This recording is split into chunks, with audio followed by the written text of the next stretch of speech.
There we go.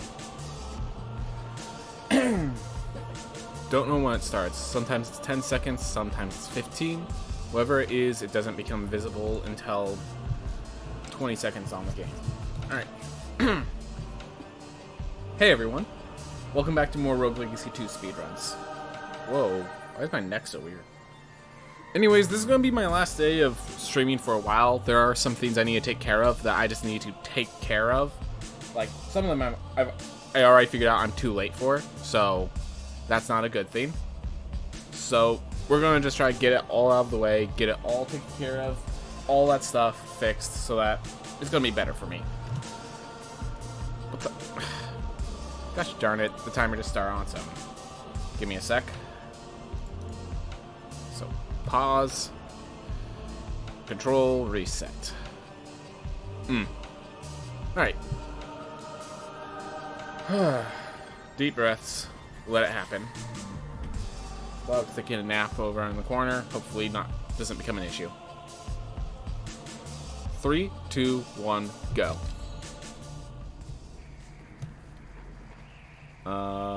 So there's a little visual thing. Hopefully it's only visible on my side, not on yours. Either way, it's fixed now. Alright. Well, we keep moving. So the idea is I'm going to be gone for like a week from streaming. And at the end of that week, I will have, hopefully, a lot of my stuff fixed up so that I could just do things a lot better.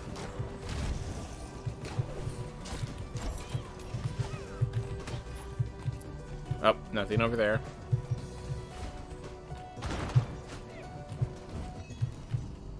Just down. Down is the only path. Which means left was actually where the heirloom is. I'm certain of it. Because I went right, therefore it's left.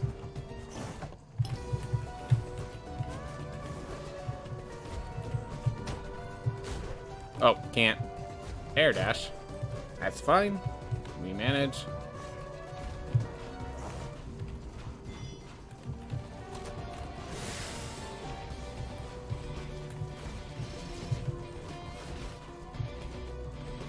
Moving.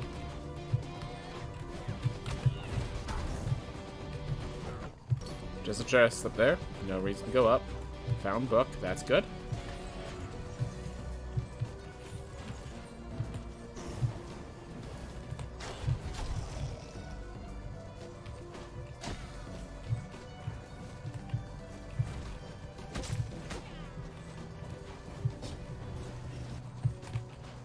Oof. Hey, I actually found this here. Got lucky. I thought for certain it was going to be on that left route that I didn't take. Thought for certain that was where it was going to be.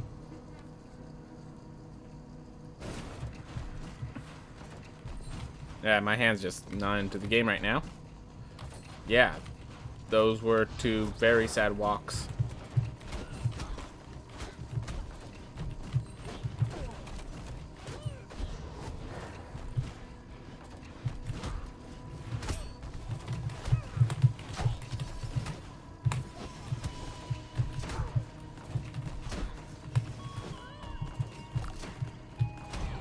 Bad room. That's okay. It's one room. Not the deciding factor for this run, by any means. Aw, missing me. Oh well, I'm down 3 health. I think I can manage being down 3 health. Alright. Keep it moving. Keep it good. Keep it quality. Oh. Might actually be faster taking that fall damage instead of climbing all the way back up, honestly. Will not be surprised to learn that.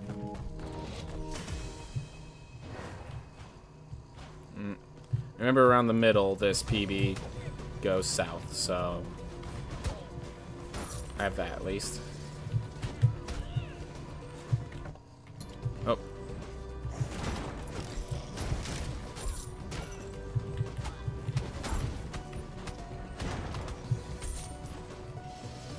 Use this, go upstairs, get my access here. That's good. Alright, so now we have access to Stygian City. So we just need an access to the Far Shores. Or, yeah, Access Mundi. And then we just need to find Lamech. Oh, not this way. Oop.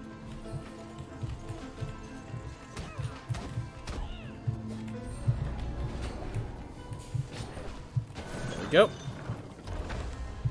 I mean, I'm not going to die to Lamech, so I can pick up the other chest on the way out.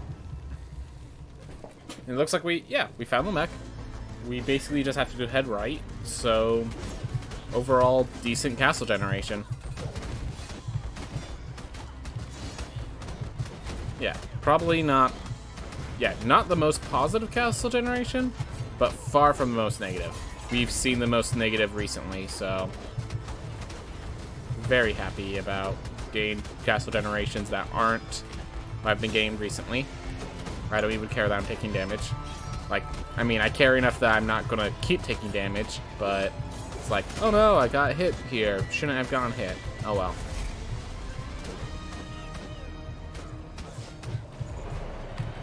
Apparently you cannot apply status effects while they're in their cutoff animation now. No idea why they added that rule, but they did. Alright. Now I actually have to start worrying about getting hit.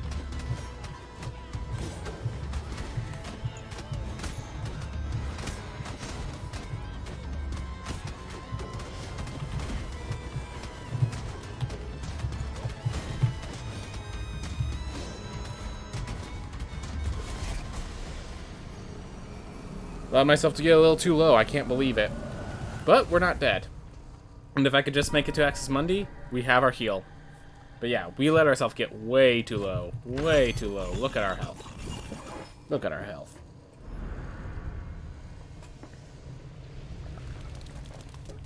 Gotta find an Access Mundi ASAP. Scholar Helm. Not useful. There it is.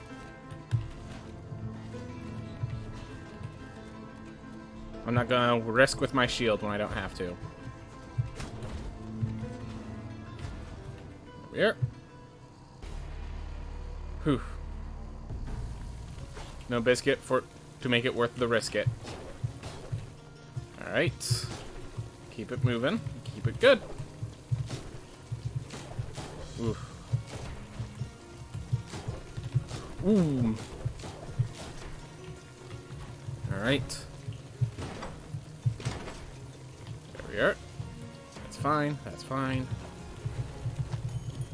Alright, Echo of Resonance. Here we go.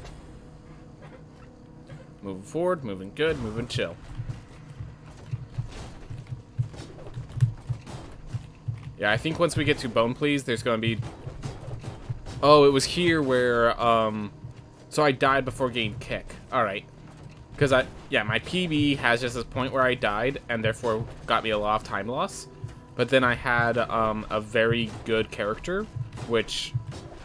made up for the time loss with some boss kills. So it seems like I died before I got to Kick, because if you look at the timer, the time between Lamech and Kick is absolutely massive.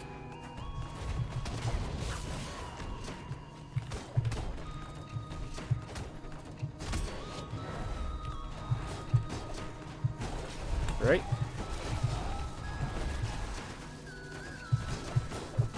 Oof.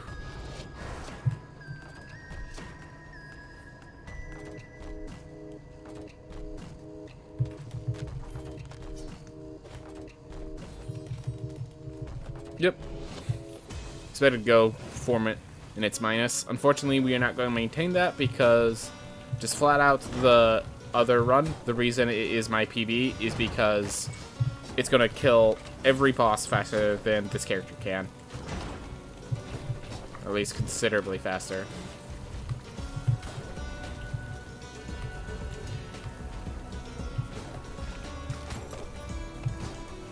Alright.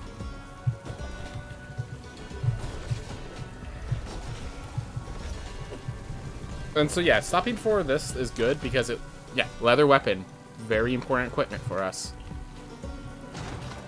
So stopping for treasure chests, whenever treasure chests aren't much of a hassle to get to, very valuable.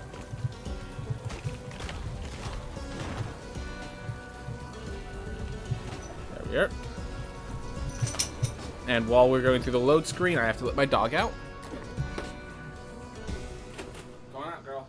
Have fun.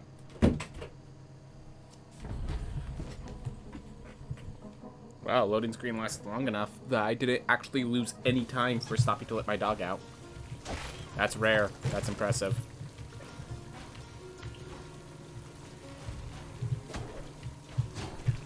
Oh. This area.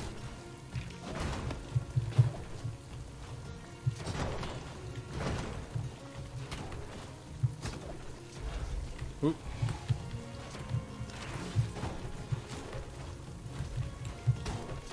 All right. Oop.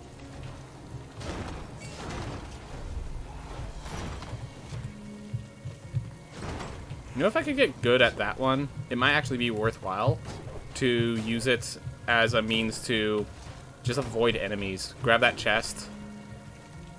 Yeah, you could grab that chest while avoiding the enemies, so... Might be worth doing one of these days. One of these days. Thanks, Hammer. Just in case I thought I could get a perfect Axis Mundi, you could come in and let me know otherwise. I appreciate it. I appreciate it. Hammers being my least favorite enemy in all of Axis Mundi.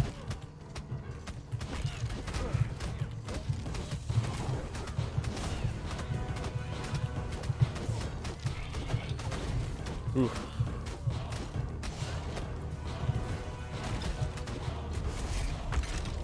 Alright.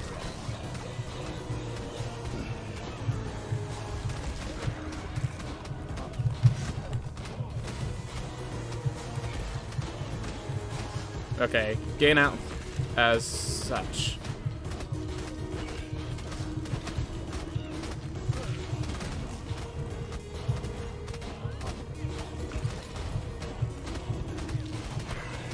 Not too low on health, so I can actually do a pretty good job focus firing them together.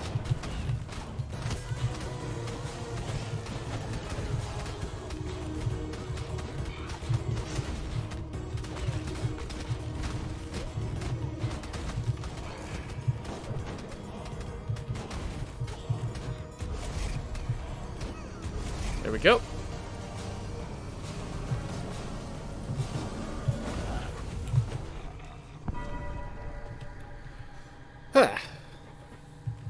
Nice to have that 4-minute start. We need to just hold on to that +4 for as long as we can. Yeah. Just basically that. Hold on to the +4 as long as we can. Because I have a feeling it won't be for too much longer, unfortunately.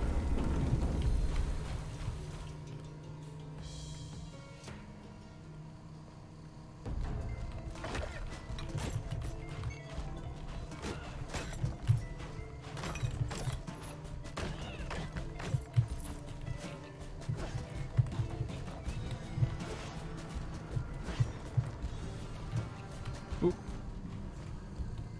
Nope. You know, I don't want to go through 2 of those guys. Not right now. Especially when I get a room that connects another way.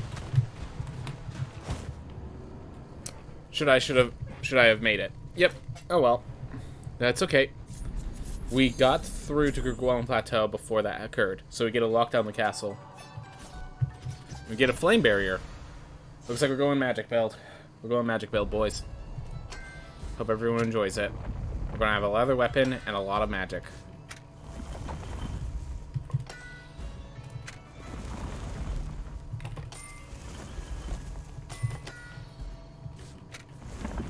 Go.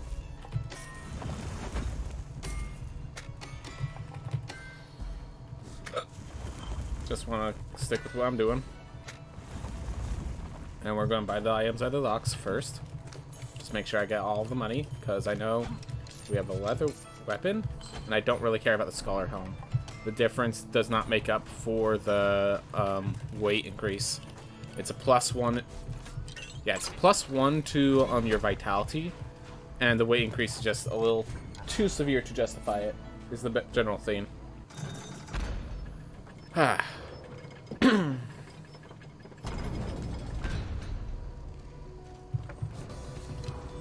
Oh, I just went sticky and study Rouge Plateau. Fix rather quick. Probably could have even leveraged the fact that I was there to go find like Murmur or Gauntheads, but really I don't like since Murmur and Gauntheads now give you absolutely nothing, it's just like I put off as long as I can. Alright.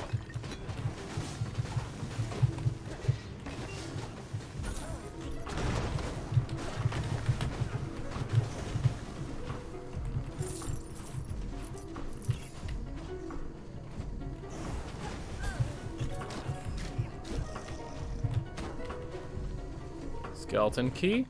For someone else that might be useful, but not for me.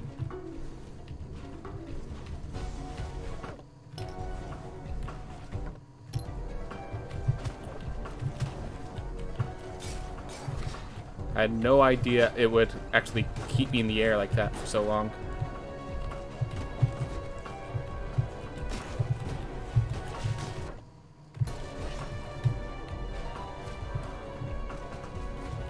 These are getting close calls. And then we just run into them at the very end there. That was sad.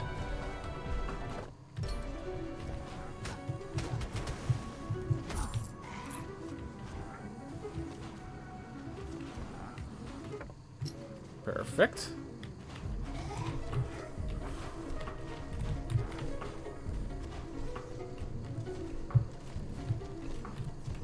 And by perfect, I mean misfortune, but... Oof.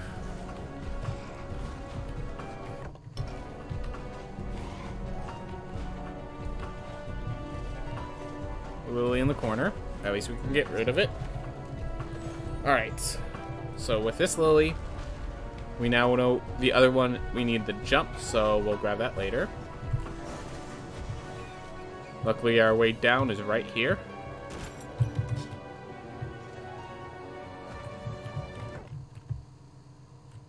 Ew. Alright. Back we go.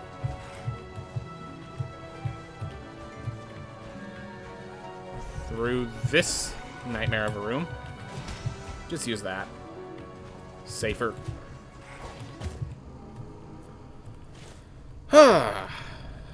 Dangerous, dangerous area. At far shore is still not to be seen.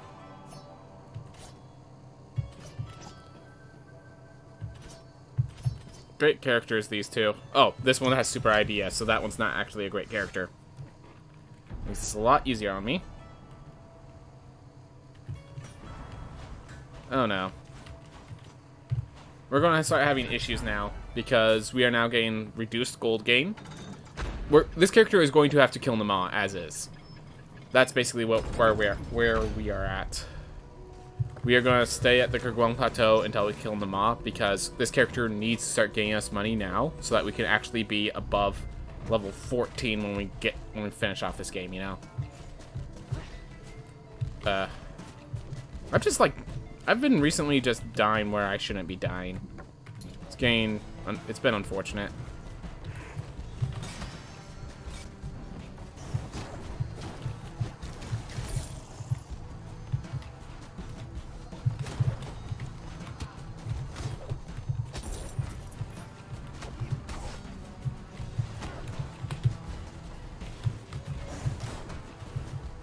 Oh, this just connects back here. Okay, well, it's a good thing this goes up then.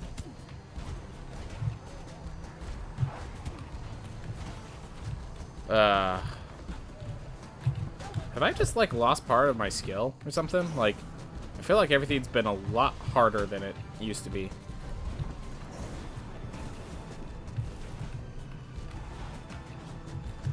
And there's going to be a lot of areas, because there's still one more Lily to find, plus Nama, and then, of course, Far Shores.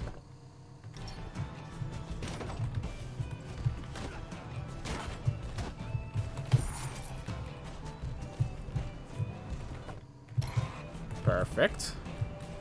Yeah, find a dead end. At least, hey, I guaranteed that it was nothing. Alright, found a maw.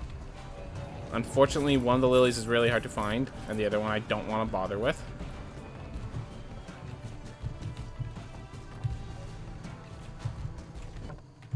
Beautiful. Just perfect.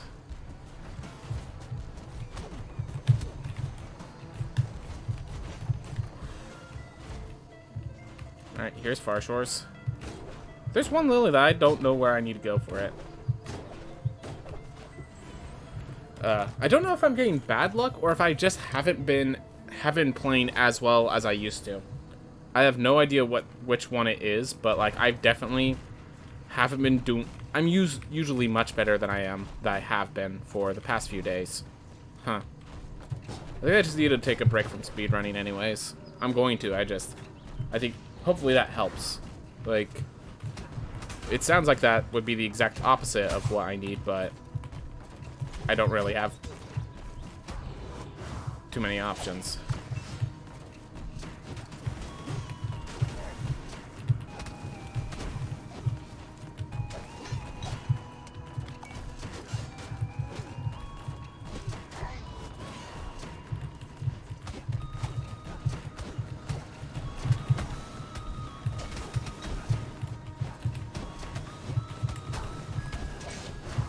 There we are. That was a good room. Thank you, Flame Barrier. I appreciate it greatly. So yeah, we have +4 intelligence, +2 strength. The leather weapon actually helps a lot for all this. That little damage addition is significant. Alright. Aether Wings. We are behind thanks to the double deaths. And the fact that we're getting reduced gold gain is also not a good thing. Alright, so we have one lily there, one lily there, and then the path's near the entrance. Alright. Well, we go to the entrance first. We're assuming there's a lily directly to our left once we enter there. So we'll take that one, and we'll take the one above. I think that looks good. So we'll head here. Lily here is my assumption. Yep. So we just have to clear out the entirety of the Kerguelen Plateau, which is not a good thing. That's definitely a negative. Definitely a penalty. But, we're not dead. We're not dead. Alright. And add some knockback.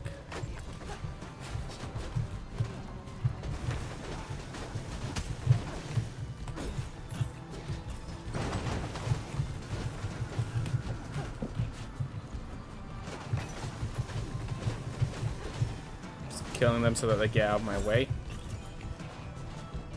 But also to keep myself safe. And because they're super huge. There's like 3 reasons to kill them. And, oh well. There we are. Lily of the Valley. Deep breaths. Keep it moving.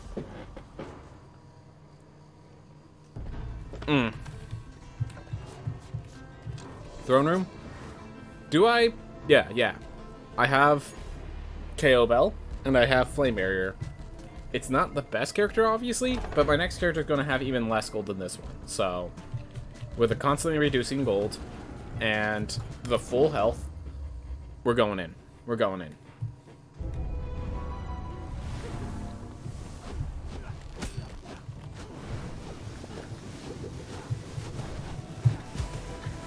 Beautiful.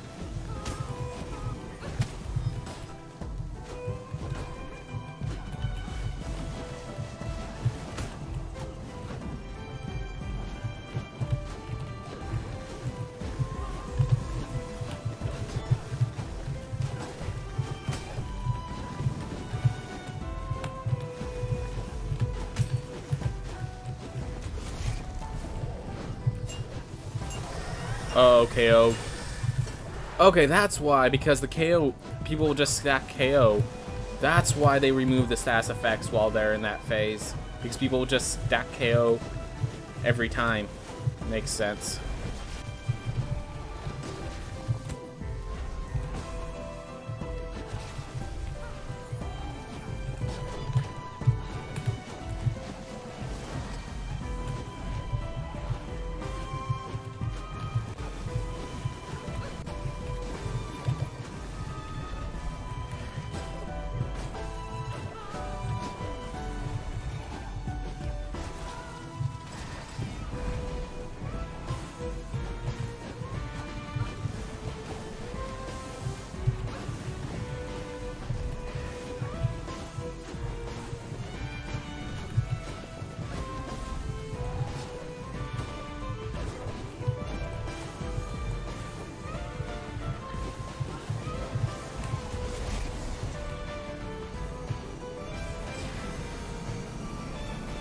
go. Lost half of our health, but we're actually not dead. We could actually take some hits and be not dead. And we're getting 1,000 gold with this, so we could actually start buffing our intelligence or our strength, depending on what we think is necessary.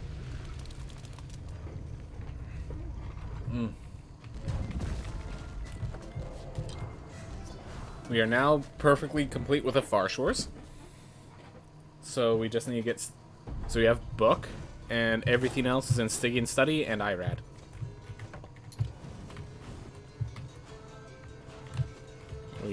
This might be the last time we enter here.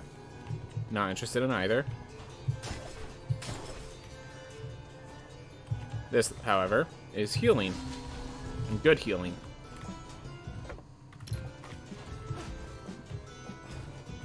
That would have killed me. Let's try it. Explosion can hit you. Gotta keep that in mind.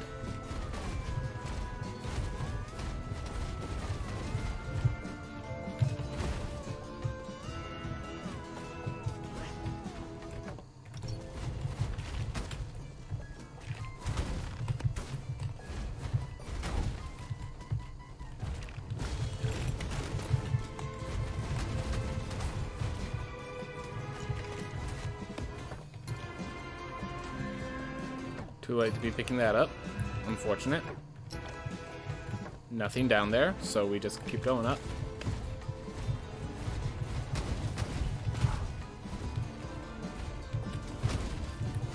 Ooh.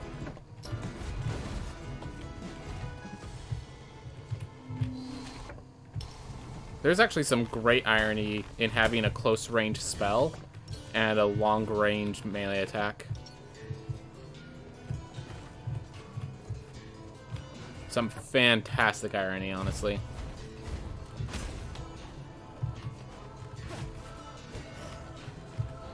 I could only hit with one or the other, I just realized. So this was not the best idea.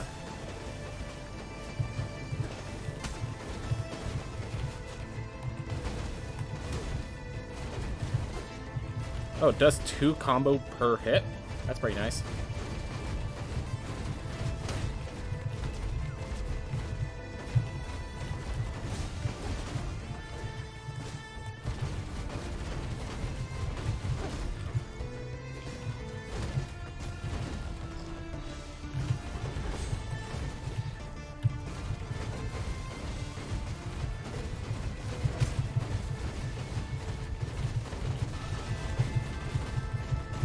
Ah, wrong direction.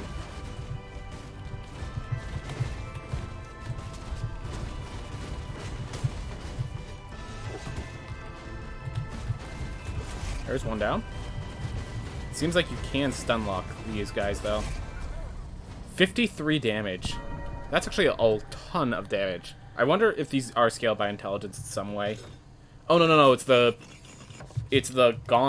bell drum.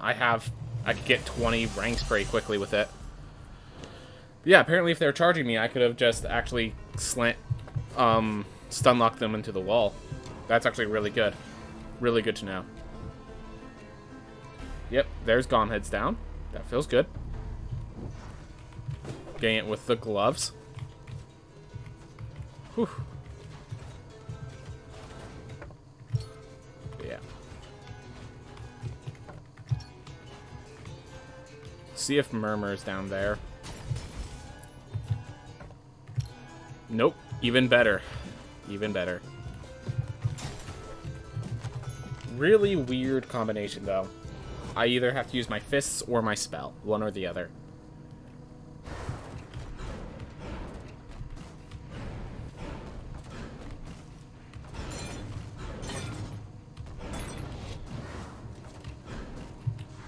There we are. Just keep moving. Oh my. That was sad and a half. I thought I hit the ground, so I didn't. And I acted as if I did. Did not get the full jump. Did not get the dash back. Alright. We'll pick up that piece of meat. Why not?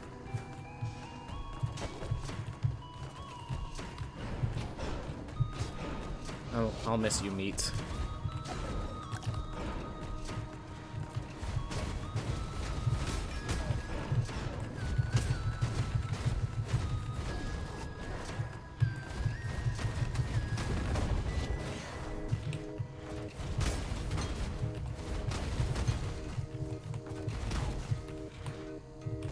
Oh.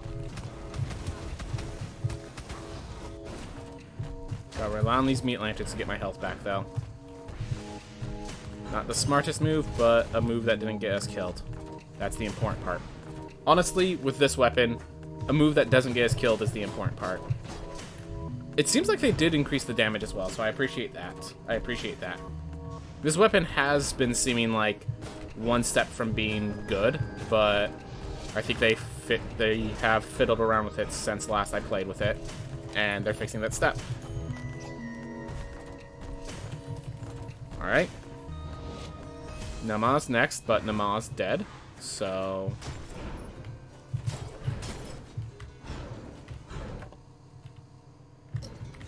Alright. Up this way. Hey there, buddy.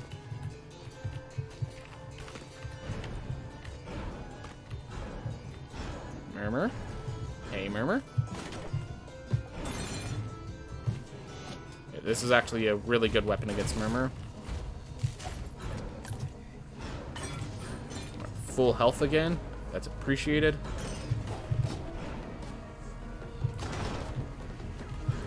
Alright. So we have the shield dash. And then we get a, while we're waiting to find Murmur, we just punch in the air and it's gonna hit and really hurt Murmur. He's the hope.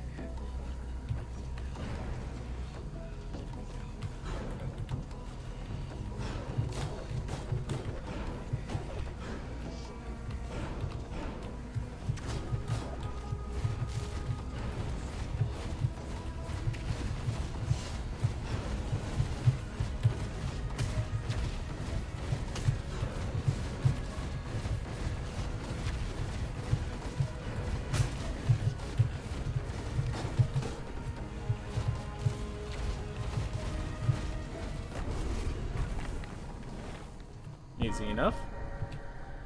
Alright. So all we need to do now is find Enoch. And we're good. Once we have Enoch, let's see.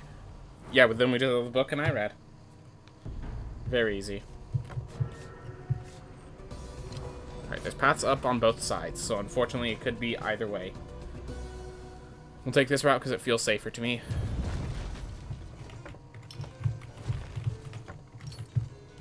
Alright, let's go to the other one. And yeah, we could actually, like, grab the book to heal up before Enoch, as is initially part of the route.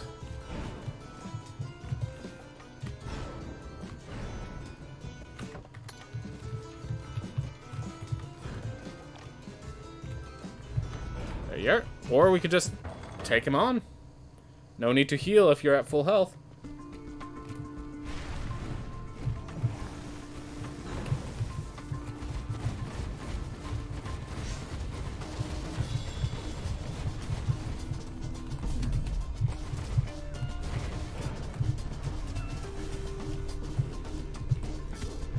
Are you kidding me?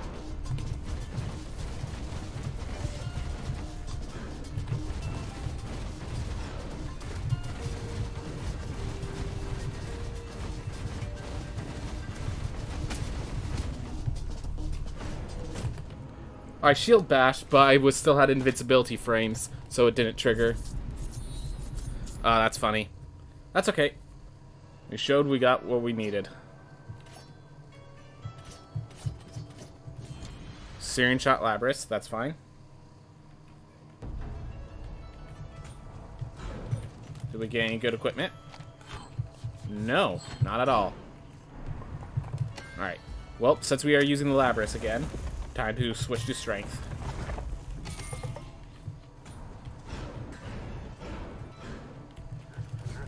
Alright, so then we kill Enoch. We heal up after. And yeah.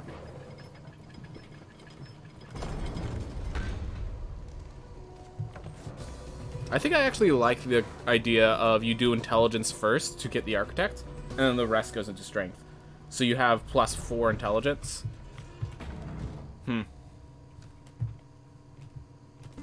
Yeah, it makes it so that your spells... yeah, how much damage does that burn? 11? Yeah, that feels nice.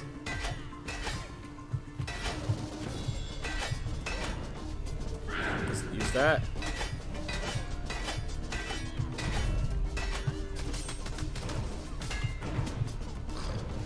Well, that's why we used the shout early.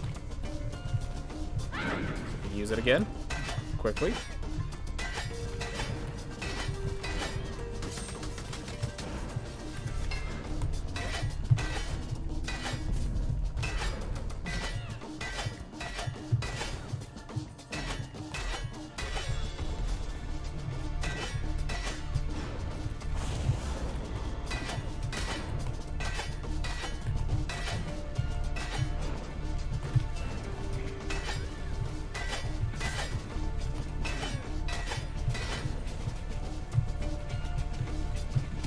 Don't have a shout. Oh well.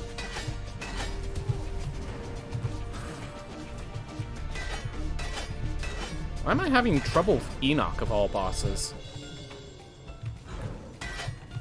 I mean, I guess Enoch is a boss I've had trouble with before, but I thought I fixed up my problems with him. Thought we had an arrangement.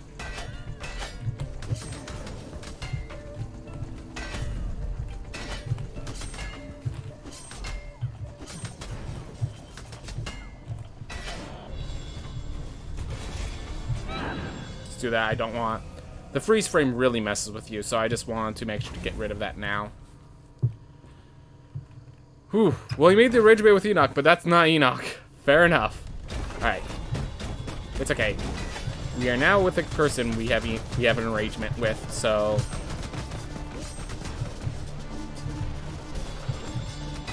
oof.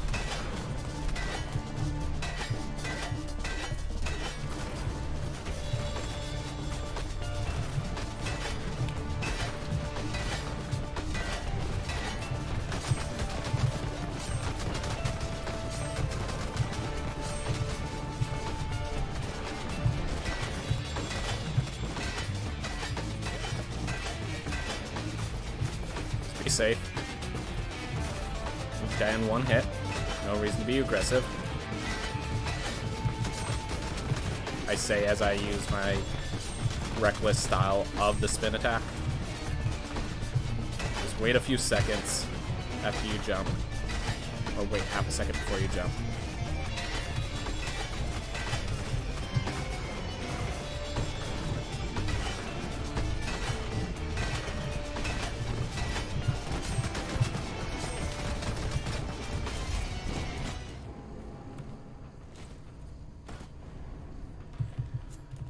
As always, I kick off of him right as he dies.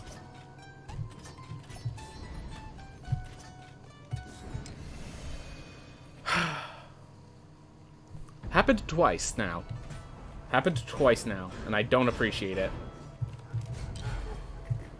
You can't uphold the arrangement after he's dead, so fair enough. Fair enough. Gosh, that was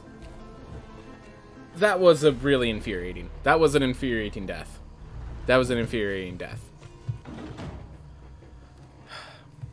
This run wasn't bad. This run wasn't bad at first.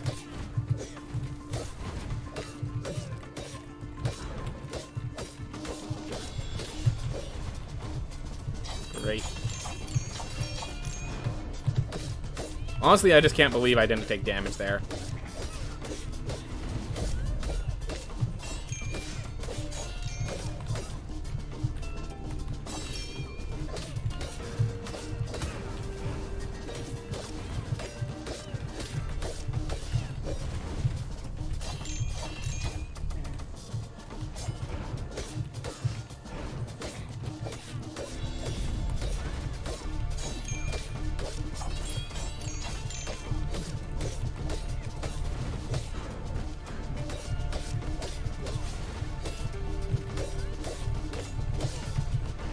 Yeah, I couldn't get out. Of course, it's somewhat my fault why I couldn't get out, but this is getting a little annoying.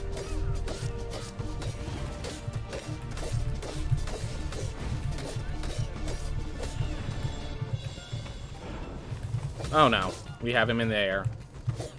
I don't like him really high in the air because Well, this is actually kind of fine, but like those little orbs, as you can see, can cause issues. Like so. When I get back to streaming, I need to do 50 birdies again, because I've heard the lifesteal is fixed, which means pain. Yep.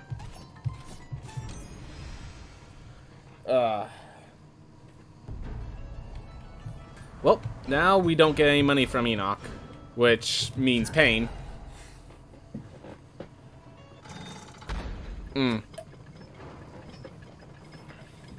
This is unfortunate.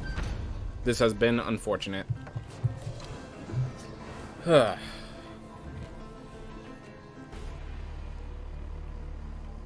know why I'm having trouble with Enoch 1 again. That's the thing I need to worry about. I just need to keep moving.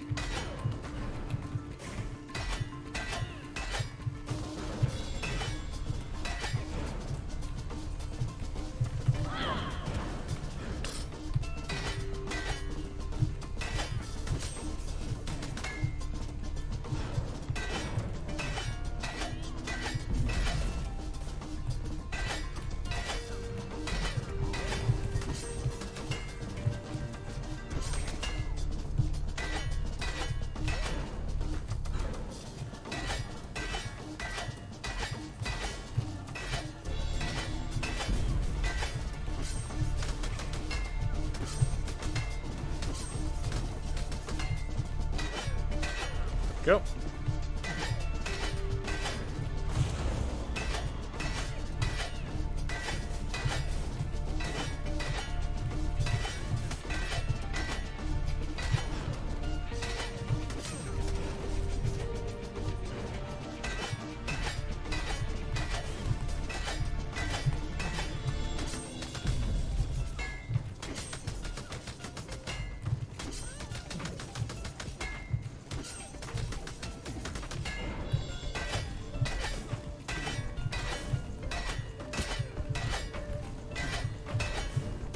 Go.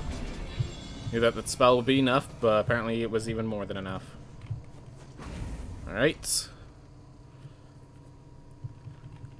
Now, when you die, don't make me die with you, please.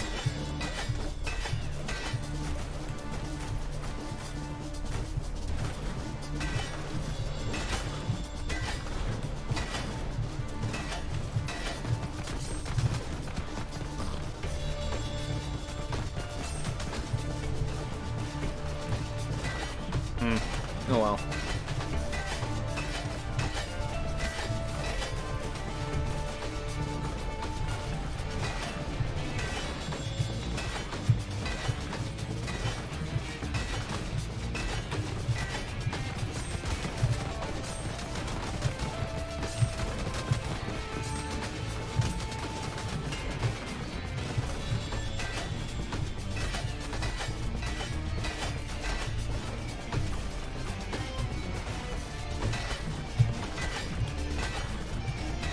Go.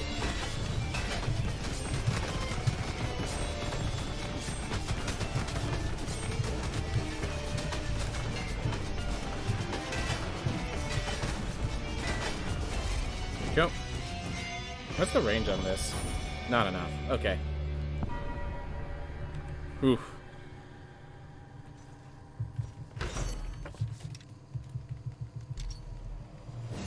Alright. Well, I do need to get the heal again. So, going to do the heirloom. Sad. Sad death of the run. But yeah, with high jump and double jump, I have a feeling this room 2 is going to be quite the walk. Alright. Let's move. Like, the problem is, I don't know when to use double jump or when to just single jump. And, like, that's what's making me go slow right now. Literally would have been faster if I didn't have the high jump. So that I didn't accidentally press it when I didn't need it.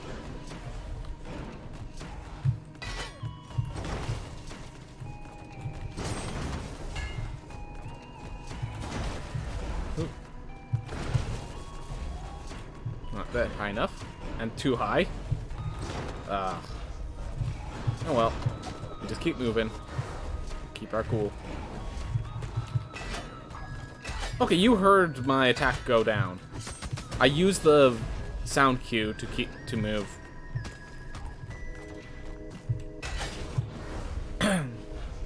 You saw the attack go down. Oh well.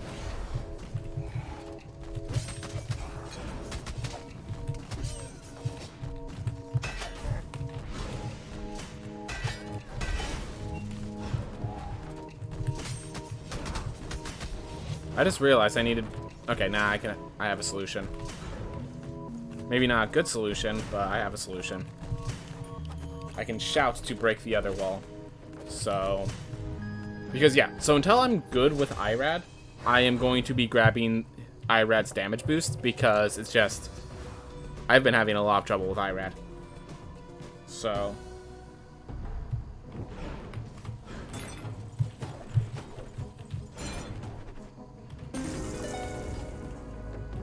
So while that's not really time-saving, doing that one. Yeah, it's quick damage. It's a pretty quick damage boost to grab amongst the other damage boosts.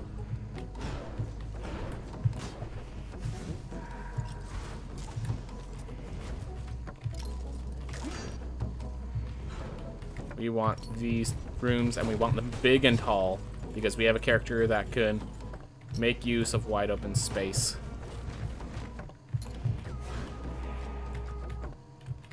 Nothing. Great.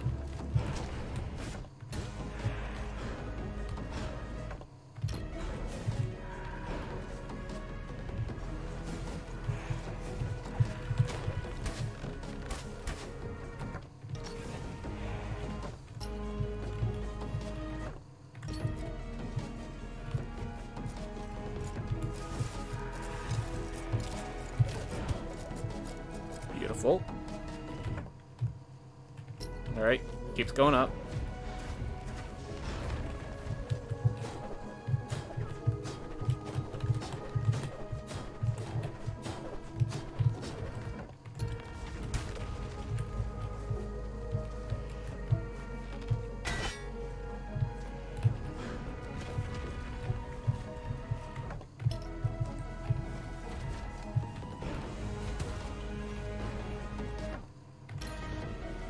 Great.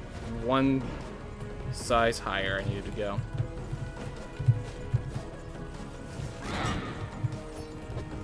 Get that and get out.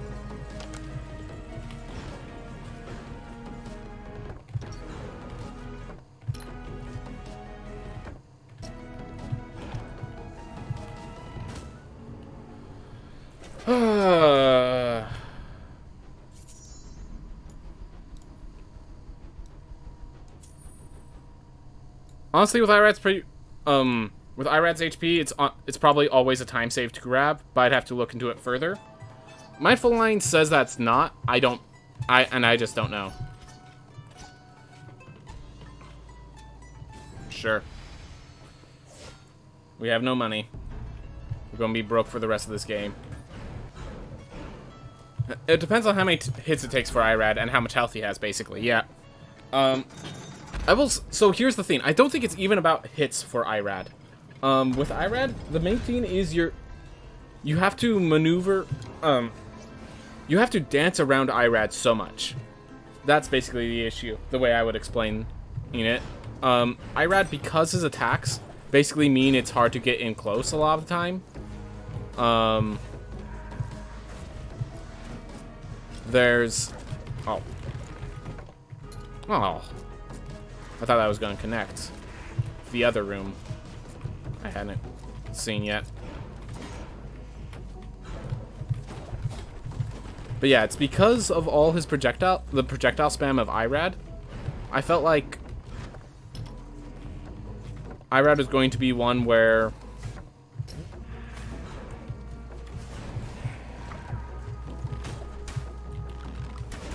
how do I explain this? It doesn't matter like how insignificant the damage is. Every one less attack against a boss that where it takes a while to get a single attack in, feels significant time-wise, because it's, yeah, one less attack, but you can do less attacks per round, you know? Alright, so there's an apple here. That's good to know.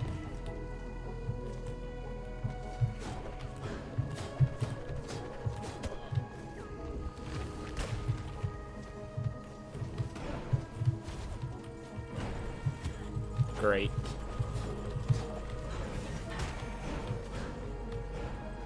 And I shall note that this is all after the apple. Beautiful. Beautiful. I know what I'm doing. It's just the process of getting there. It's just the process of getting there. Seriously considering just unlocking the castle. It takes a long time, though. It takes a long time to get through Axis Mundi.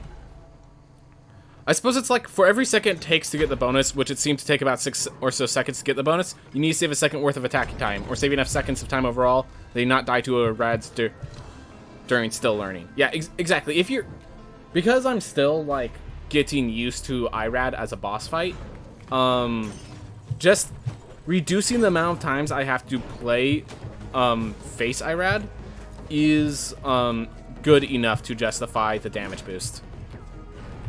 So, but like once I get IRAD consistently, it's the question of how long does it take to kill IRAD, and therefore, or yeah, how many hits does it take, and therefore how long it takes to make those hits.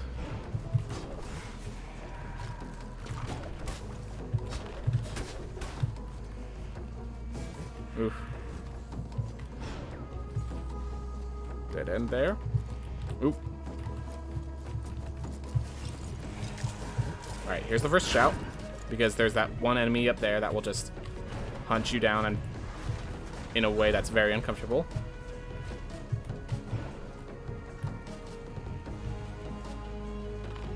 I can't believe I never realized that was a route. Beautiful.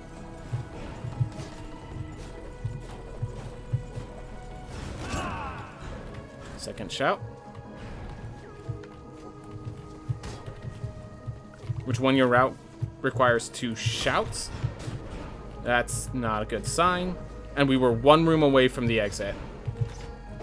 Wow. That's sad. Oop. Oh well. We now have a barbarian. This barbarian, okay, because of the damage, they're just barely losing how many one from the hits they can take each fight. Yeah.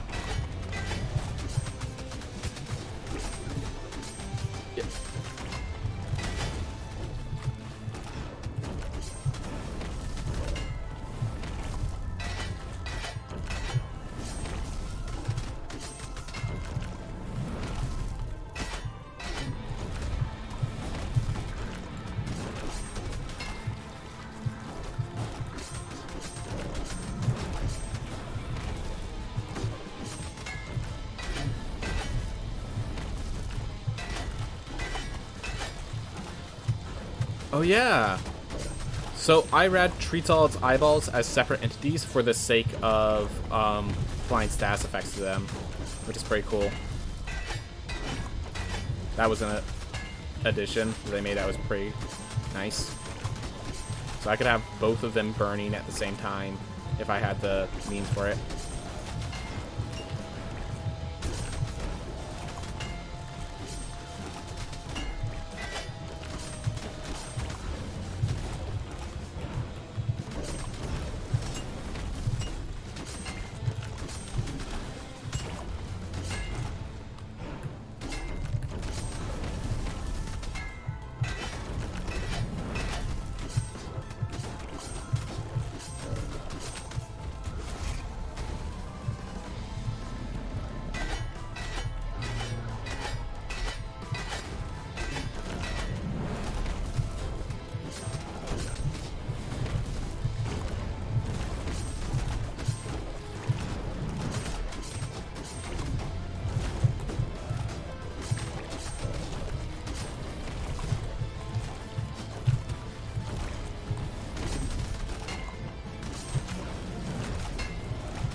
myself.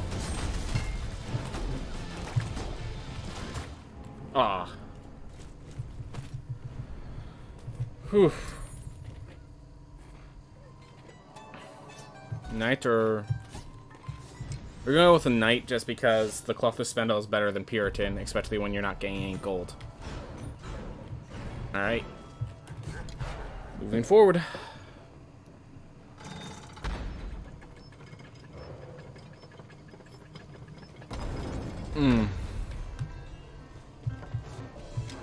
So not including a single space? You did 29 ground attacks and fireballs combined, which is 4.3 attacks saved. Due to the 15% more damage. Also worth noting, yeah, I'm assuming that...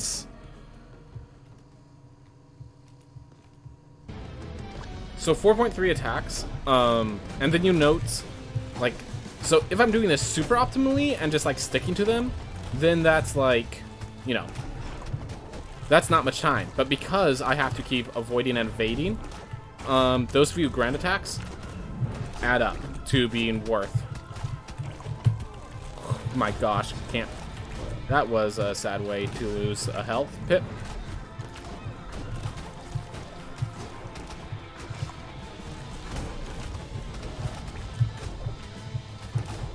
Oof.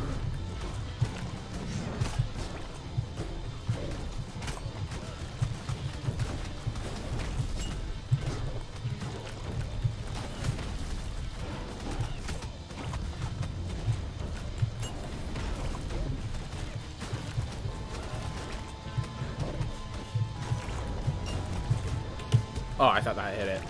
Well, we lost both of our hits before we even got to phase 2.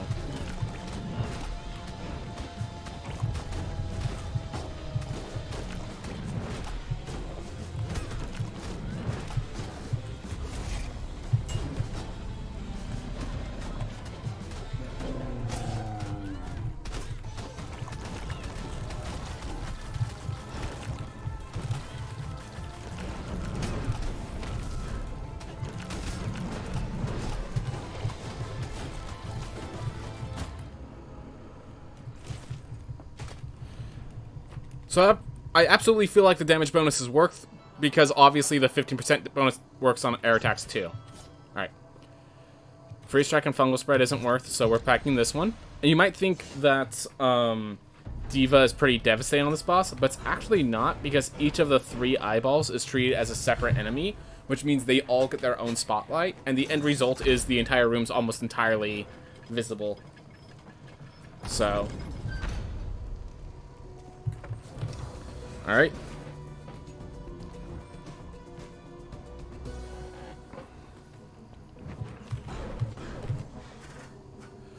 Whew. Deep breaths.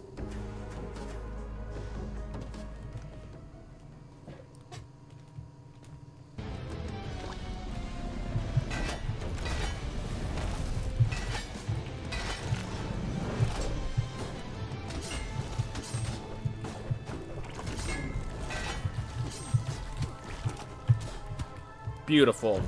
There goes my 2 hits. It's like you just make a stupid mistake like that, and it just piles on so quickly. Oh well. New character. New character.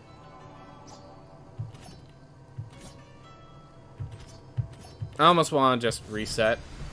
So the reason I don't like Valkyrie against this boss, not a single one of this enemy's projectiles is deflectable with his talent. And then it takes 1 less hit than Barbarian or Knight. So, like... And then it doesn't have the damage output of Archmage. So that's, like, 3 things out of its favor. So, yeah, Valkyrie just does not work very well against Irad. It might be able to deflect, like, the... chasers, but, like, everything kills the chasers. Everything kills the chasers. So it's like... Who cares?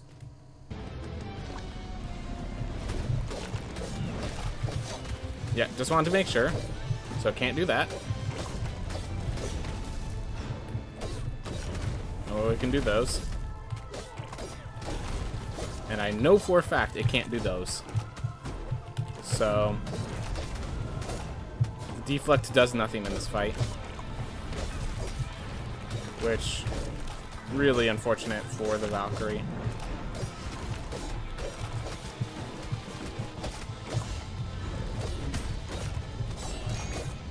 Yep, that's the only one Deflect works on.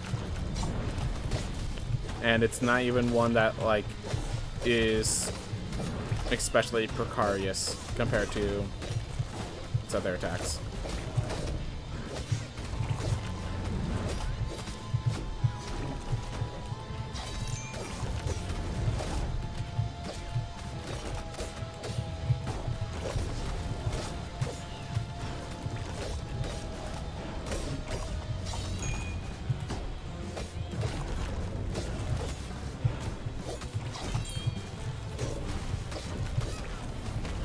Meanwhile, we managed to do actually pretty good with this character.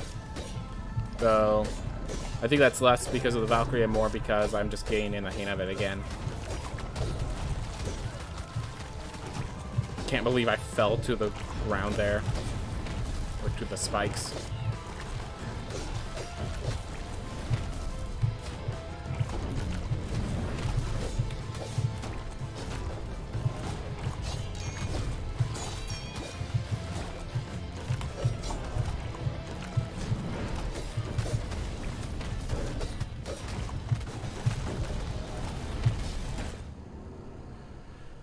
Whew. That's okay. That's okay. I didn't want to dedicate myself to a Valkyrie anyways. Could I? Okay. Fine. Could I have an Archmage that's good? Could I have a Knight? There's only 5 classes visible, and only two are the kinds that I want to avoid. And we keep getting those 2 each time. Would really appreciate if that stopped. Oh well.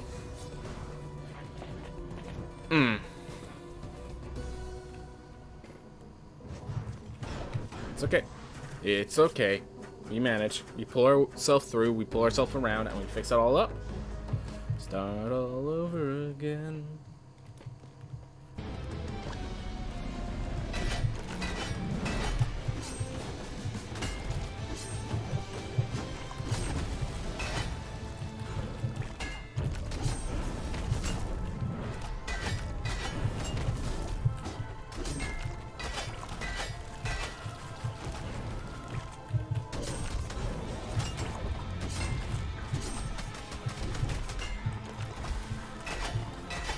Oh, I have Masochism. I can't regain that mana.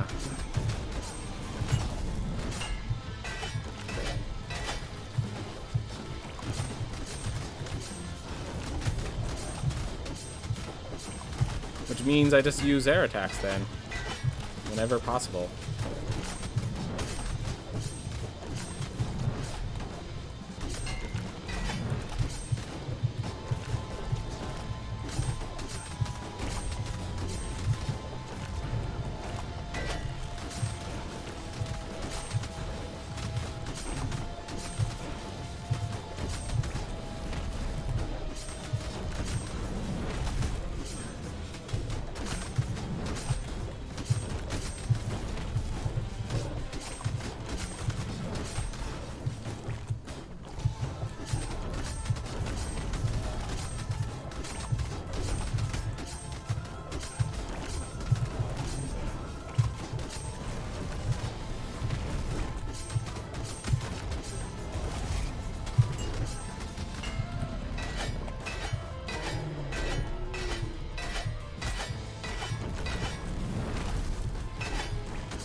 Ah, that kicked off of that last one.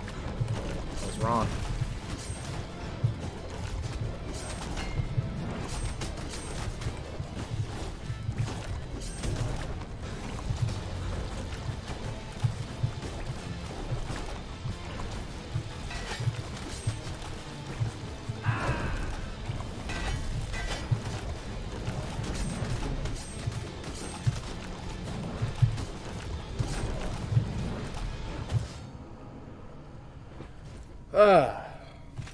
We know what we're doing. It's just the implementation of it all is the issue. Alright, we actually have a knight. Let's see how the knight fares.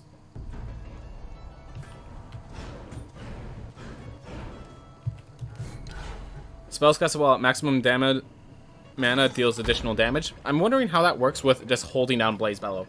Can I expend my entire mana slots and have all of them deal additional damage? Because if that's the case, Zealot's Ring is great with this spell. Otherwise, it's not good with the spell because it only hits one charge. So it just depends on how...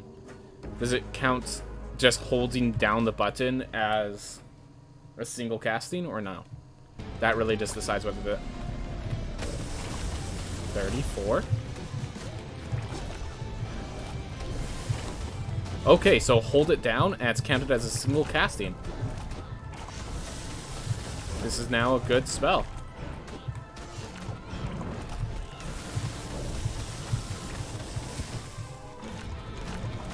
Though not something I should be taking damage to try to get the maximum output for, which is my mistake right now.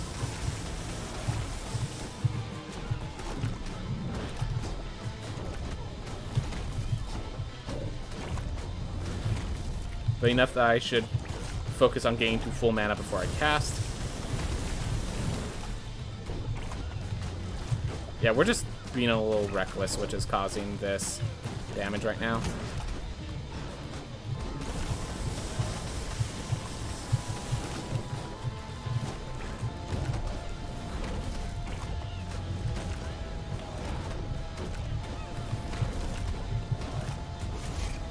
Yeah.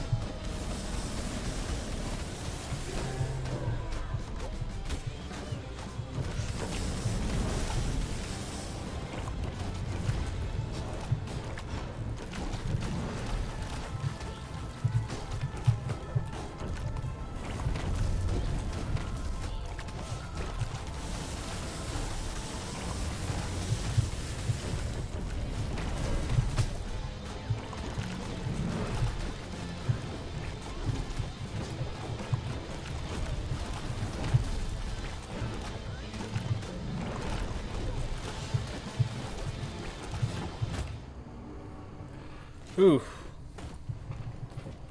Well, we now know that how that spell works with Blaze Bellow. I like that a lot. Hero Complex.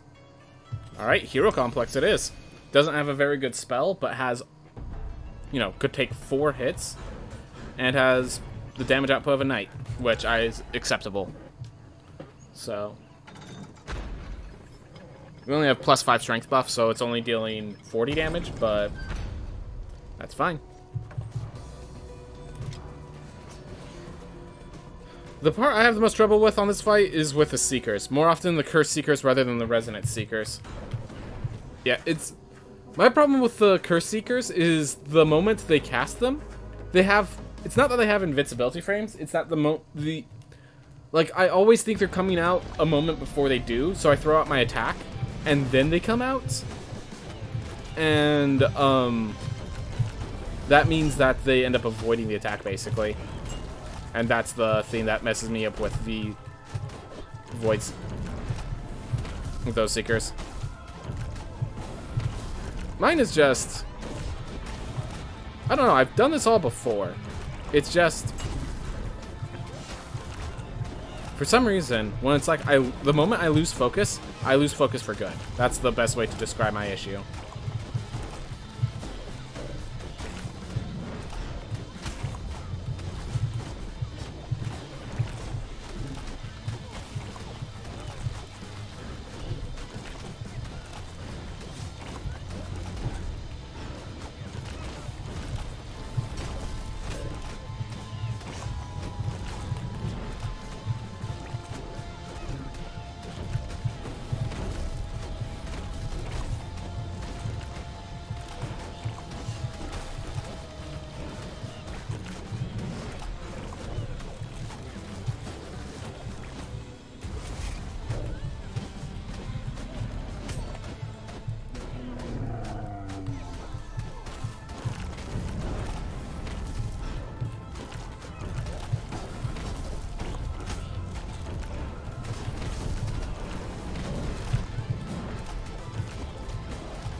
Yeah, sometimes I use my kicks and it puts me through the floorboards, and that's always an issue when it happens.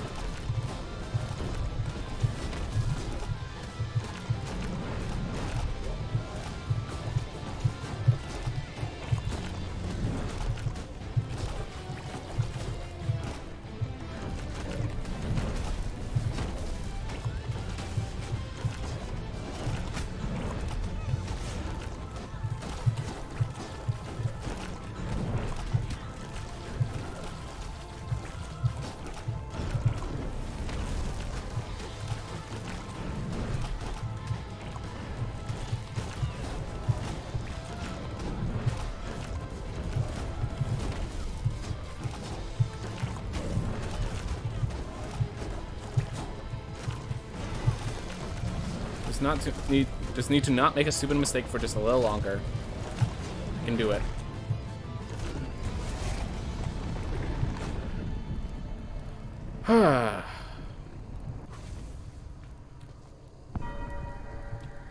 There we are.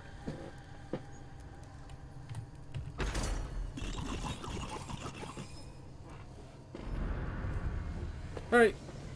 Well, unfortunately, I don't think we kept it sub 1 hour in-game time, but oh well, happens sometimes. Sometimes you just don't get sub 1 hour. 3, 2, 1, go. Just want to get moving. Just want to get moving. Should have refilled my water, though. Should have definitely refilled my water before I did this. Oh well.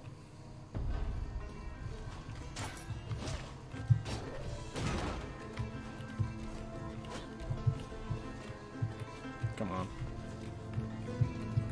Alright. Ooh. There's the bottom, so we now have a bit of a sense of what this castle generation is going to look like, which means we're going to go up, and we're going to keep going up for a very long time.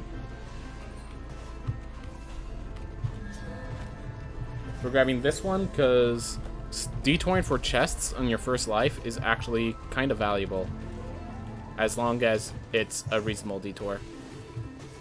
In addition, it uses a lot less resolve than double Limek's measure. Scholar weapon. Beautiful. That's a beautiful one.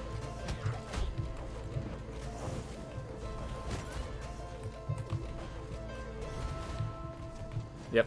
I need to... Yeah, I'm just going to try to, like, set up a rule to get myself more consistent in it. I'm going to try to make it so whenever I see a silver chest, I stop and go get it.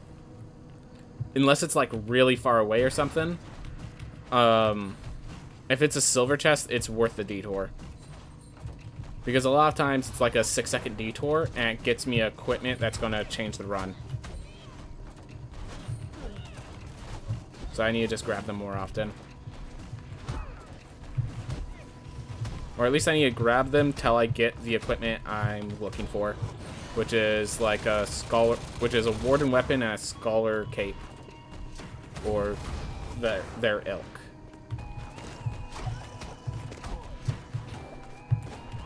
It was a mistake, but we fixed it. Even though it was a little slow, we fixed. Alright. But yeah. Because... So, Gauntlet and Murmur no longer give equipment, so therefore I need equipment from other sources. Which... Basically, there's 2 chests in front of Limek's room, 2 chests in front of Lamaw's room. I'm going to ignore the 2 chests in front of Irad's room because it happens late enough in the run that you can't really do much with them. But, yeah.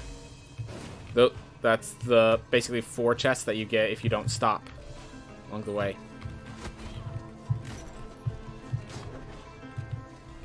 Oop. So...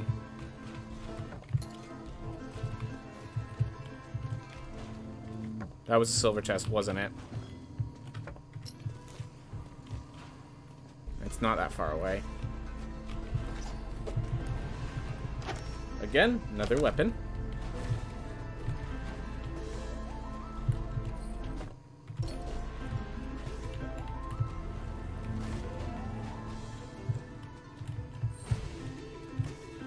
Awesome.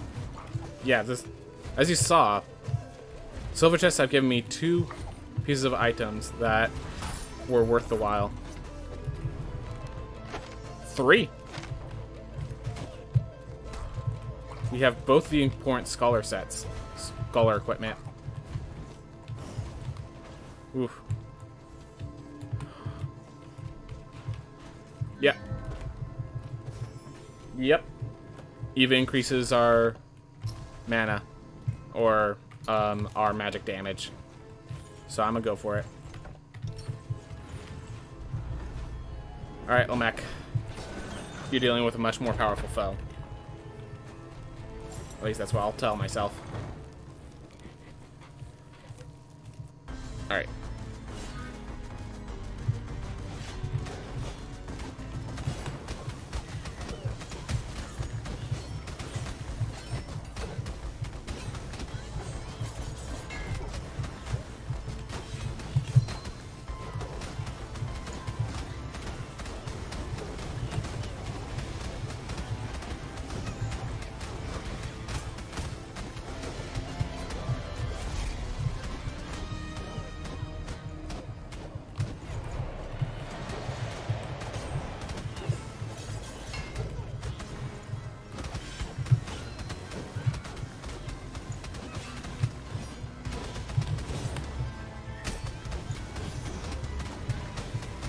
Alright, shield's back online. Just use that to allow myself the damage boost here. Come on, kill him. Whew. Look at that! Not golden Lamek split, but still a darn good Lamek split. Look at that. All the money. And Lamek is right next to the Stygian study entrance, so we can actually just ignore the Stygian. We could just go into the Stygian study another day. We could just go here to teleport to the Stygian study, so we actually save ourselves a loading screen. There we are.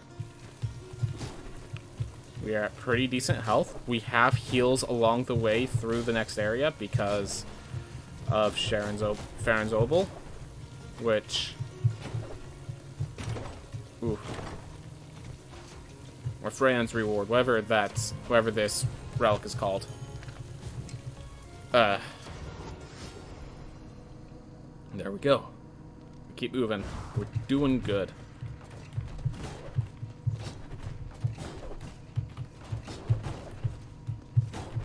We can spend another 30 resolve without any costs, even when we consider the lilies. Honestly, yeah, if we get, like, War Drums or something, I'll just... Actually, no. I was gonna say, if we get War Drum, I'll just, face them off, but then I just realized the lilies get consumed as I face them off, so... That's literally, like, one of the examples of the one time you don't want to face them on, use the lilies. Alright, we'll just double attack, like so.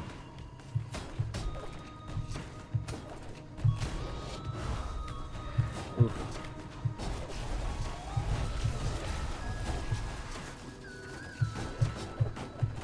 Go. No water. Need to fix my lack of water situation at some point. Oh well. We're doing good on time. We're doing good on time. We have flame barrier.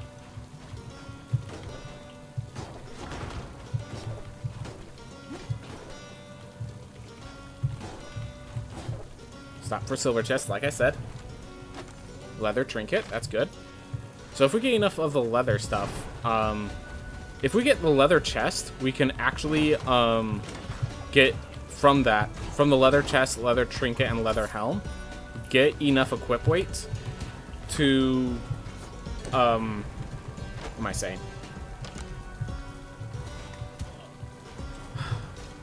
The iframes after you do that messed me up. Ooh, Clotho Spindle. Oh no, that was 35. I thought it was 25. Okay, that was a mistake. We're gonna be a little low on health coming on up.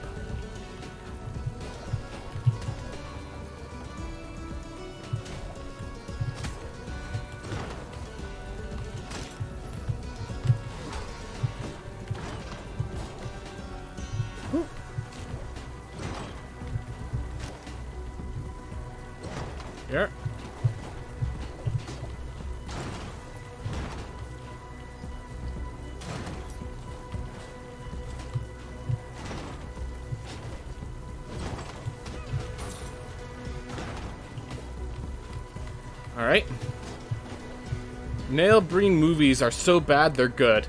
Maybe the best drinking game I've ever played was Neil Breen Drinking Bingo. Never heard of Neil Breen movies. Gotta put those in mind. Well, but yeah, by the way, welcome back, Kessler. Thank you for showing up. Thank you for arriving. Glad to have you. Yeah, with movies that are so badly good, what was it? It was, like, I can't remember the name. It was just, like, some ridiculous name and the journey through to the 7th dimension. Or something like, I can't remember its name. I want to say Cowboy Bebop, but that's actually a good show. It's, like, some cowboy plus, like, some name that's usually used for cowboy shows and future shows. It's, I can't remember it. But that was our, so bad it's good amongst my friend group. Oof. Might be a Neil Breen movie. Would not be surprised to hear that.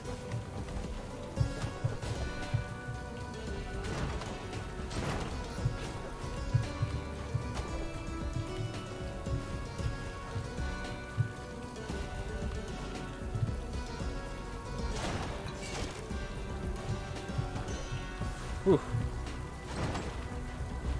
That's pretty good. Do not watch them for watching a movie. It's a guy funding writing and staring in his own movies. That sounds familiar, but I can't remember it either.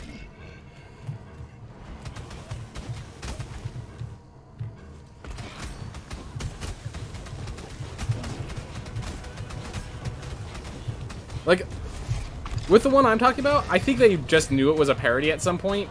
Like, I think it was designed to be a parody because there were just certain characters that were, like, what was it? One of the villains' names, like, the villains all, took the name John to hide the fact that they were aliens from the world.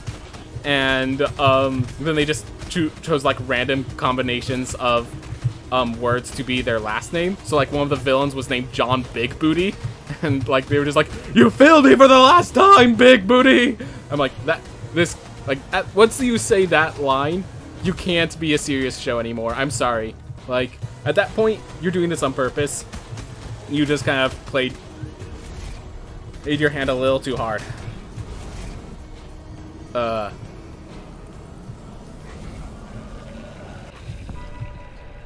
Time to bone down. You're gonna get that 20-second clear time. Also, that sounds amazing. It was an amazing show. So you have to... The way that my friends found it, they went in... So here's the thing. My friends, if you ever know those old... Like, in the Muppets, the two old people that make fun of the play and everything.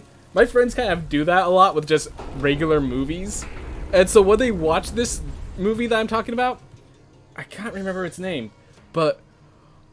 when they were watching that movie, they were in that cynical mood, and they thought they were actually watching a serious movie, and it made it one of the best moments, like, just making stupid puns of like, "Oh, now we do this," and then they actually do it in the movie.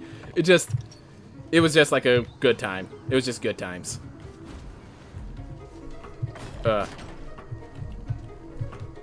Snail of Death. And there goes the Snail of Death. It turned out it was far too slow to be a threat to anyone. Oof.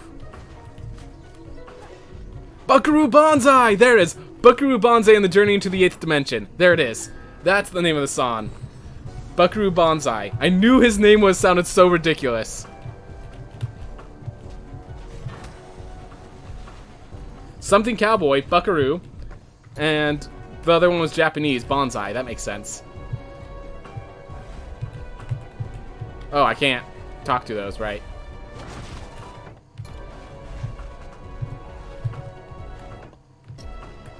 That's a super common name somewhere, probably.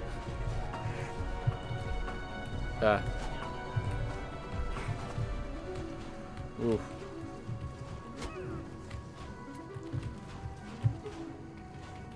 In the westerny part of Japan.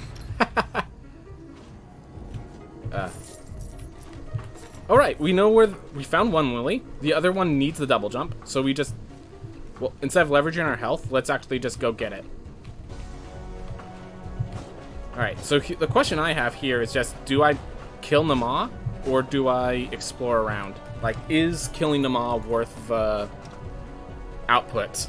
I have Flame Barrier. I have, let's see, plus 10% damage boost means plus 1.5 intelligence, which is not bad. I then have Clothos Spindle. Going into Nama gives me back 5% of my health, so it gives me 10 max health back once I find the last Lily. Yeah, I'm gonna go face Nama with this character.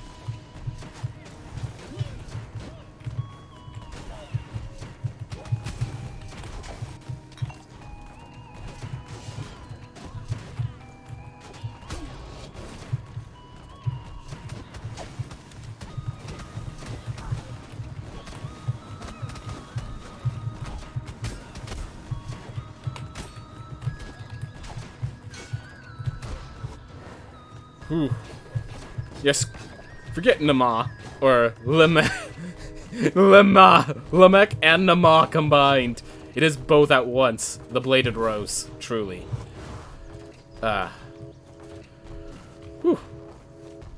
But yeah, I hear there's also, there are a few, like, there's this one, I watch a guy who reviews anime and stuff like that, and they talked about this one horror movie, quote-unquote, anime that was fantastic for the so bad it's good style. It's just like, if you want to get a sense of how, like, whether or not this was meant to be a horror show, just understand that there are like 20 characters into the story, and by the end, nobody dies. Yeah, it's not a horror movie, guys. It's not supposed to be an intentional horror movie. Gosh, there's so many of those that, like, I never got to experience, and I'm curious what others people have experienced that are super good. So that's why I had that question.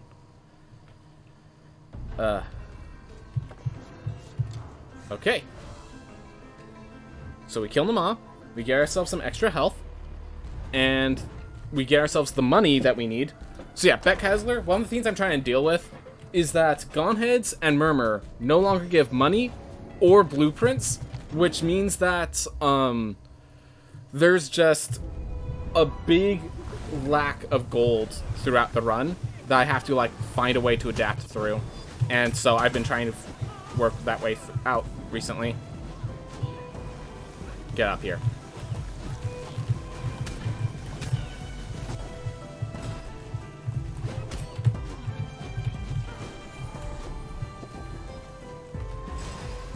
Oh. Well, it's a good thing my invincibility frames were still lasting.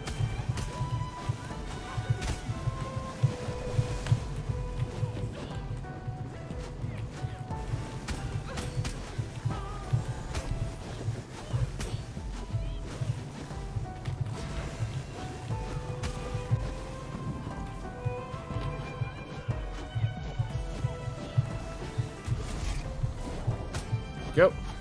Those iframes were calculated precisely, down to the milliseconds.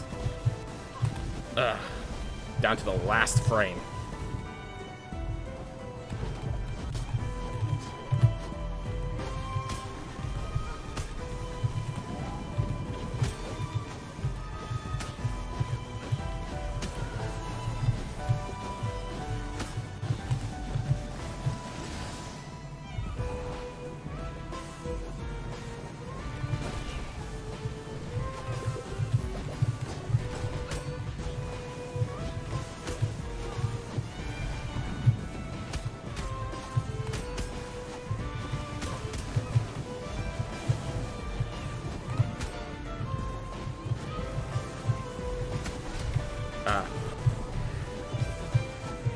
Right, we're just gonna kill him with the shield dash, because that's where we are health-wise now. Whew. It's a good question. I like this question of the day theme. Me too. So the point... Oh, golden split. Feels good. Alright, got the two I'm looking for.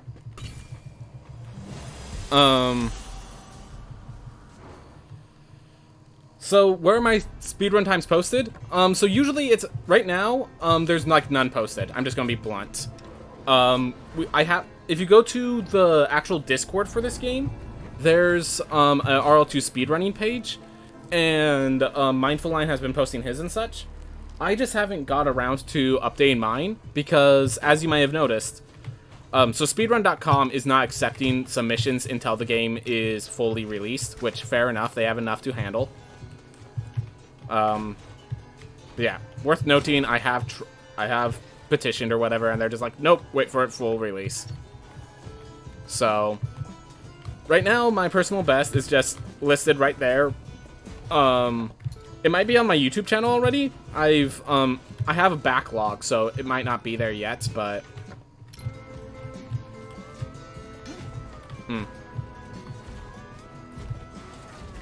I don't want to go down. But it was great for getting myself some iframes.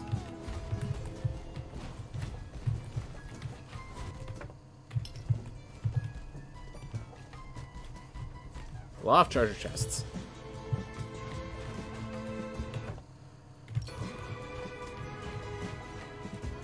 This is actually doing really well. Gone heads? Yeah, let's just kill gone heads. We're at near full health. And while they give us nothing, this guy has basically done his part.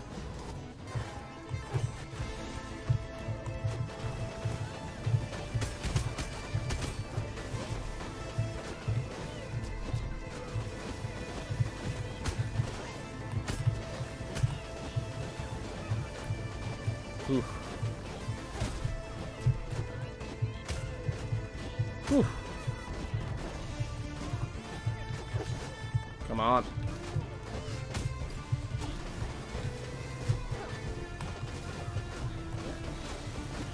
So yeah, these guys, they're not hard to dodge, but there's two of them, and when they hit you, they take out over half your health. Minimum.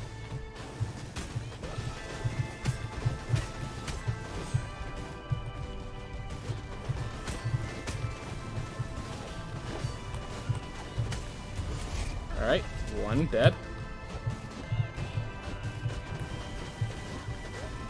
There we are. A true hero. Thank you.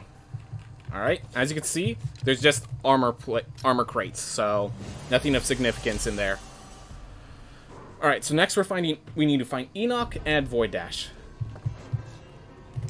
So Enoch is probably directly above, so we'll check that real fast. If not, then we kind of go wandering for a bit. As for Void Dash could be anywhere. Dun dun dun. Most likely over there though. So let's go to Murmur. Whew. Deep breaths. Let it go. Let it move. Watch it be this next room to the right. That'd be great. It wasn't. But I still can dream.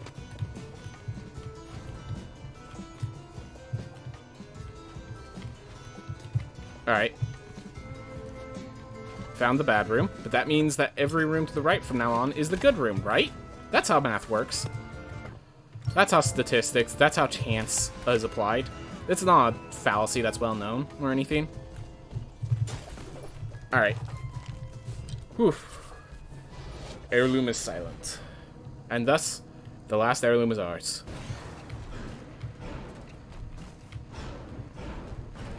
Then we kill Murmur. Do I kill Enoch with this character? I mean, this character's been doing, like, wonders. This character's been wonderful, honestly.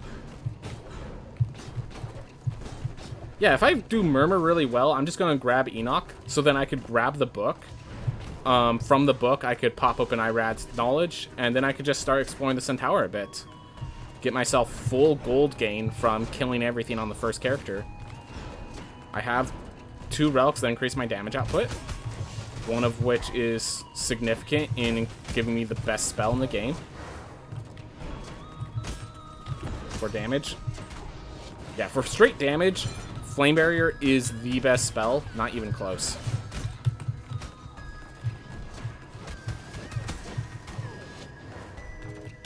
Ooh.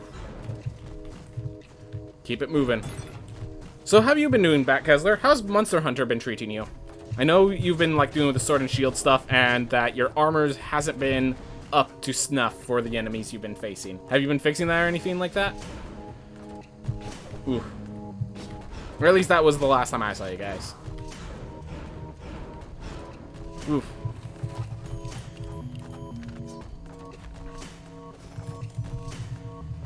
Alright. We got the heirloom.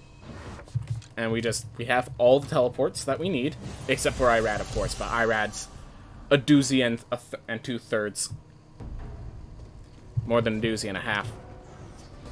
We can't get to the throne yet. We have to get through Murmur first. That's okay. Just a little jumpy. Just a little jumpy.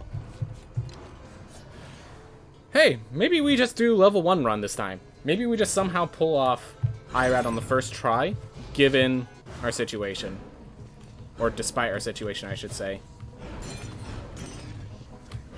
Which means I actually want to save Book as a way to get through the Sun Tower.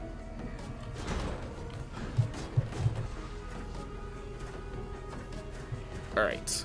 I see you responded, and now I'm just focusing on the boss right now, so I'm gonna have to read that later. Oof.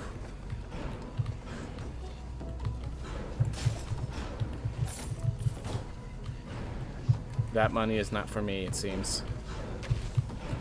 Thanks for being nice, Murmur. Sometimes you're not nice, but today you were nice. I appreciate it. Okay, now you're not being nice. Like, for example, sometimes you do that.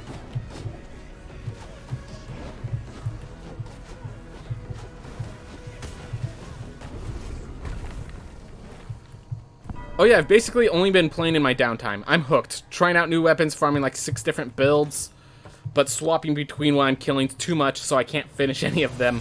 It's the nerves, man. Oof. Alright. Well, let's kill Enoch, get ourselves a whole buttload of money, have 8,000 to spend on my first life, just so I could just be Macho Man as I walk through and punch Irad in the face.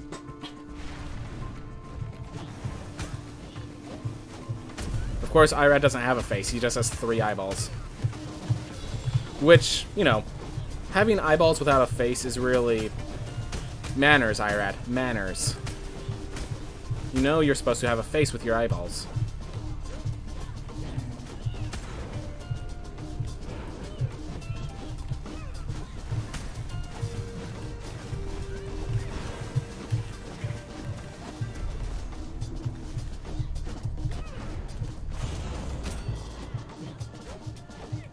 Yeah, that's the thing. He doesn't even have a mouth. So forget the nose. He still doesn't even have a mouth. He knows that having a face is part of manners, but he doesn't. Irad doesn't do it.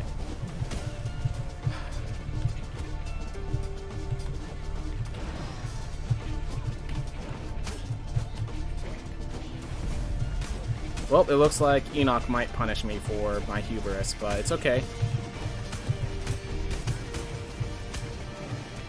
We have a book. We can have a nice reading session once we're done here. Alright.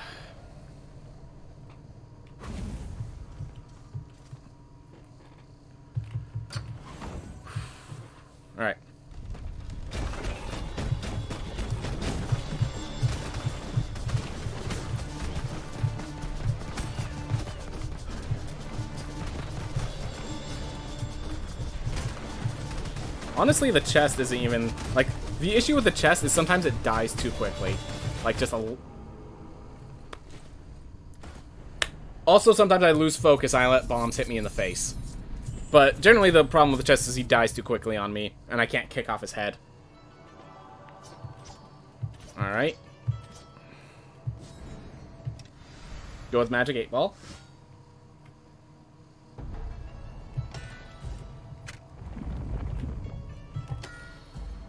We have good equipment. We have good upgrades to do. We are in a good spot. We have good money. Like, yeah, we in good spot.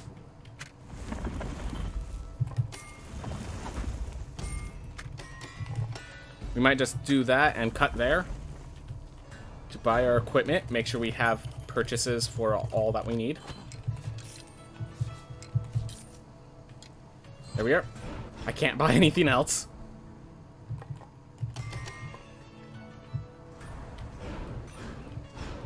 Oh. Could you imagine if I didn't use the architect? Again. Yeah, I've done it before. I know. Alright. So we have good combat. capability. Yeah, I could have done it. I know I could have. Oh well.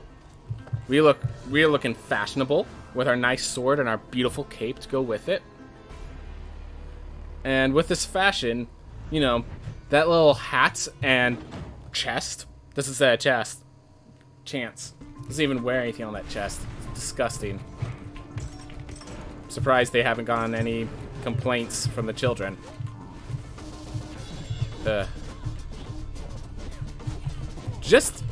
You have no idea, as someone who, like, runs this all the time, how much being able to see the dent you make in their health, like, how good that feels. Like, I just assume that I'm dealing damage, but it's gonna be a while. But, like, I can see the indent, and that's huge.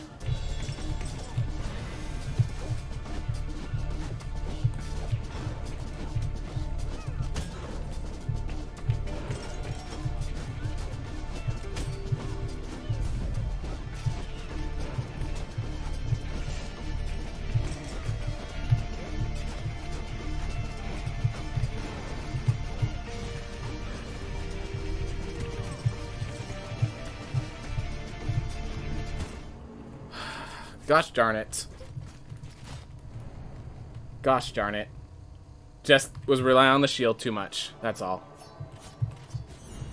Alright. For my question, Vibes answers McDonald's. And I'd say that's a fair point. I have not eaten McDonald's in a very long time, and last time I did, it tasted like sugar. The buns tasted like sugar. Bet Kessler, just a mere 50 hits and the enemy goes down. Honestly, that feels like so little for me. Feels like an insignificant, impressive feat that I could do it in so little. Oof. Well, this character has damage output, but does he have control?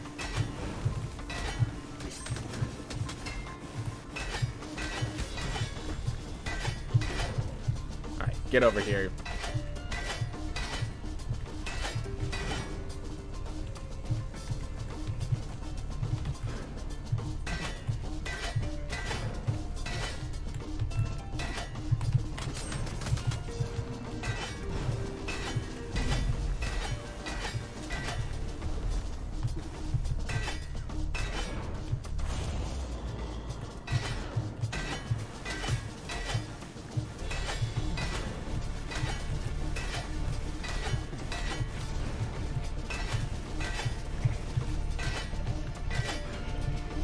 I'm just gonna shout now, make it easy on myself.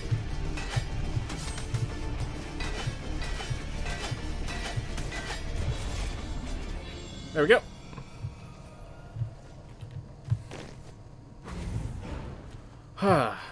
Well, we're getting 50 less gold, but we're getting gold, which is something we've been having an issue with recently, so take our wins where you get them.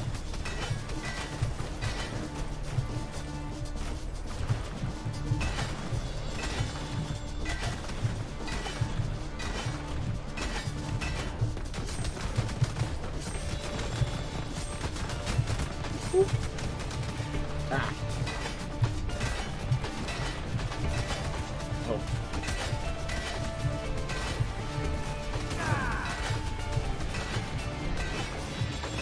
Too much damage.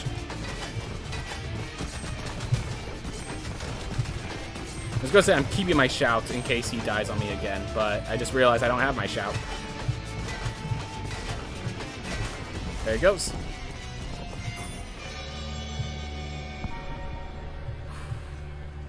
Alright. Grab our money, get out. Get our money, get out. Alright, we're grabbing the book. And then hopefully we use that book to get ourselves some IRAD DPS. And then we use all that to not die and get ourselves a happy and short Sun Tower. Oof. Sun Tower is scary, man. Sun Tower is scary. Gosh, we only have 254 health as Barbarian. We could use a health pack. Oof.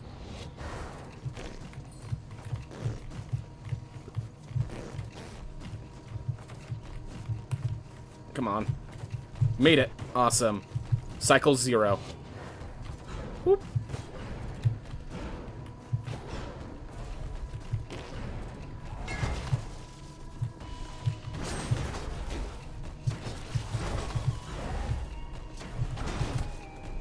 That's okay. 27 gets healed up with a single piece of meat, which we're getting right here. I wasn't losing that piece of meat.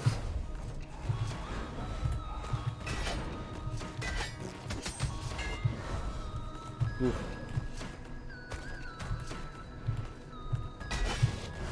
Go. Awesome. Deep breaths.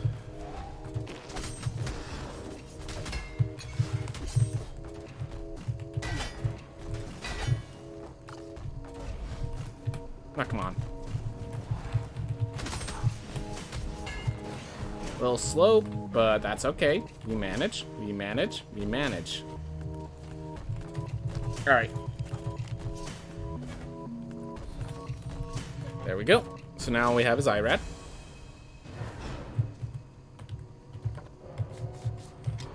But of course, to get to Irad, we have to go through his labyrinth. Which, not really much of a labyrinth, more of just a yeah, it's a Hollow Knight style Path of Pain, is how I would explain this area. Oh.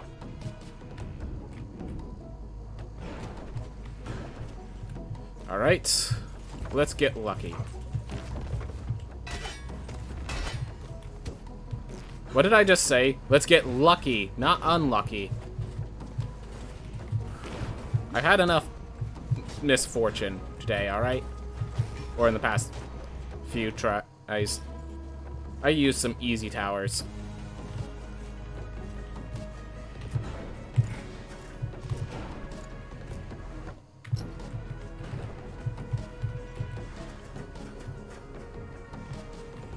Well, I thought it was coming out of the other one. I was, like, panicking.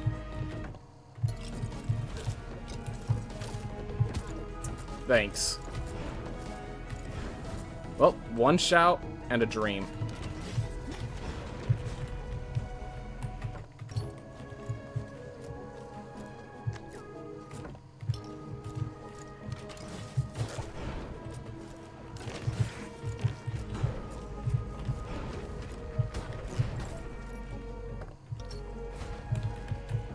I'm gonna kill this guy. Make it safe for me.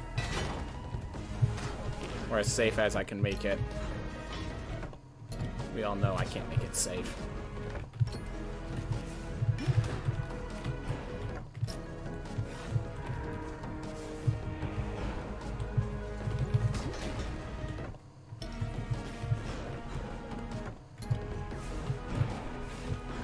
Oh, keep in mind, if anything touches me, I'm dead.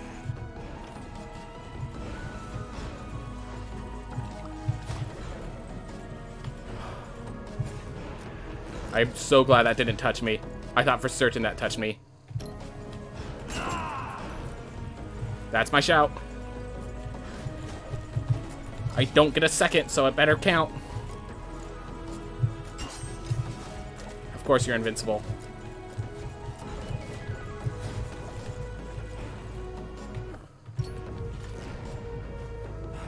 Of course. When you're going up, the correct direction involves going down. That's what I needed. Nope.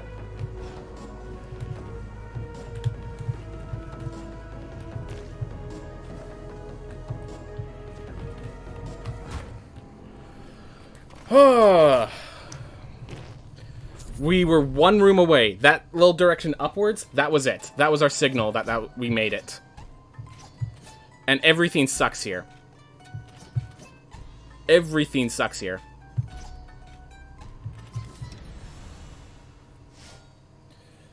I could have done that. It just kept getting harder and harder. All the smarter. We're going to get ourselves some intelligence. And we're going to be a mage instead of a ranger because of obvious reasons. We're going to get 1 health upgrade. We actually want 2, but that's okay. The reason we want 2 is that 240 health is how much a knight needs to survive 2 hits of IRAD. I think. Alright, well, now to do it again with a character with less health. Like, significantly less health.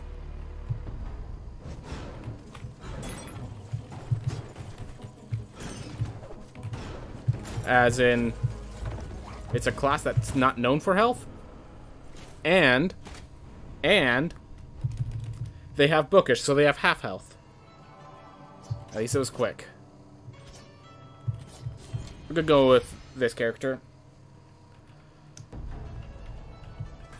My hope is that with this final, so muscle weakness is going to get me killed. Like, I have a sense that the lack of knockback is going to really wreck me on one of these enemies.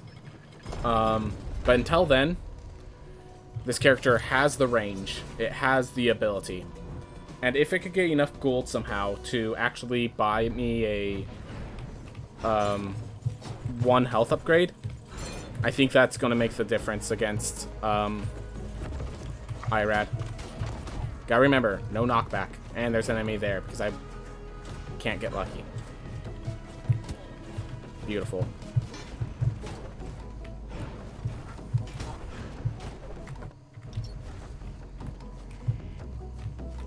Oof.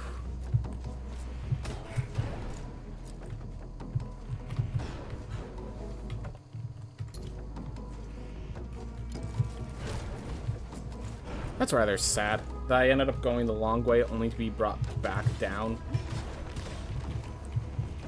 Beautiful, as always.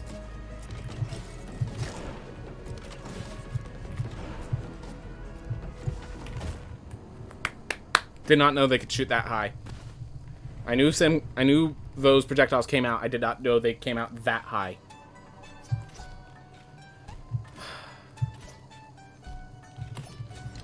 Wind wall.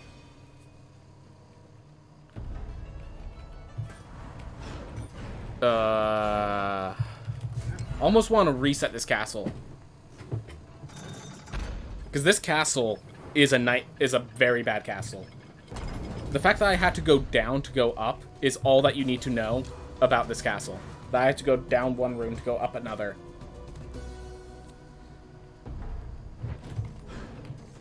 To know that's bad, but we're gonna keep trying. Practicing the castle once tough allows us to get better so that when it's good, we good, man. We good.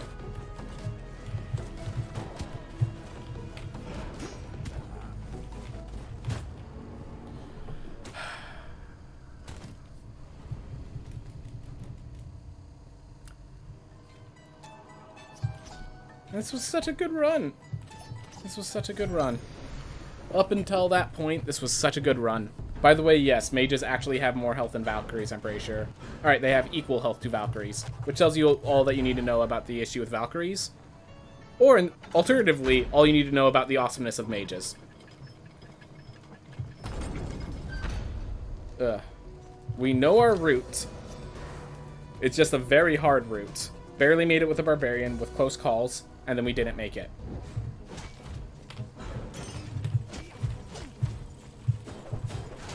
I'm destroying all of this because a single piece of meat puts us in a better place.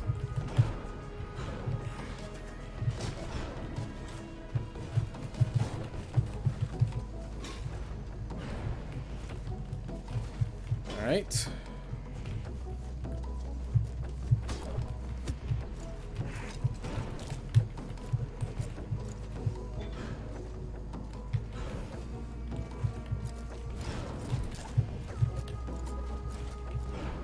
I have a freeze as well, which is actually a really good spell for this.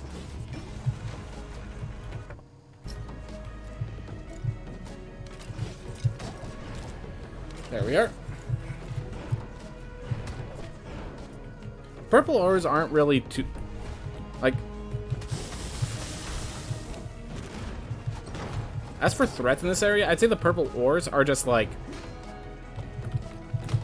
they're not the threat that gets you killed, you know?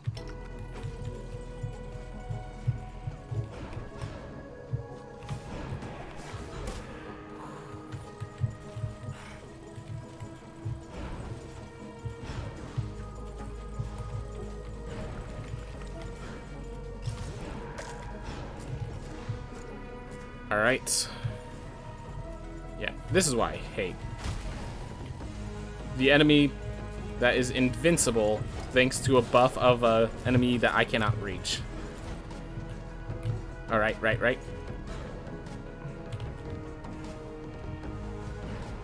Alright, we got to the room again, I think. Yep, this is the room.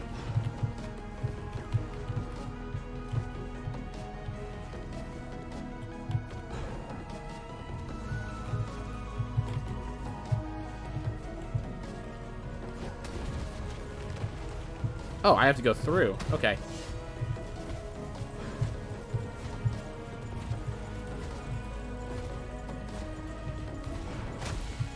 Don't want to take that. Well, good job, mage. Good job. Did your part. Literally going to only lose time opening those chests. Huh. Alright.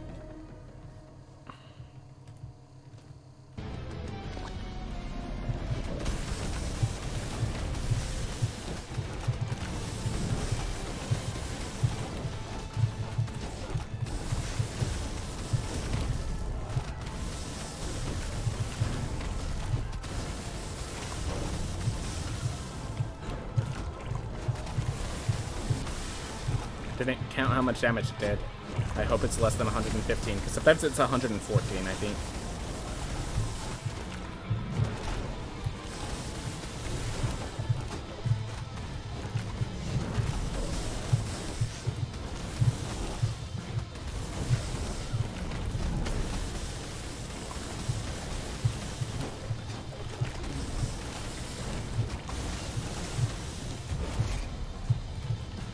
One HP the dream, everyone. 1 HP the dream.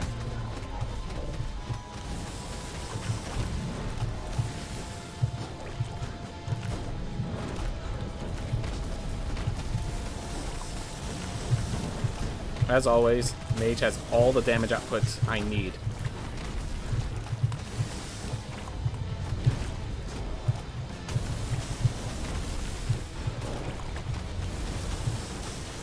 It's the survivability that the mage lacks.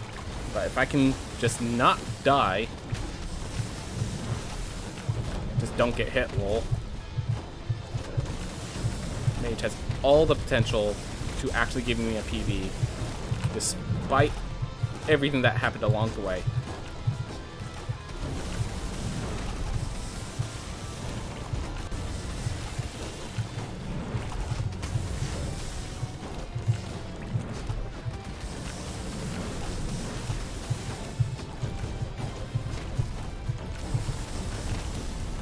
Whew. Almost. 1 HP the dream, everyone. 1 HP the dream. And that's a new personal best, Bat Kessler. I know you were asking what the records look like. We're about to find out. This is the new personal best. Ugh.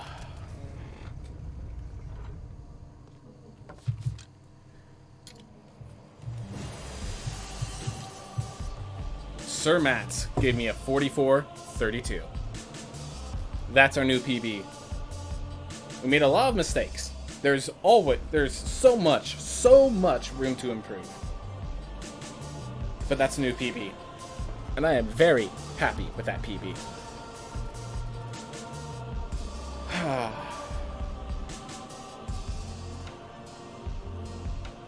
I just need to take a breath. Be happy. Alright, breath over. So, it is now past 2 hours of my streaming. So, the first 2 hours I always spend streaming Rouge Legacy, and then next I switch to my variety game. My variety game is Magic the Gathering Arena. So, we're going to start doing the switch off. What I'm going to do, So if you are just here for Rogue Legacy 2 speedruns, that's okay. Thank you for watching. I hope you have a wonderful day. And if you're here to watch just MTGA and such, I'll be back in 5 minutes. Just gotta refill my water and take care of a few things. See you guys in a sec. Whew.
All right.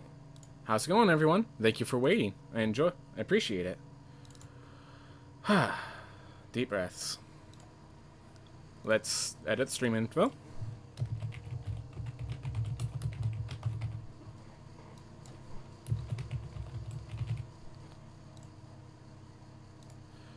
Got that all cleared out. We also move here. And we turn this on. The FNM at home completed. That's perfectly fine. There we are. Everything's working properly. The game decided we want to do Quandrix. I might disagree depending on what cards we're given, but our challenge at the very least says do Quandrix. Alright. Well, back on working on things. Whew. So, everyone, I know some of my viewers do not know how Magic the Gathering works, so I'll try to explain it as thorough as I can. That being said, this format is very rough. It's very complicated. It's a instant and sorcery based one. One of the things I'm trying to figure out while I'm doing this is how to speculate properly. Oh, by the way, got a new avatar. Alright. Whew. Deep breaths. We can do this. Oh my, a noob. Alright. Venerable Ward Singer, if this works, wins the game. It's a 3-mana 3/3, which is great stats. And then it just, when it hits people, it just brings value out of all of our cards. Master Symmetrist is safer, but this is just so much better. So I'm going to go with Venerable War Singer. Things worth knowing, Explosive Welcome is going to be nice. Spirit Summoning would be great to rotate back to us. I'm worried about the lack of other cards. We might end up taking a First Day of School or something in our next pack. Be ready to splash into green for Mage Duel. Yeah, I'm worried about... There isn't a second card in this pack for us, and that's the concern. Well, there is, but they're not good cards. It's going to be a Blood Age General is my guess. But yeah, Venerable Warsinger is just so good. I think we'll go with this anyways. For other colors, Spectacle Mage is nice. Alright. Infuriate, Zimone, Beaming Defiance. So, here's the thing. I'm trying to look at... So, it doesn't look like there's really... Like, I'm not going Beaming Defiance. I might go Infuriate, but I'm not going Beaming Defiance. I'm not committed to my color yet. Zimone and Decisive Denial are both great cards for Quandrix. The thing is, I don't know which one I want to get first. I've heard some people talk bad about Zimone because it dies to Lash of Malice, it dies to Heated Debate, it dies to everything, basically. And the draw card effect only works in the late game. So I think the Decisive Denial is going to be better between the two. And yeah, we're getting past... I'm not going to take Infuriate or Make Your Mark just for Venerable Warsinger. We're going to take this to speculate into one side or the other, so we can abandon ship should the worst come. I think these both are so strong that they're worth taking the pick. Alright. Humiliates. We got another Zimone. I think that's the tell that we can go Quandrix. And given that our only Boros card is Relic Sloth and maybe Guiding Voice, I think it's going to be open for us. So I think we're going Zimone here. We have a Leyline, Spirit Summoning, and a Burying Books. Like, we have so many good Quandrix cards along the way as it comes back around. This is only pick 3, so we're not committed, but we're very excited.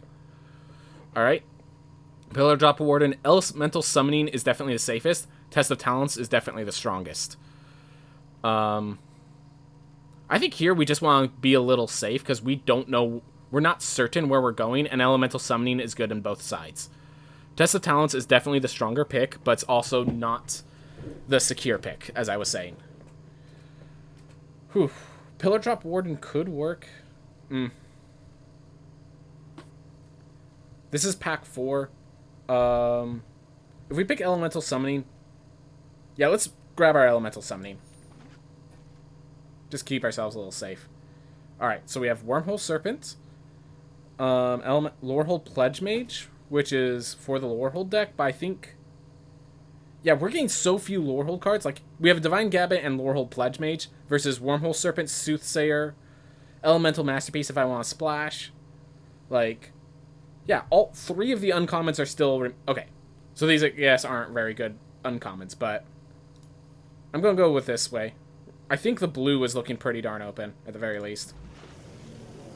Negate, just to prove that the blue is pretty darn open. Question is, Negate or Decisive Denial? This one gets worse later on, but also has the fight effect. But yeah, it looks like we definitely took the open route. So I'm going to do something crazy. I'm going to pick the Negate. Of all pretenses, the Decisive Denial, I think, is more likely to rotate back to us. 1, 2, 3, 4, 5, 6, 7.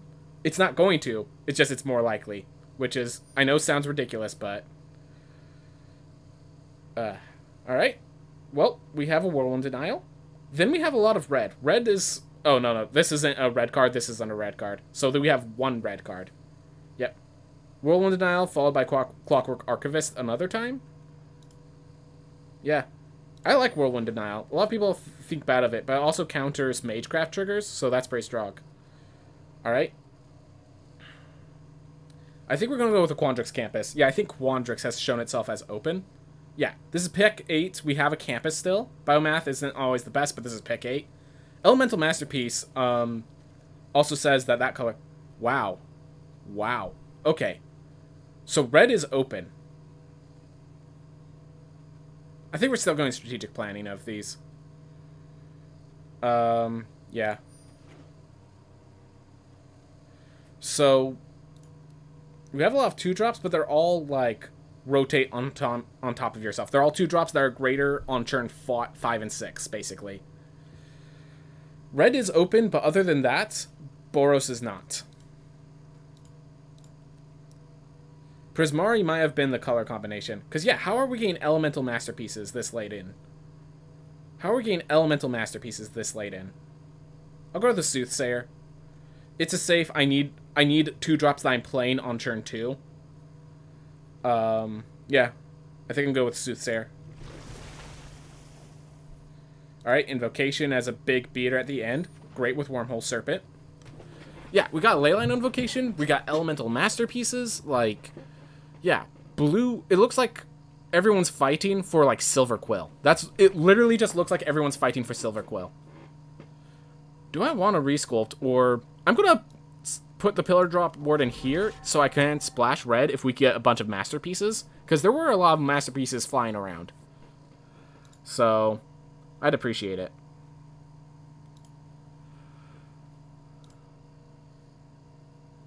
Alright. So yeah, we have 9 cards. 3 are creatures. Okay, so this is one set of win condition. This is a card draws... This is a value. And we have 3 counter spells already. We can Dirtle and make it so they can't. So all that kills us is tempo. I think that's where we're going to be. We just pick the big value cards, and otherwise we just only lose tempo. Square Up's playable, but it's also the least playable. It does help. It makes Zimone. It protects Zimone. It protects Zimone and Soothsayer. And it gives +4/+4 to the invocation. Square Up isn't actually that bad now that I think about it. Also, by the way, look at our colors. What's really open isn't Quandrix, but blue. Which means jumping into red will not be hard at all. So jumping into Prismari red will not be hard at all if that comes up. Which is nice. It's nice to have options like that. I mean, if we want to be mono blue, by all means, sir. Charge Through's nice for this kind of deck. And Spiteful Squad, I've been less and less on the more I play it. It just seems like not what I want to be doing a lot of times. So if I had life gain, this would be the pick. This would win us the game every time it's played. We don't have life gain, so instead we have to get removal. Notes. I think the reason we're not getting much green is because someone's in Witherbloom. Which means I think the Witherbloom guy is going to have freaking... Gosh, the Witherbloom guy is so happy. Valentine, Dina, Hunt for Specimens, and Pest Summoning. He's so happy. Which hopefully allows me to get my Burying Books. They're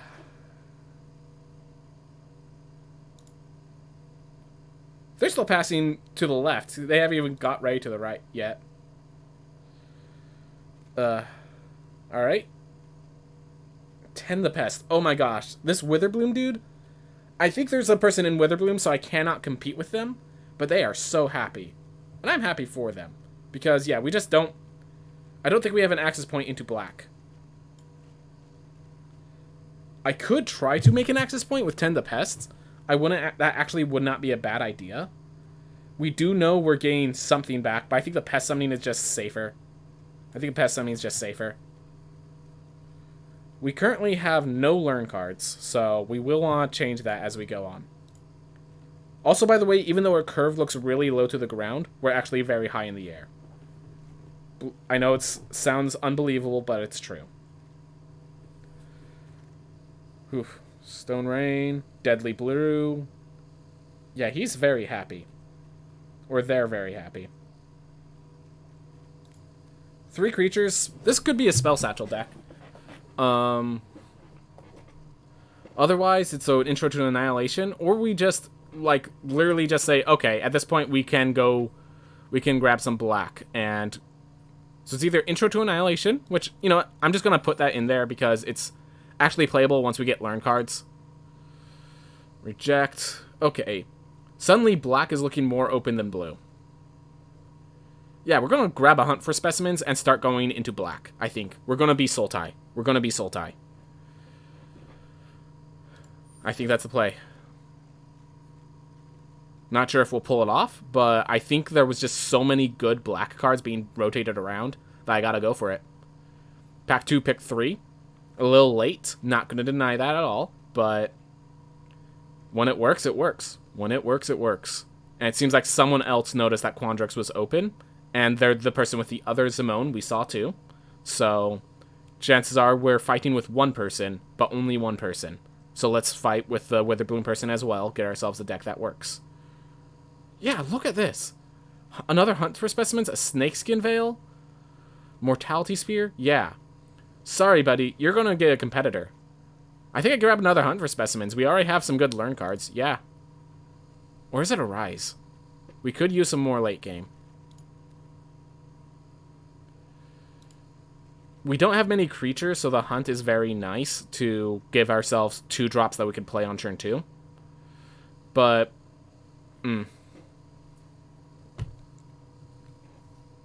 yeah, I'm just going to commit. I'm going to say we can go black. By the way, the person to my left, Amaricius, I don't think they're taking their time thinking. I think they literally just left the draft and we're stuck with them. Alright, so we have 2 Hunt for Specimens, a Soothsayer Adept, and a Zimone as our 4 2-drops. One of those not really being a 2-drop. Mentor's Guidance doesn't work because we don't have the cards for it. So I think it's either Needlethorn Drake or we grab Witherbloom Apprentice. I think with the 3 colors, Witherbloom becomes a little harder. So I think I go with the Needlethorn Drake. Just a safe, secure, kill their stuff card. Scourge Colony? Or do I grab the... Is it time for the pop quiz? I have 2 Hunt for Specimens and a Needlethorn Drake. I think we're getting a lot better in our 2-drop slot, and our 3-drop slot is wide open. Having this guy to play when our counterspells aren't being played is fantastic. Alright. Quandrix Pledge Mage or Witherbloom Apprentice? That's really the question. Quandrix Pledge Mage, does it work with anything significant? Wormhole Serpent. Works with Wormhole Serpent. Yeah. We need a big body sometimes for these decisive denials and such. So this is our old pack coming back to us. We have a Duress and a Leech Fanatic. And a Spine Carrock. Yeah, Leech Fanatic's pretty nice. The fight gives us life gain. Like, it does some good stuff. Tend the Pests is an... Yeah, there was just too many good cards for Witherbloom. They couldn't pick them all. Can we bring us back our Wormhole Serpent? Alright. Spell Satchel. We have 7 creatures, 12 non-creatures. So we have quite a bit of non-creatures. Leaving up the mana for counterspells is also nice, so I'm going to go with that.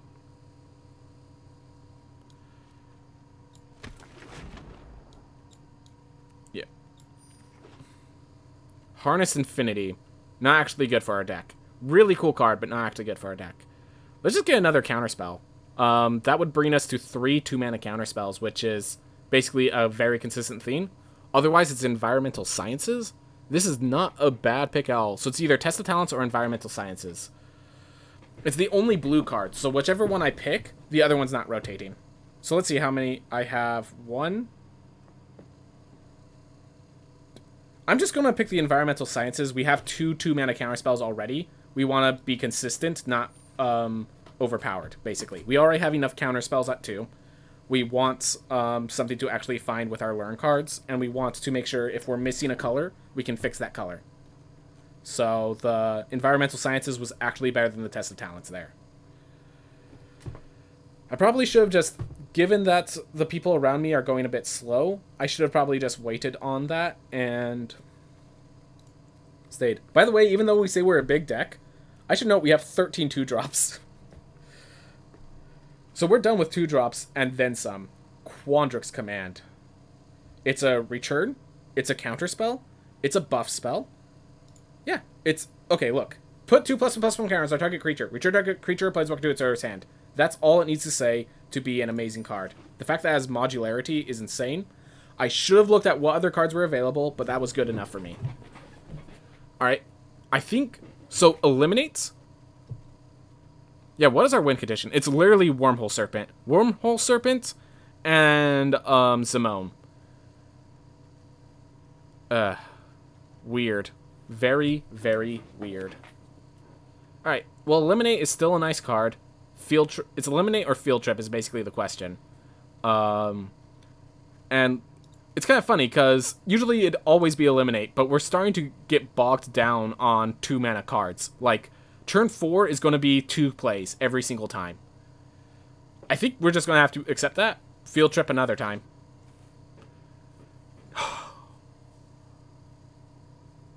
Guys.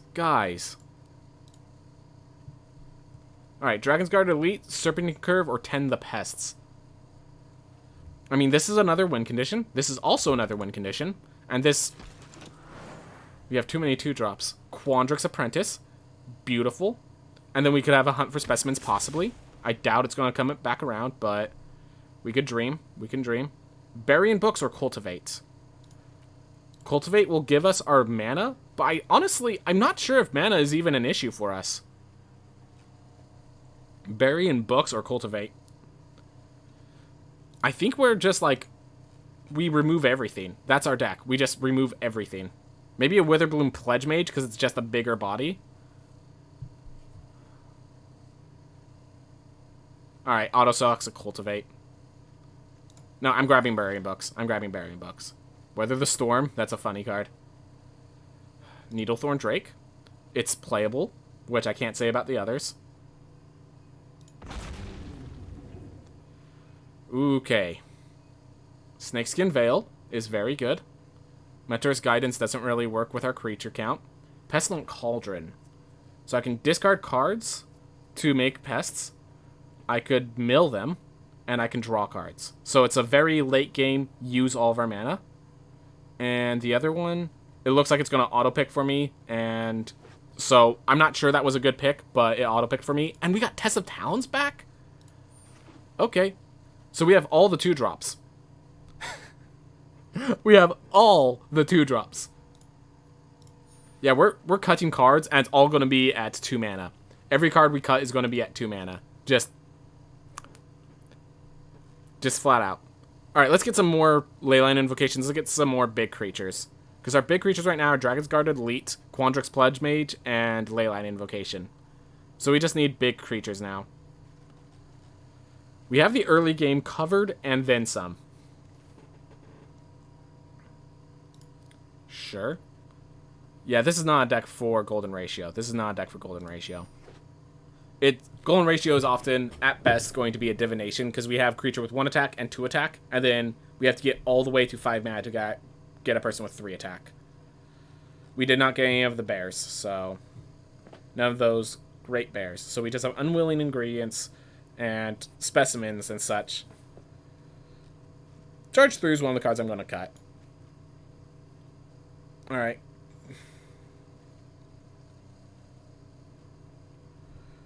We don't really have buff spells, so I think the Pop Quiz is better than the Moldering Karok. We are the aggressive Dirtle deck. We have all the early game, which then we use to just stop the game. Yeah, I'm not playing the artifact. I'm not playing the wall. This might actually be played. Alright. So what cards am I missing? Really red. So we need to get rid of 9 cards. Look at this 2-drop slot. Look at this freaking 2-drop slot. There's half of our deck is 2-drops. Half of our deck is 2-drops. Spell Satchel could probably go. Actually, hold up. Yeah, 12 creatures. Spell Satchel can go. Alright. So this can return 2 creatures from my graveyard. And exile, and then it also acts as late game just Dirtle longevity. 11 creatures.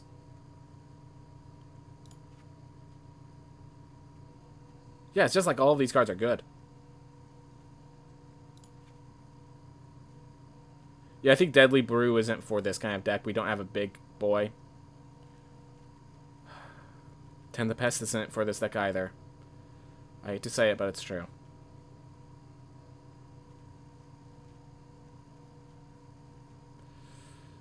So yeah, most of our deck is in the early game, and then we just have to learn out late game, I guess. Elemental Summoning, Environmental Sciences, Intro to Annihilation. This is a weird deck. We're going to be doing a lot of Dirtling, but I think our deck is very good at Dirtling, so I think it's going to be alright. Infuse with Vitality and Decisive Denial. It's a 2-part kill spell, not exactly the most hyped about it.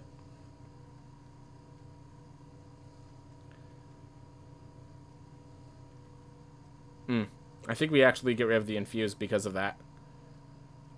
Oof. I actually like Pestilent Cauldron. I think it does a lot of what this deck needs to do. How many 2-drops do we have? 16? So we'll go to 13 2-drops.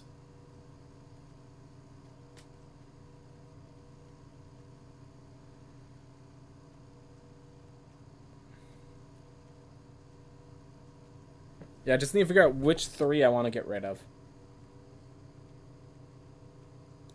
Like, I'd put the Spell Satchel in here. This is a good deck for Spell Satchel if there was actually place for Spell Satchel. I don't think there's a place for the Spell Satchel.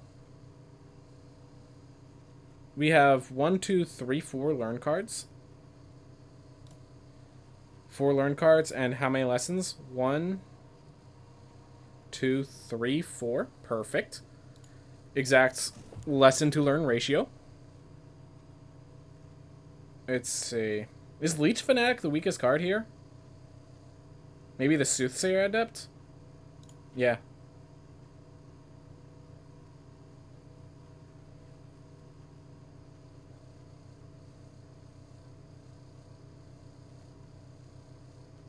Do I get rid of... No, I don't get rid of a Needlethorn Drake. Did we get rid of the Leech Fanatic? So that leaves us some good... Okay, so let's split this up. So we have control elements for 2.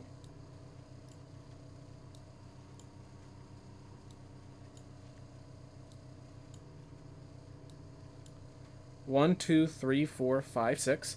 And for turn 2 plays, 1, 2, 3, 4, 5, 6, 7. Alright, I like that a lot better. Alright. Double Dirtle. 2 mana. Yeah. 2 mana Dirtle. And we're going to trust that that land count is correct. It looks like it gave us too many swamps. I think it gave us too many swamps, yeah. We're going to play it as is, but I'm going to just make a... Why does it say we're 5 colors? Like, yes, we drafted a red-white card, but we're not... Not 5 colors, man.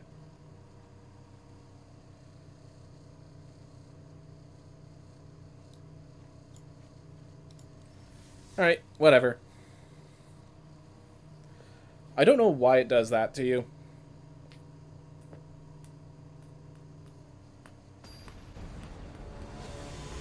Alright. Keep it moving. Let's see how we fare against the Opacs.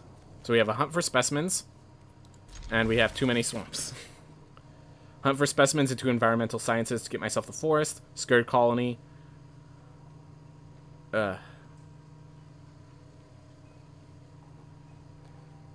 We can make them believe we have no blue.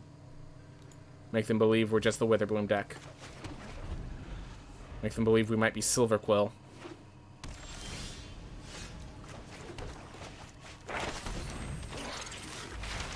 Environmental Sciences. Beautiful, beautiful card.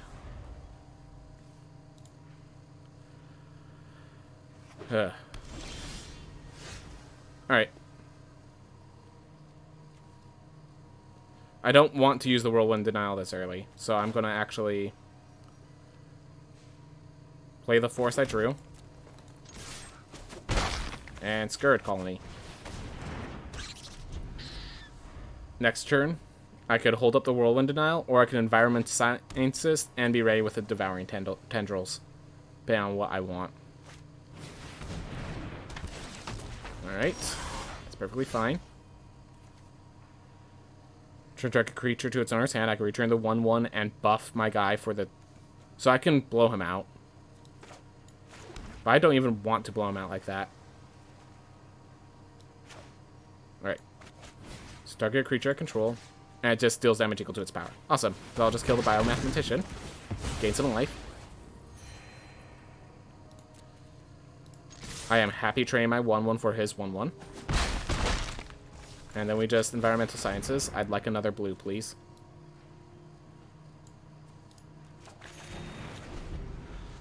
Alright. Next turn we can hold up a lot of cards. We would need 6 mana to hold up 3, but it looks like we have a lot of good cards to hold up. Whirlwind Denial, Quandrix Command, Burying Books. Alright, second Biomathematician. That's fine. Alright, if he wants to start Dirtling, I'm happy to start Dirtling.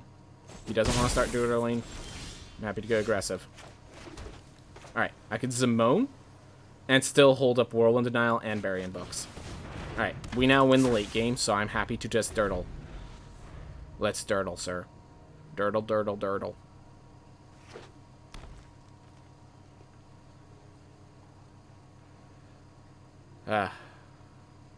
See how it fares. Wow. Do I Whirlwind Denial this? Or do I just bury the 3/3 that comes out? Yeah, actually, the only thing it does is it creates a 2/2 and a 3/3.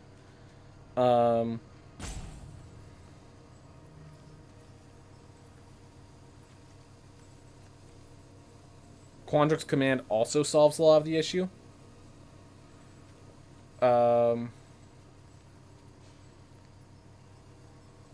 This is tough for me. Yeah, I'm going to let this happen. I think there's going to be much more dangerous things to denial, but there are less dangerous things for me to bury. Alright.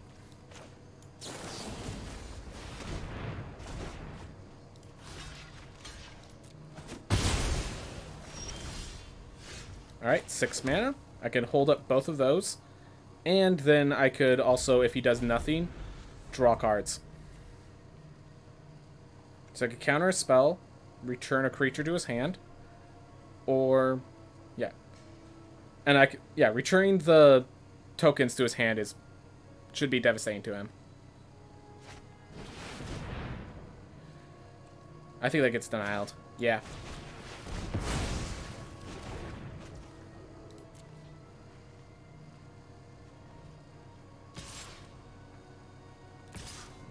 Alright, do I just Quandrix Command to blow him out? And to make Zimone a threat? I can do both. Then I have no cards in hand. Nah. We're gonna take the hit.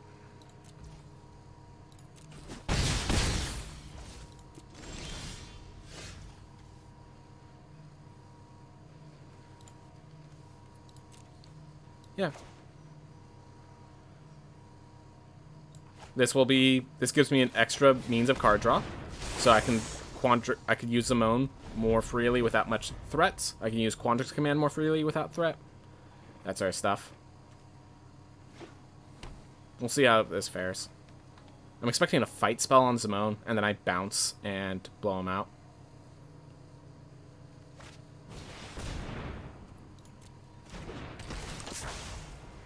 Four Biomathematicians in the top 14 cards of his deck.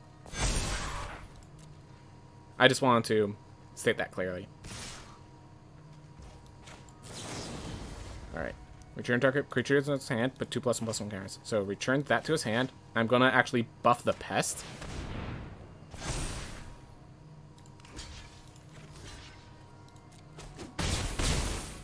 So that the reason is I want to split out my threats that he needs to deal with. 1, 2, 3, 4, 5, 6.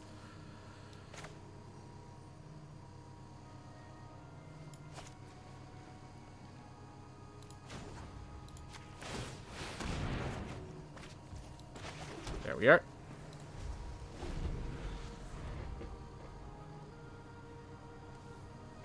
Then I could pop Quiz for an elemental summoning. Or it will resolve. And that scares him into believing I'm more interested in countering what he has to play after. Which is pretty great. We have an Intro to Annihilation. That was his 5th Biomathematician. I just need to state, that was his 5th Biomathematician. And they're not even being a significant threat to us. Like, they're being a threat. I'm not going to deny that. It's just not a significant threat. Do I just Pest Summoning? No, I think I Elemental Summoning still.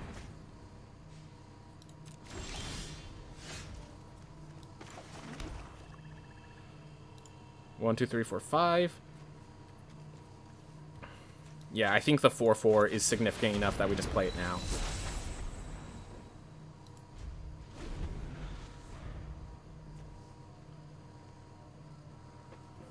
I could Zimone to play this land tapped, and then I can draw a card later. If he doesn't have an answer to Zimone, we're lucky. He has an answer to Zimone. It's very likely he has an answer to Zimone. Alright, he taps those two. That's smart on his part. It's a good thing Zimone's going to give us card draw. But yeah, he's now actually starting to apply pressure just by a bunch of 2-drops. 2 attack creatures. Yeah, that's 5? 6... That's 5 biomathematicians. What's a buff spell for 1? For a fine draw. 1, 2, 3, 4, 5, 6, 7, 8.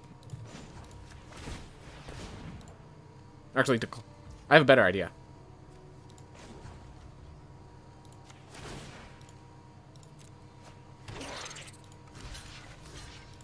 There we are. I like that one.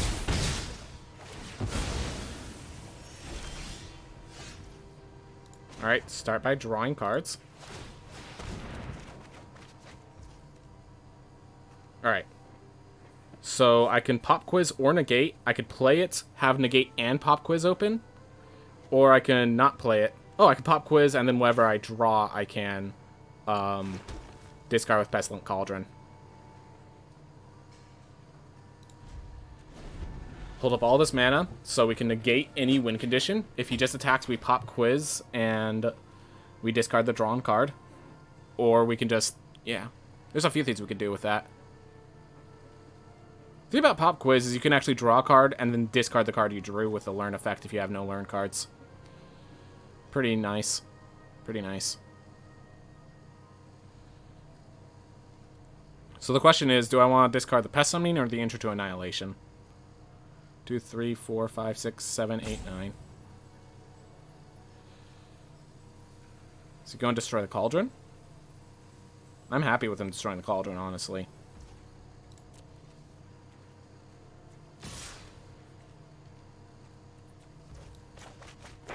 Let's see what we draw. If it's a land, yep. Okay. So I'm going to Pest Summoning. And I'm going to discard a card. I'm going to discard this Forest. We are kind of behind, but this is because the snow day was so insane, actually, that we're so far behind.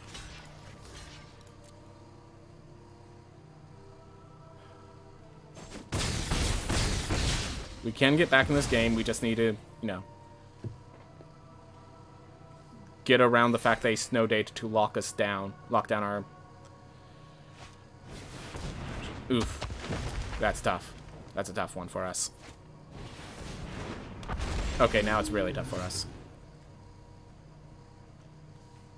Alright.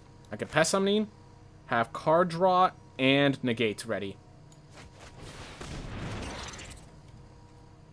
I'm gonna... Wow. Yeah, the Weatherbloom Pledge Mage does a lot of work against us.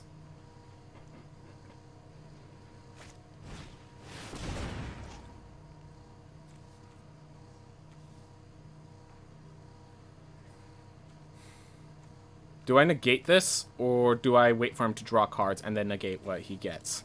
That's the big question.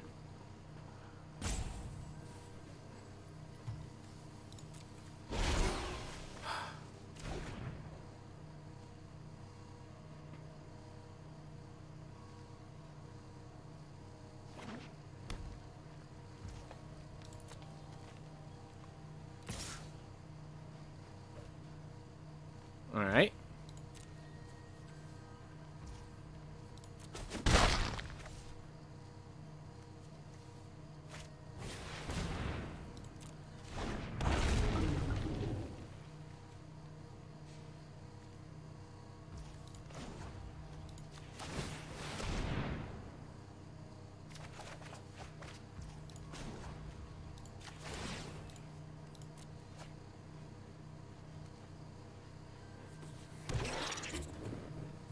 I actually didn't need the Quantum Fist with Zimone. Do we annihilate the Witherbloom? Or do we actually do it on the Needlethorn Drakes?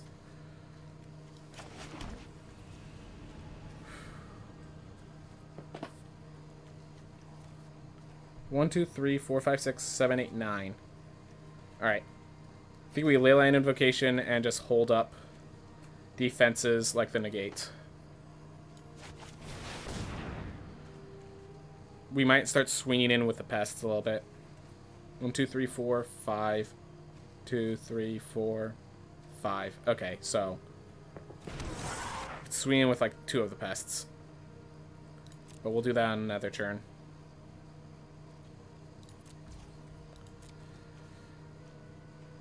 We're hoping he swings in and then like plays a spell that we get to negate. A lot of our pests die, and we mill him for a ton. Because I think that's our win condition right now. Of course. Yeah, he just was able to tap down all our stuff as we played it, and that allowed him to tempo himself out. Also, I should note, again, 5 biomathematicians in the early stages of the game. The negates were being useless, thanks to him not playing spells that could be negated. Or when he did, they were spells I didn't think I needed to negate.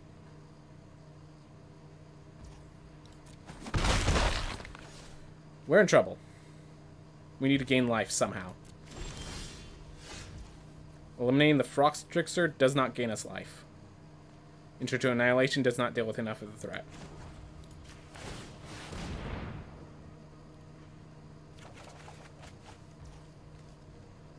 This starts doing some work. I could actually Decisive Denial to attack one of the Needlethorn Drakes, gaining me life, and then I could eliminate the Frox Trickster. Such a weird play, but I think that's the correct answer. The creature I control fights target creature I don't control.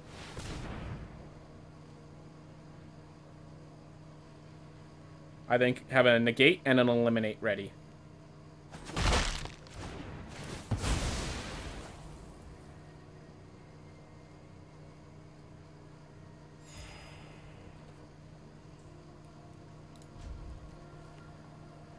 Not the place I want to be, but it's a place where I'm not dead. And that's the important part. Let's see how he attacks. If he swings with all...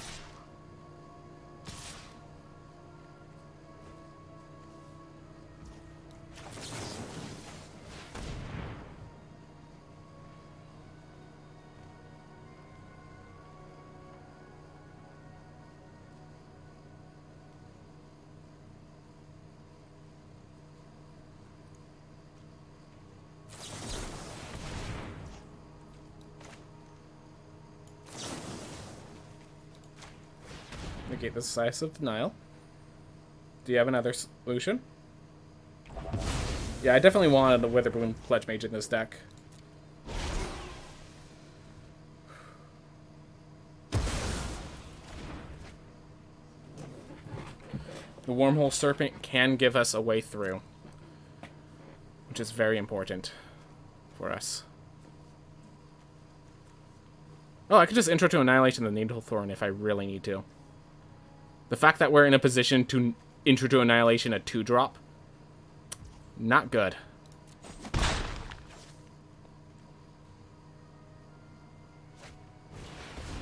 That's fine.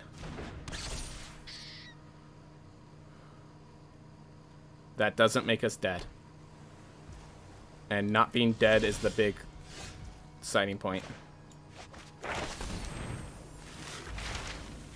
10 versus 13. Alright.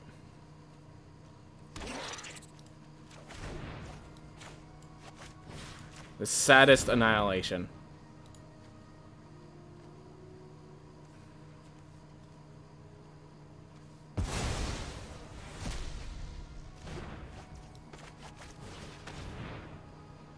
Am I able to attack with the Fractal?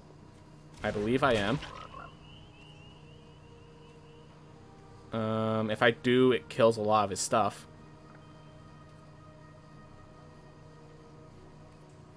Nah.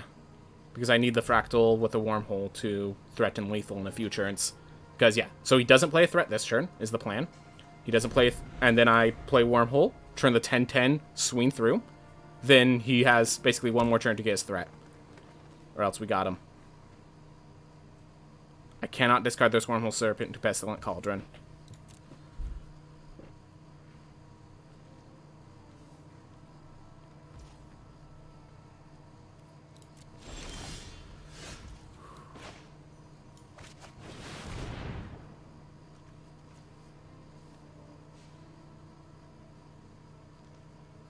Counter. Do you have a counter for a creature? Eureka moment. That's fair. That's fine.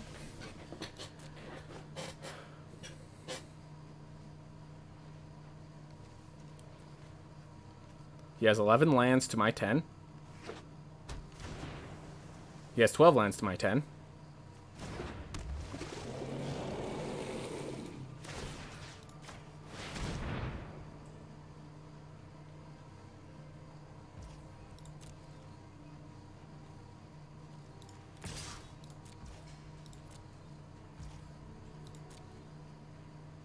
No berry.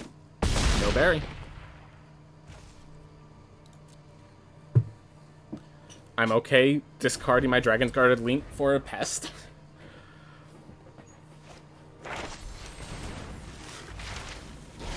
What you got for me? He is actually milling out before we are by 1 card. Intro to Annihilation, that's fine. That is okay. I could make a very easy assumption as to what he's annihilating. Ah, Wormhole Serpent. Very smart, actually. Very smart, actually.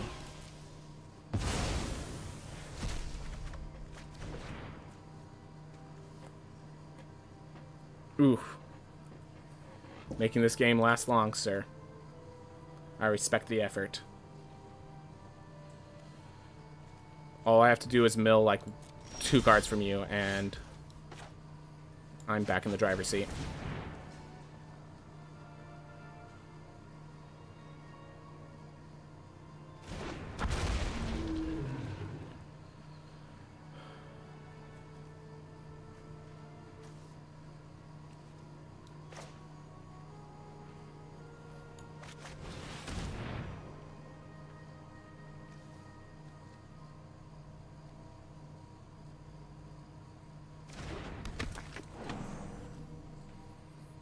If I attack here, he blocks I kill these 2, and he gets a stop otherwise.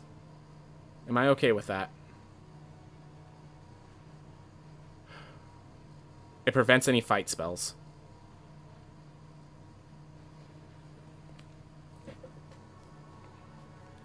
It's a tough decision. It's a tough decision point.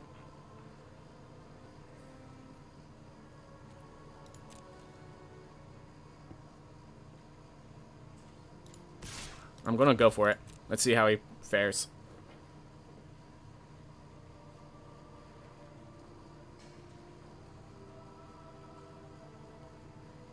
He can't trade Jess's Biomathematicians. Huh. Tough game. Tough game. Very tough game. Alright. The thing is, he has to triple block, and I very much appreciate that. Alright. So he's being smart. He's keeping his Scourge Colony around. Well, we know how this is faring. We're killing the Witherbloom Pledge Mage, and then the Biomathematicians. No, I want to kill the Pledge Mage first. Zimone gave me the card draw to get back in this game. Pestilent Cauldron gave me the pests. The combined result... Oh, man. What a game. What a game.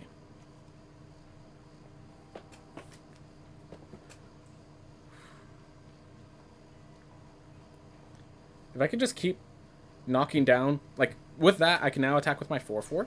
If he wants to block that with Scourge Colony, I'm fine. If he wants to block that with Biomathematician and the 2/2, I'm also fine. Alright, he's looking for a win condition. And he's putting his lands away, I'm certain. Probably going to scry one of them to the bottom. Oof. Deep breaths. We're in the home stretch. He is milling himself.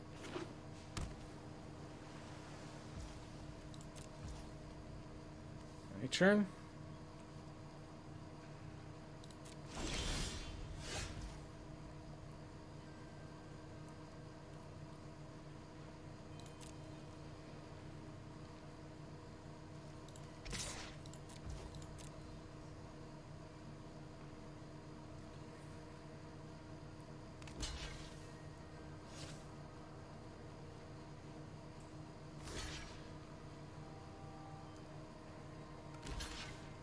Alright.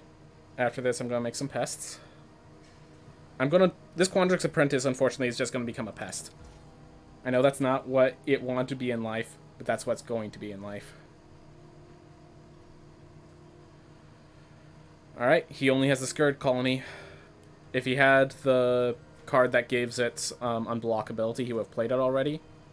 So he didn't have an answer amongst those cards, so I'm very happy.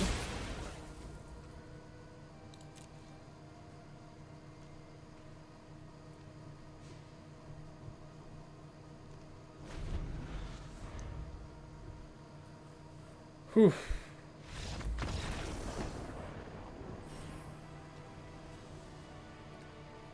Talk about a tough game. Talk about a tough game one, guys. Oh, man. Oh, man. Tough game one.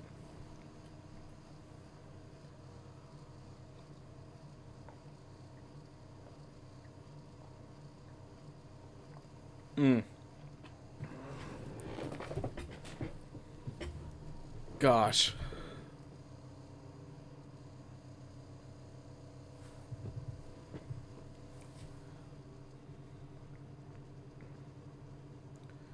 Needlethorn Drakes, Scourge Colonies, all that.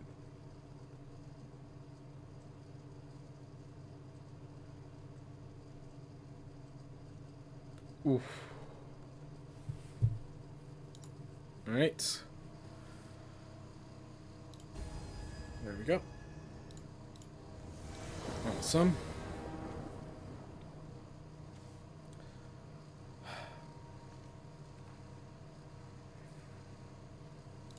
Too many swamps. Too many swamps. Throw back the Pestilent Cauldron. So it's funny, in the moments where Pestilent Cauldron is good, we're probably going to get all the way back to Pestilent Cauldron. Thanks to stuff like Quandrix Apprentice and such. When we want this card, we'll get there.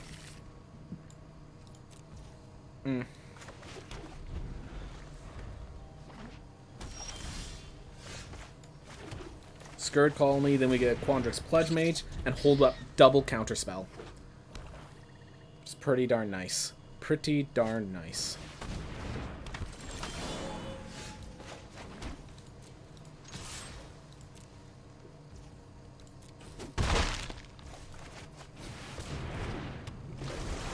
Yes. So yeah, we have a Decisive Denial, if we need it.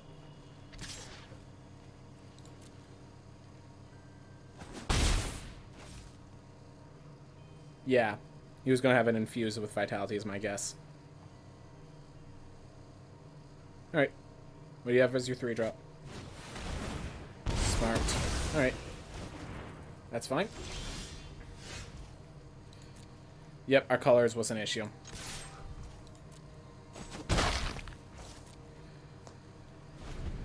This isn't good.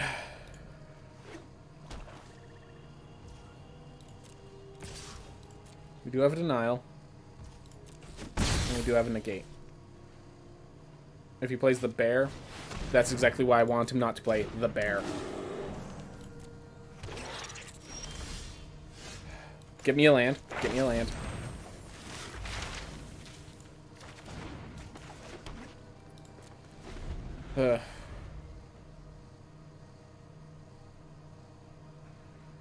Not good days. I think we just lost because we had a bad hand, so we need to remove one black. And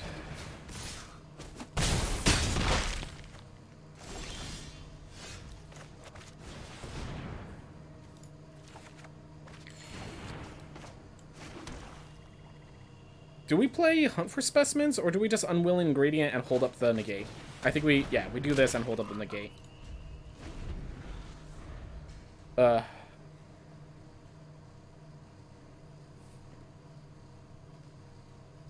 We're not in a good spot, in case anyone's wondering. I think I still block the 1/1 to get rid of it. To at least get rid of the threat.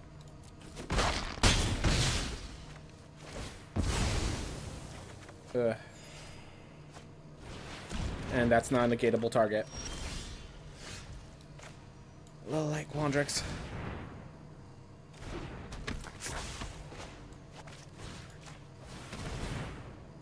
Swamp? Swamp or island?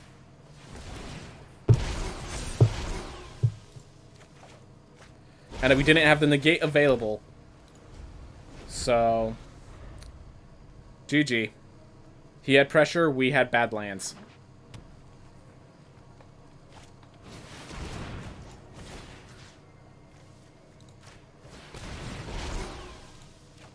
There's our swamps.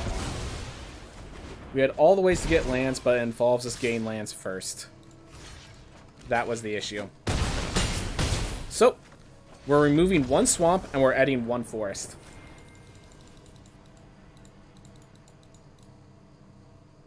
Because the forests can give us swamps, the swamps can't as easily give us forests.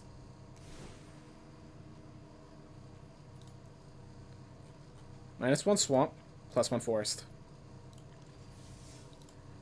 We have ways to get to the swamps when we need them. And they involve having forests and islands. Watch, now that we do that, we get punished for the other side. Dragon's Guard Elite, Needlethorn Drake. I'm happy with that. A single land, doesn't matter the color, gives me the pop quiz, which gives me the environmental sciences. Alright, I think we apply pressure. I think we scare him.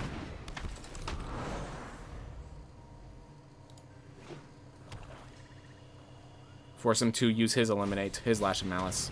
There we are. Now we can Dirtle. Now we can Dirtle properly. I'd rather have the pop quiz than the Needlethorn Drake. We're gonna hold.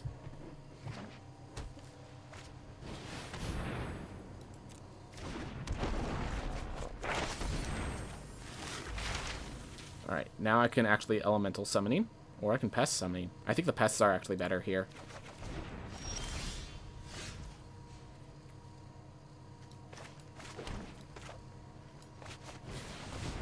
I'm just gonna eliminate that before it becomes a threat. Yep. Probably because he was Silver Quill, I should have played around Lash of Malice and played the Needlethorn before the Dragon's Guard Elite. Oh well. You make mistakes and you live.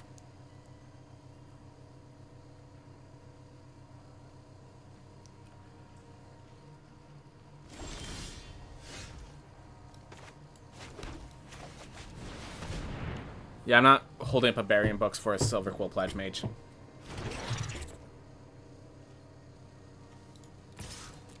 I'm also not trading this guy. Yep.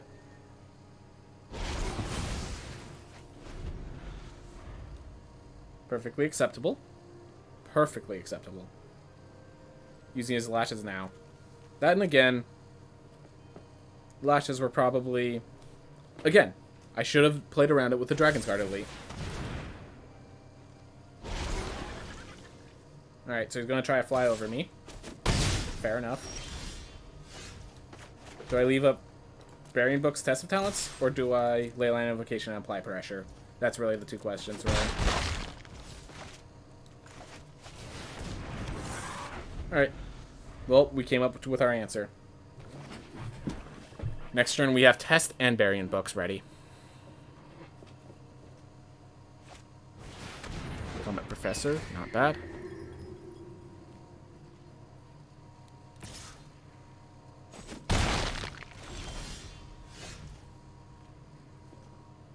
I'm going to start by attacking.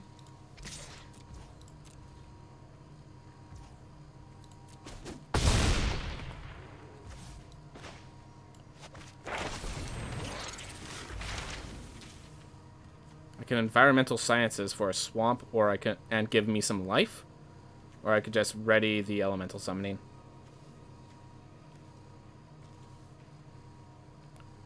I'm going to ready the Elemental Summoning. I'm holding up both Test and Bury, depending on how he wants to play into my stuff. Alright.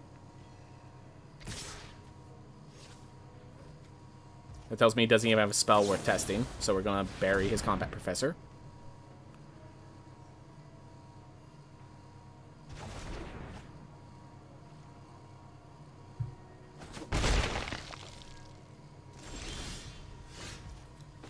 One, two, three, four, five, six, seven. All right.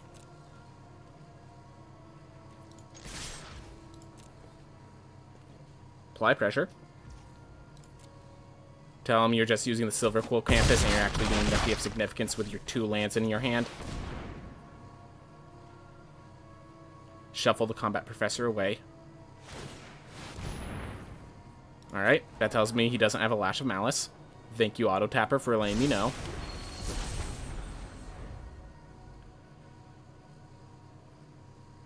Always appreciated. Always appreciated.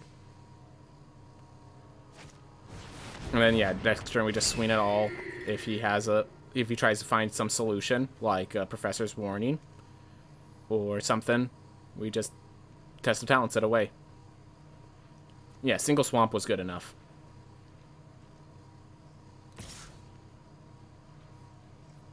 Take 4. And threaten lethal.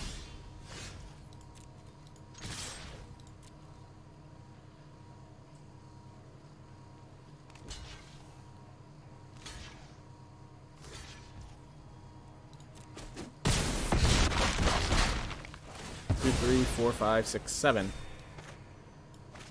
I will play this so that I can scry and test in the same turn. Well, he has a lot of work to catch up on.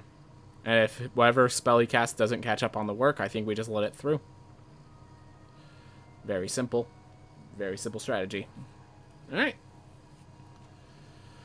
Yeah, now even my pests are lethal threats.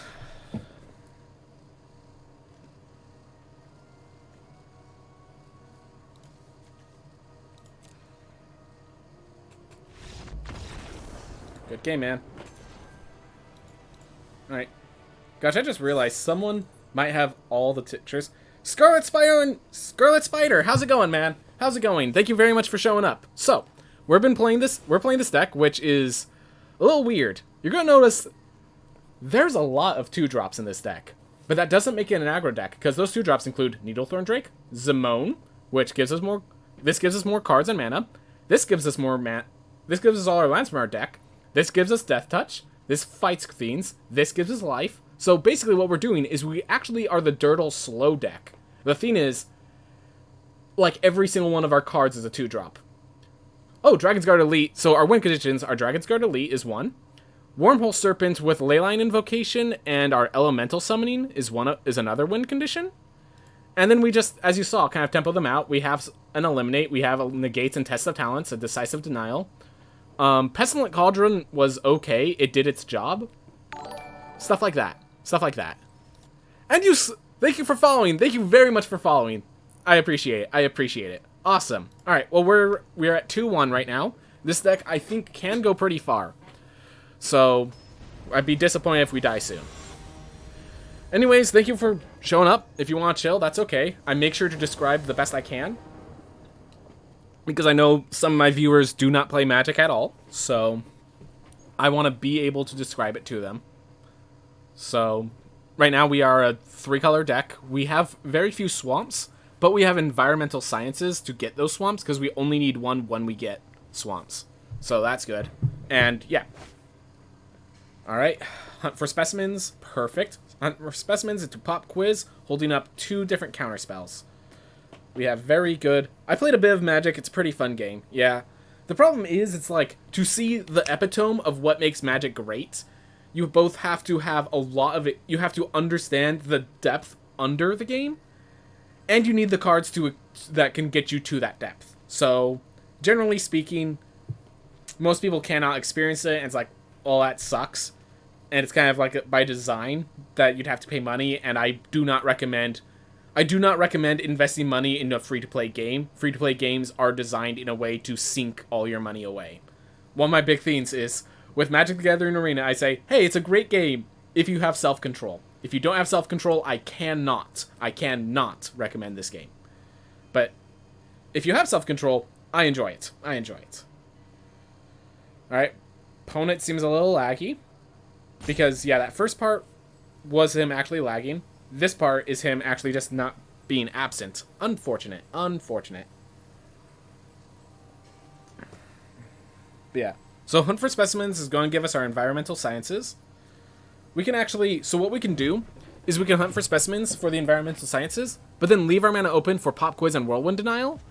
And so then the next turn, when we have 3 mana, but we have time to play a 4th land, we can then Environmental Silence for the forest and hold up a Decisive Denial.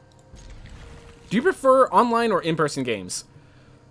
So in person, like, okay, I prefer playing with my friends over everything else, but so therefore I'd say in person, but that only happens so often, and when I'm playing like a competitive, like, let me put it this way, if there's a person who's not the best like not the best at socializing at, you know, someone who, let's, a braggart, for example.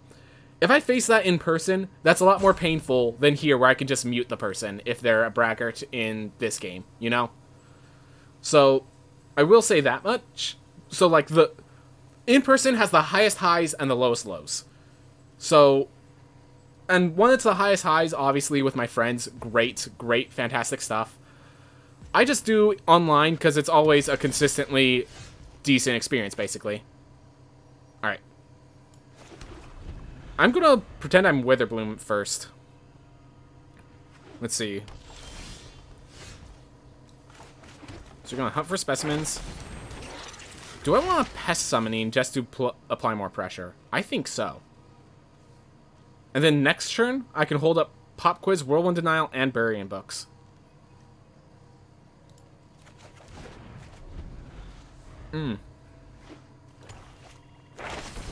Alright. And if he field trips something really good, Environmental Sciences, that's not really good. Okay, that's perfect. He's going to be Environmental Sciences for his blue. Alright. I'm actually going to play reveal the blue now, because I want to be able to, like, if I draw my negate, I want to be able to Decisive Denial and negate in the same turn.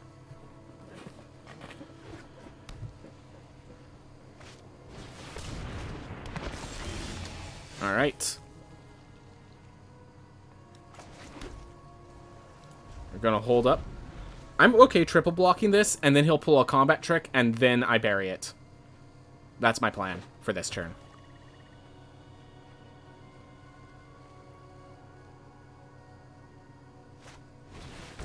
Okay. Get your land.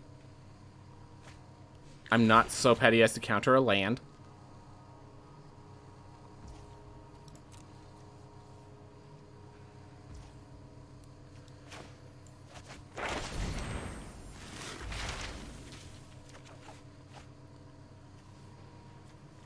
I'm going to pick this up. I'm not going to play it this turn, which I know is going to send alarm bells ringing in his head, but I'm okay with that.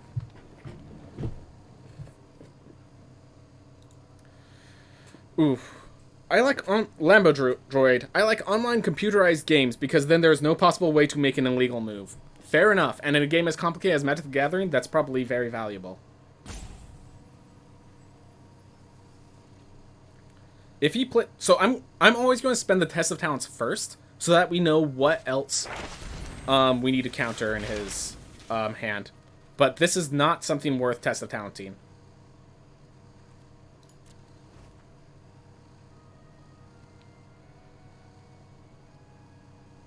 If he wants to study break, that's fine. Get your pests. I have my pests, you have yours. We're a happy family. No blocks. Y'all both tricolor. Yep. He is Abzan. I am Sultai. Do I want to counter this? I have so many counter spells, I think the answer is yes.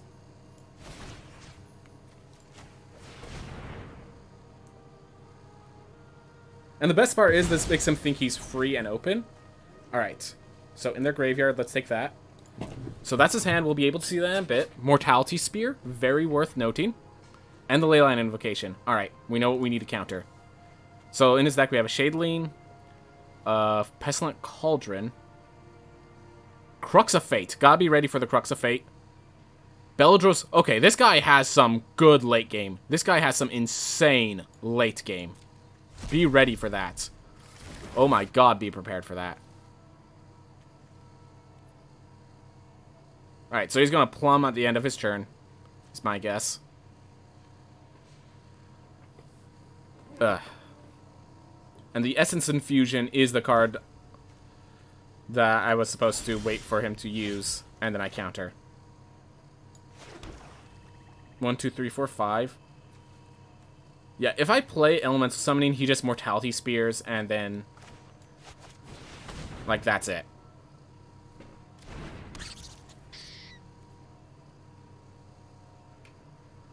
We're gonna attack with 1, I think. Actually, no. He's gonna Mortality Spear. If he wants to Mortality Spear a Pest, be my guest, sir. Be my guest.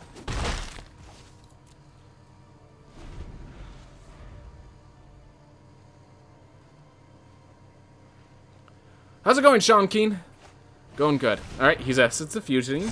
That's exactly what I wanted to see. So now I can just bury that. He does not have enough to... He has enough if this is a land, he can ley line Invocation. I'm gonna just trust it's not.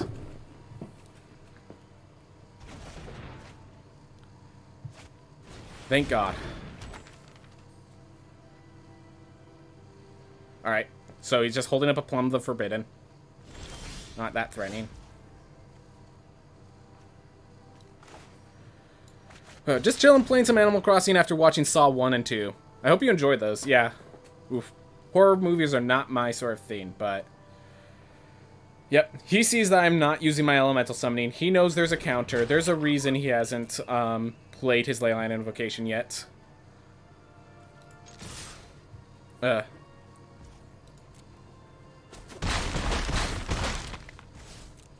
I need more lands right now. I'm glad to hear you enjoyed them. I'm glad to hear. 2, 3, 4, 5. Alright, he has 2 mana left open. We know he has a Beledros in his deck, which is the scariest thing, but he has so much mana, I think we can't really play around that. We just Whirlwind Denial this.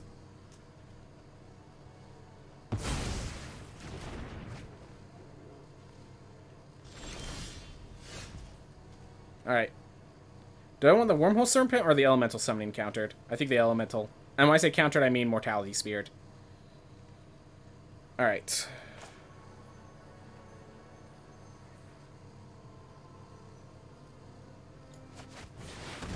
The other one's a 1 condition. And this now makes it look like I have no counterspells. I have counterspells. I just don't care for countering what he has in hand right now.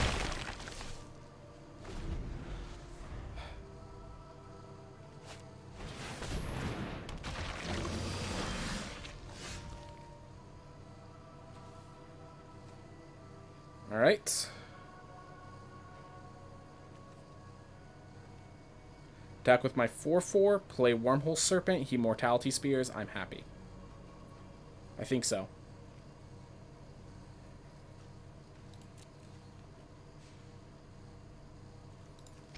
These 2 easily attack. This one has Menace, in case you're wondering why this one's attacking. Yep.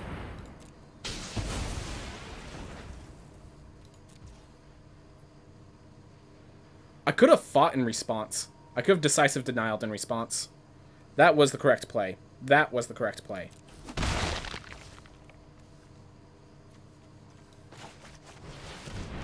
Oh well.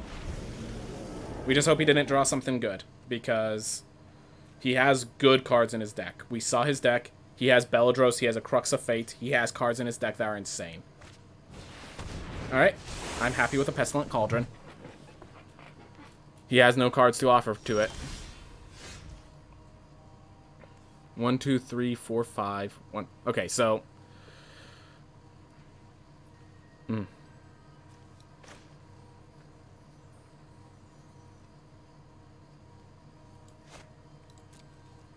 Ooh, these plays happen so fast. I gotta keep moving, kind of, you know? Ooh.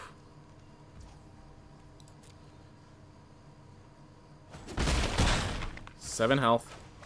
Get the Needlethorn Drake in there.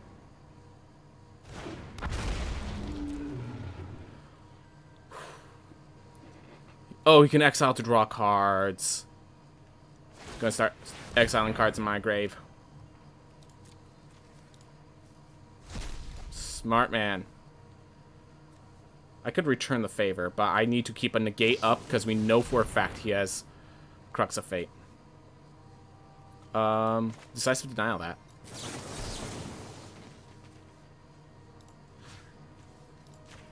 Yep. That was our last blue.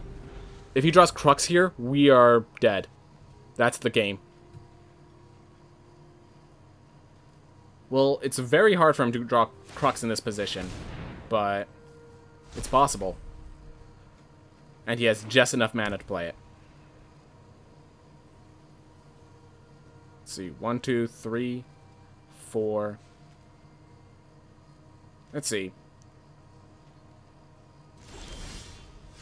I just need to math this out. So, 1, 2, 3. So, he gains 10 life. So, 1, 2, 3, 4, 5, 6. Okay, not worth. Not worth.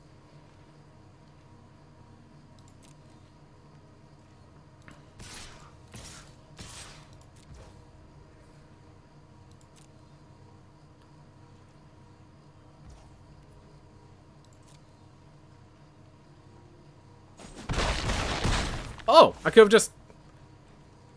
I had lethal.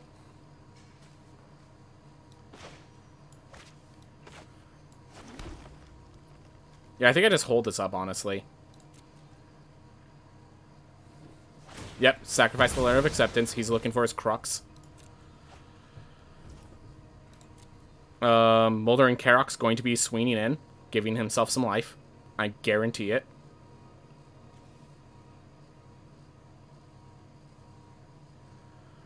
I played a little too fast. If I just made Wormhole Serpent Scourge Colony unblockable with Wormhole Serpent, I could have attacked in with lethal, and he'd have he could not we'd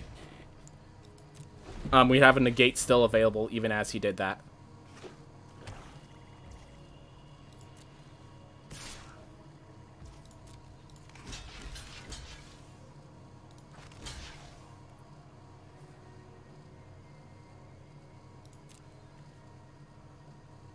I wanted to actually block with the Scourge Colony to just give us more attackers on the board. This is fine, though. This is still fine. Wormhole Serpent makes itself unblockable. We attack with that and Unwilling Ingredient. We have game. Or that and Needlethorn Drake, because he can make a pest. He can make a pest.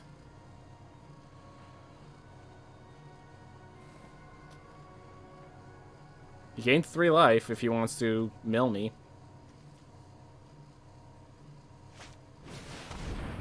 Bibuloplex Assistant. Nothing here gains him life.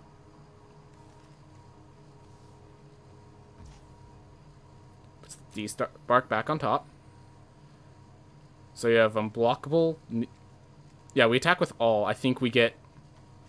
Let's see. Yeah, we get 1. Wormhole Serpent makes itself unblockable. We attack with all. Wormhole Serpent plus 1 of them gets through. Either the Scourge Colony or the Unwilling Ingredient.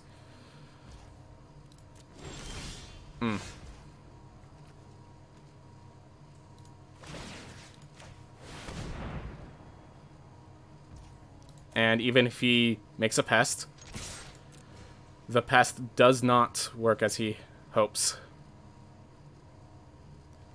He dies, and then the pest dies, so he gains the life afterwards.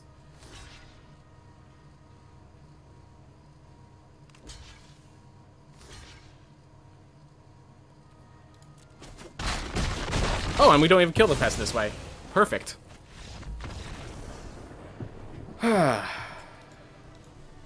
Made it close. The man made it close. I will not deny that. He did well. But we're still good. We're still doing great. Thanks. So that's the third win. We have... Oof. I apologize if I'm playing a little fast, Scarlet Spider, but... that's the nature of my playing, and it's probably what's caused me to suffer sometimes. Then again, on the other side, I have yet to get a draft that went under 5 wins. I have yet to draft enough times for that statistic to be significant, but my worst draft so far went 5-3, which is pretty awesome. I did a lot of things bad with that 5-3 draft, so... Alright. Only islands. I go first, and I have only islands.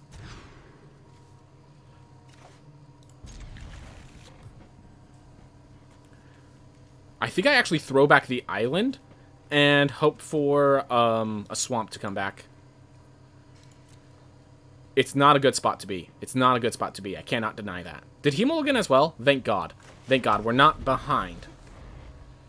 May have been worthwhile to keep that land, but...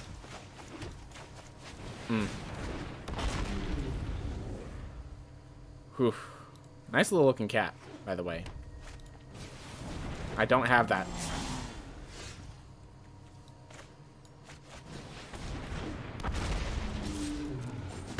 If he has like a lava dart into or a grape shot into the Prismari, I'm happy for him. Pop quiz. Good card. Good card. Oof.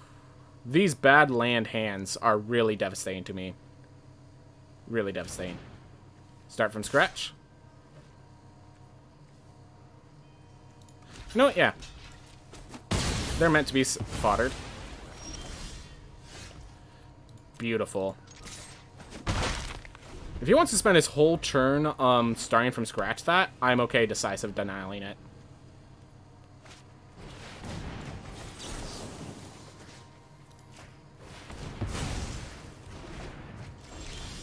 There we are. There we are.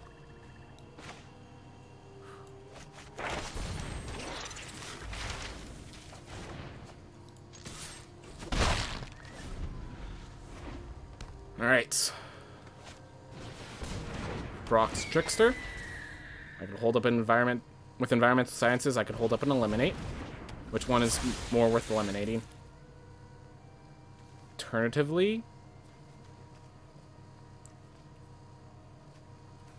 yeah, I like that. Environmental sciences, hold up, eliminate. Or do I just kill the Soothsayer Adept? I think I killed the Soothsayer before it gets him too much card advantage.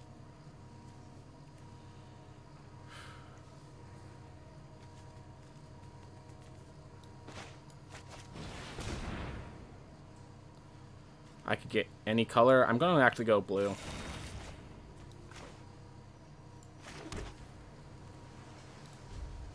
We're going to let him untap first. Alright, you into Marvel? I mean, I'm not a big comic book nerd. I have a friend, the Beefin, who is into that. So, but, I mean, obviously the Marvel movies are pretty awesome and such. So, that's something I'm into. I'm into that, at least. Yeah, I think I need to save the eliminate for the fractals now that I think about it. Alright. So, yeah. I'm actually not going to play this right now. Well, that's why I need to eliminate. Patience is a virtue.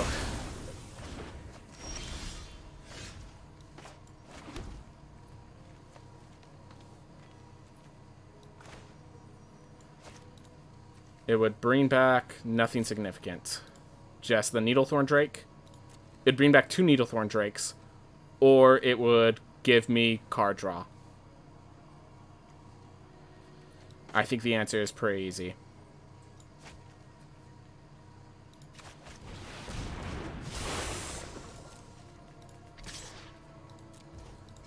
So now we're holding up a negate.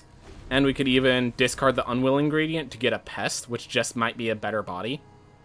So...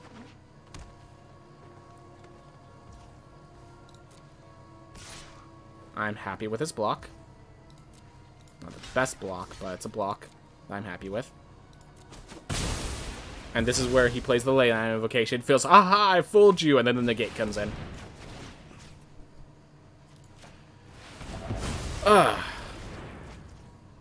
Do I want to discard the Unwilling Gradient and get another Pest? Nah. We're gonna start, actually, by exiling his graveyard, I think.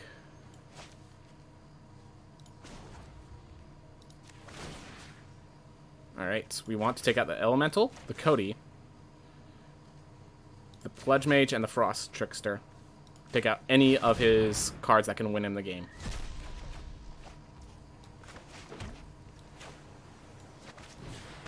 Alright. I need a coach for Magic. I can help you to some ability, but, like, at the same time, Magic is a very complicated game. I'm not surprised you need a coach. So, back to your Marvel question, because you probably want to get some story into that. I was super into Infinity War, and, like, so all the Marvel movies are great. All the Marvel movies, I am super 100% down and into.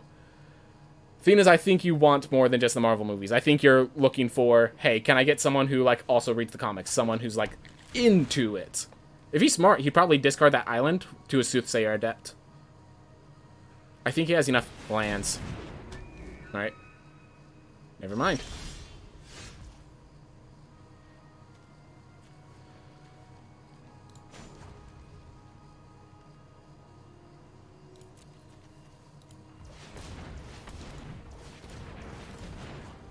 I'm going to start by just knocking out his graveyard.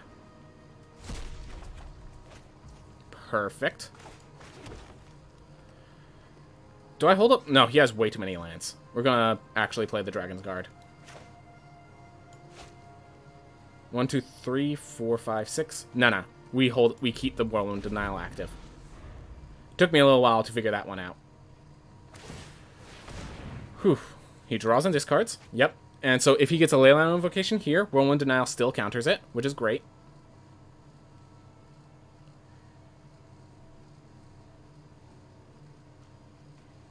Whew. 1, 2, 3, 4, 5. Yeah, 1, 2, 3, 4, 5, 6. He can still Leyline Invocation. Awesome. 1, 2, 3, 4, 5, 6, 7. That is the 8th land. So we're going to play just Dragon's Guard, and we're going to just hold the forest. No, we can start exiling our graveyard for the Pestilent Cauldron. So, it seems really good. It's a very good card. It's just like, it's not like an insanely broken card. That's all I gotta say about it. It's a really good card, just not an insanely broken card. It is a uncommon, so it has to be pretty strong. I am okay with that. If he wants to start attacking, I'm happy with him to start attacking. Hopefully I can still denial any big threats he plays. It's been in almost every deck I've seen you play. I draft it highly. Yep, and he was... Unfortunately, he has 4 mana, so I cannot counter this Archmage Emeritus. Which is very bad, because here's the thing. It counters it unless the controller pays 4. He has 4.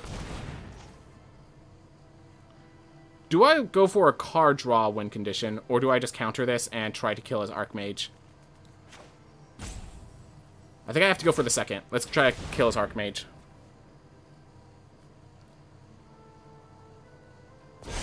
And then this counters both card draw effects.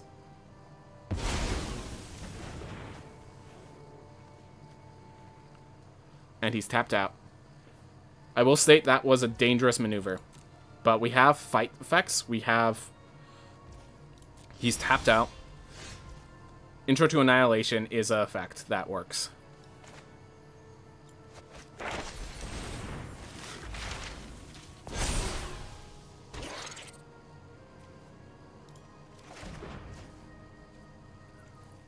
I mean, he's going to tap out my Dragon's Guard Elite with his Kelpie Guide. That's just kind of expected.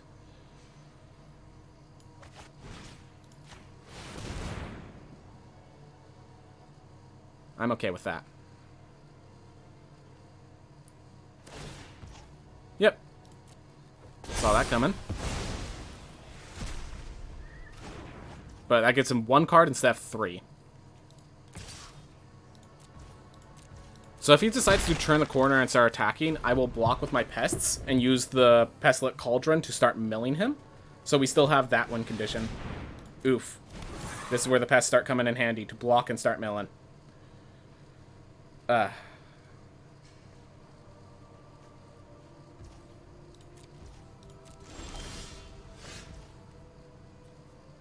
This becomes an 8/8. If he wants to double block. Yep. Realize it still does its job. I think I block with the unwilling ingredient first. Yep. Let him mill through his deck. We could block with the unwilling ingredient, then we tap Pestilent Cauldron to draw a card. He has 4 cards in his graveyard for us to exile.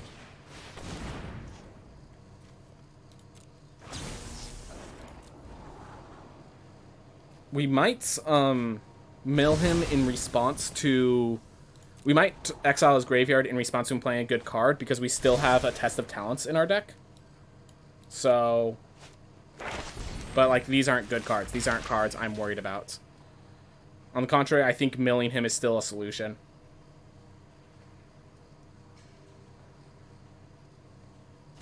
Alright.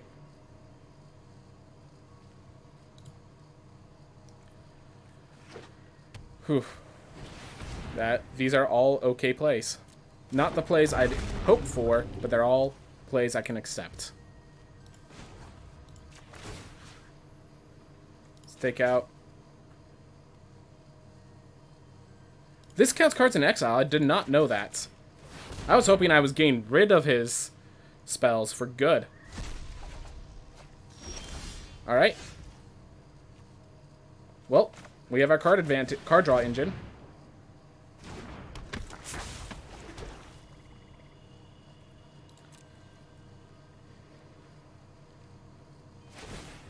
Still tapping it down, even though if he's smart, he'll realize I can't attack with that anymore.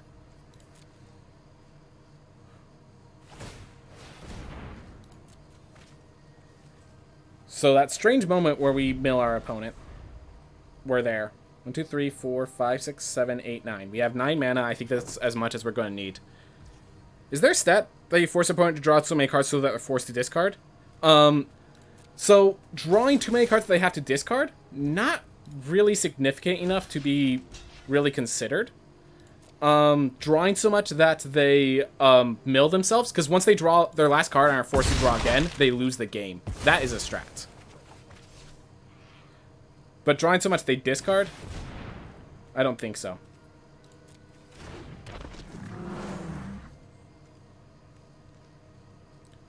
That Master Symmetrist has got to go.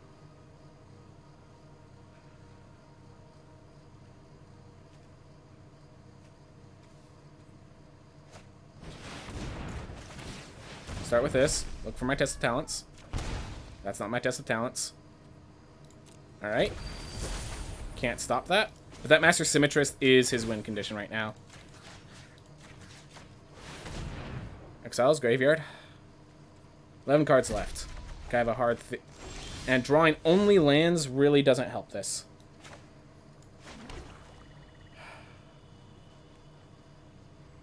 Most of his creatures have trample thanks to the Master Symmetrist. I'm going to go to combat first to force him to... He didn't tap it. I'm not going to attack then.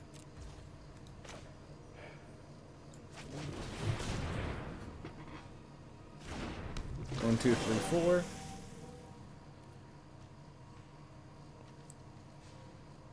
Yeah, I'm not blocking with Zimone anyways. So this will draw me 2 cards.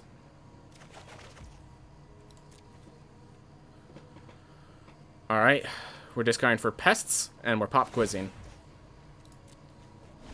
Yep, that was kind of expected. So then we just pest summoning. So we're going to pop quiz, discard a card for pest summoning, and then we're planning to use all of that life gain to mill him. That's the plan. Is it going to pan out? No. It's not going to pan out. I'm sorry.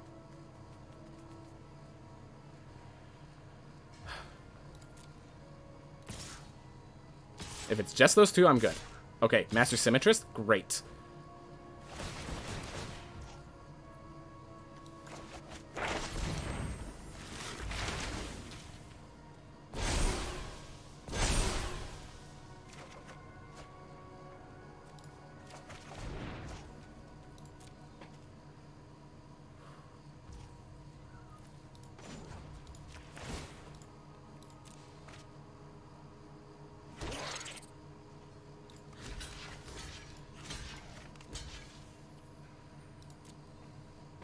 He has a buff spell, doesn't he?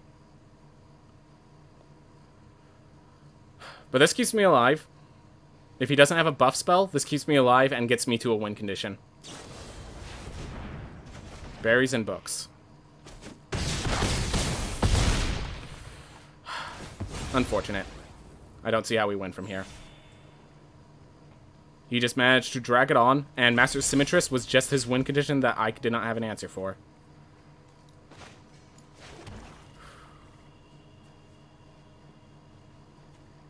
We start with Pop Quiz.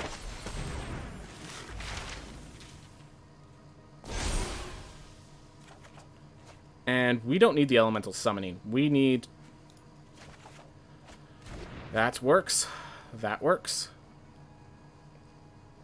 Alright, put a stop just before combat. Hopefully it just gives me a stop.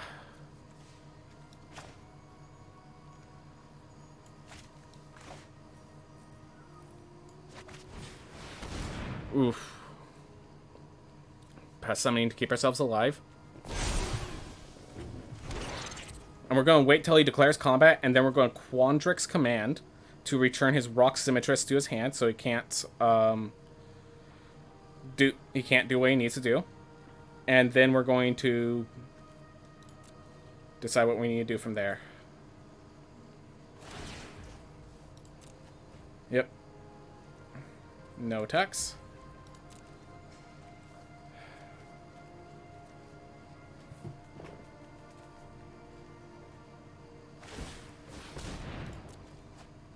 Nine cards left in deck. We're getting close. We can mill 4 of them. So we're actually nearly at the point where we can mill them. But we aren't there, which is the issue. Alright. So this is upkeep. I'm okay with him having this. I have to wait till he declares combat. That's when I bounce the Master Symmetrist.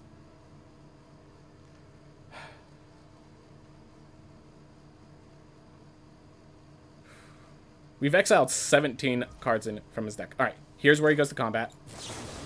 So, return target creature to his hand, and put 2/1/1 counters. So, return target creature to its hand, put 2/1/1 counters. We're gonna put on one of the pests.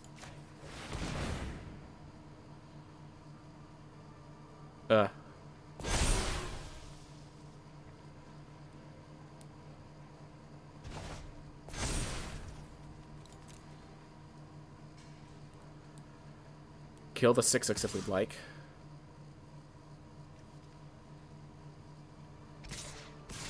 Alright.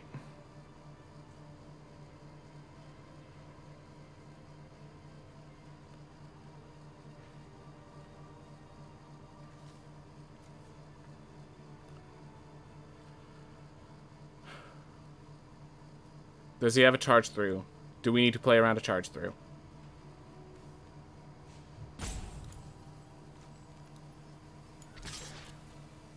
Alright.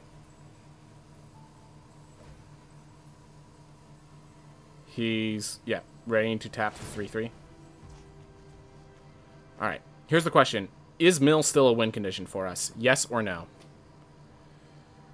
I think no.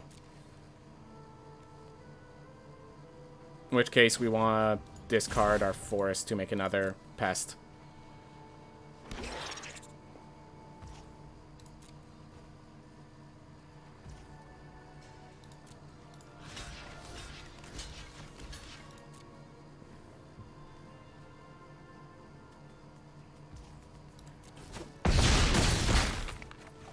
Not dead yet. And every moment we're not dead is a moment where technically we can still be alive. We can still live through this. Wait, he attacked with his Kelpie Guide. Pretty sure Dragon's Guard is one spell away from just winning the game. Or he has to block with his Soothsayer Adept. Yeah, if I had a snow day, I'm pretty sure I just threaten lethal.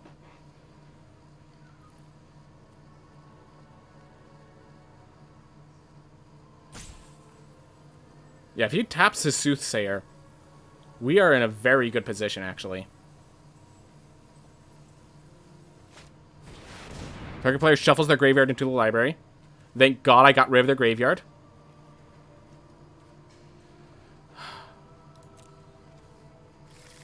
Thank God I got rid of as much of their graveyard as I could.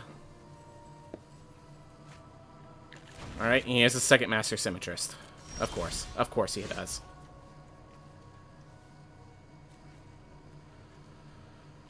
I'm going to actually tap the Pestilent Conduit to get ourselves a card draw.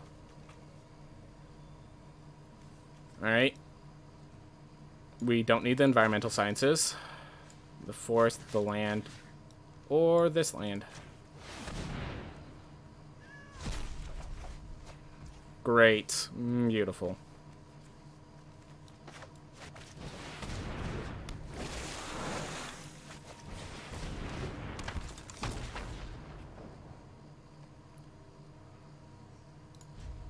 I think we're dead. I think we're dead. I don't see how we get out of here, except, like, if we drew a Wormhole Serpent there.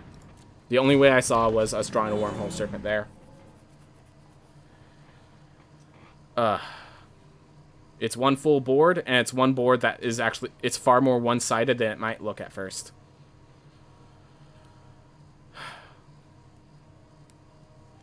Well, we still have one more life before we get kicked out of this run. But yeah, we are a Dirtle deck facing just a better Dirtle deck. That's all he does? I'm surprised.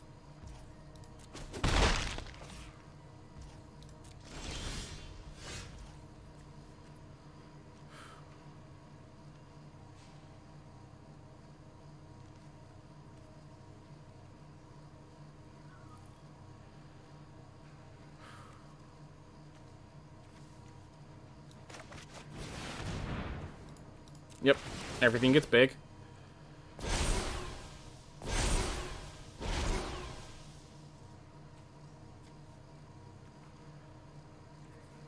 Yeah, I'm gonna grab this still.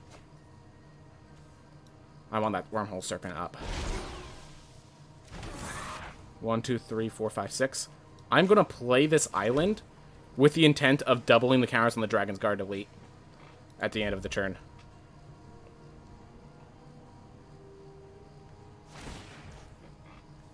Alright, that's fine. We have the 11-11.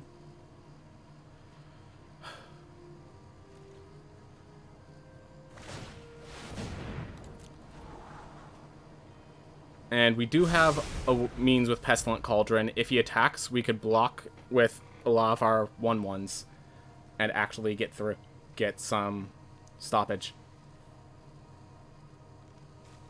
So unfortunately, we know exactly where Wormhole Serpent is, and it's not as high up as we need it to be.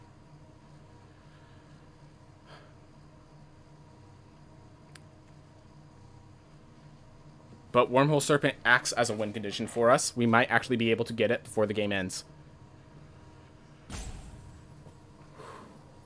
Not easy. Not easy. Your side looks terrifying just looking at values, but his side has Trample. His side has Trample, and look at our health totals.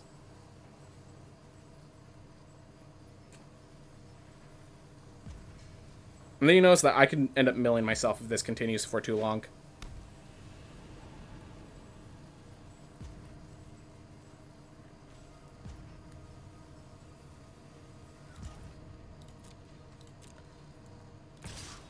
Just that. Alright. See what else he does. Or if he does nothing, then I'm just going to buff Dragon's Guard Elite.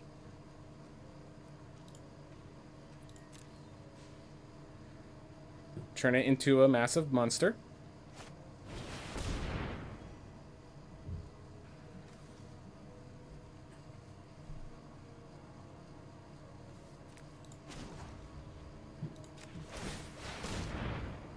I have a win condition. I can't bury in books with this much mana. Great.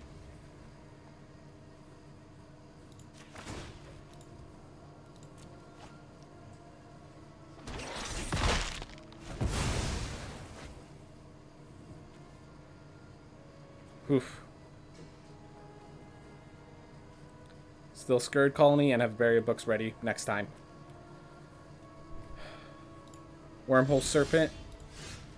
Alright. Quandrix Apprentice is now a bad card. We no longer... Actually, hold up.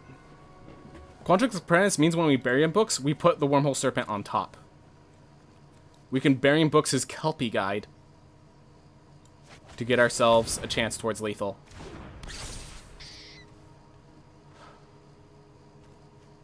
This is such a weird hand, such a weird play, but I think we have a way to victory. Let's see how he taps. I'm assuming he's tapping the 11-11. Yep. Going to leave this on the ground. How much mana do I have? 1, 2... I can actually check using this. So I have 12 mana. I need 4, 4, that's 8, 13. I actually need this land.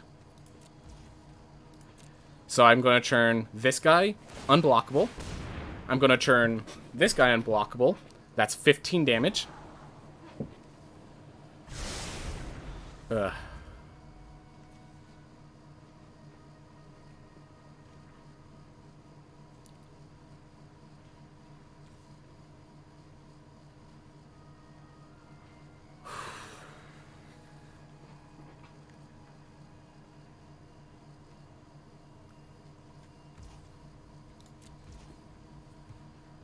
Do I do it? Do I bury in books the Kelpie Guide? Yeah. This is great. It's actually an amazing position.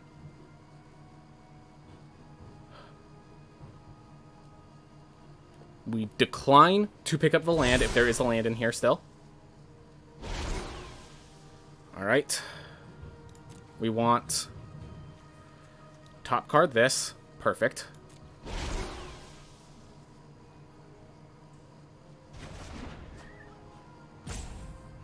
My turn.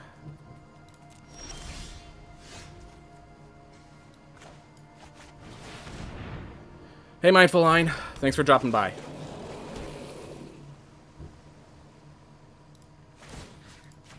This is being made unblockable. Is this being made unblockable? I think so.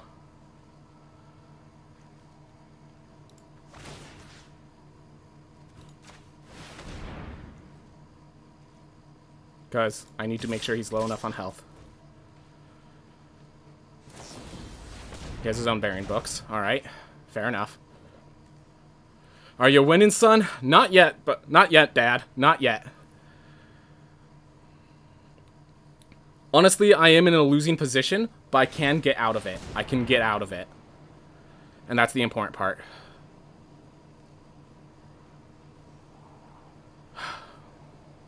Very close. This guy knows how to play. He had a very good deck. I've been exiling his entire deck, but doesn't matter. I'm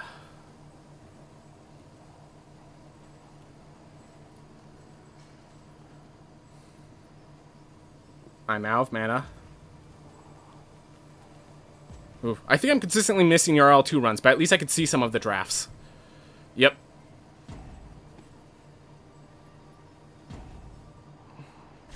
Yep, that was expected. He's Kelpie Guiding. I think that's slowly moving him out of position to win. I can start...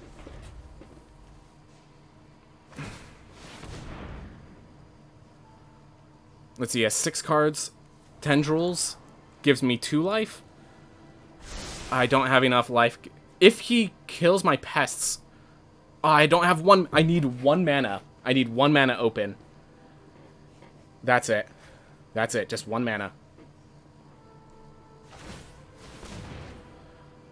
1 mana open and Tendrils plus the pests will be enough to mill him. But he can't attack this turn. Alright.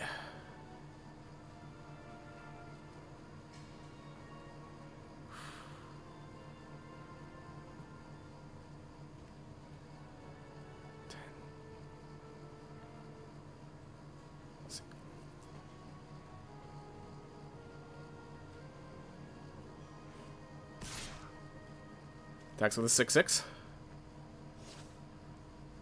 That's actually a correct play on his part. That's actually the correct play on his part.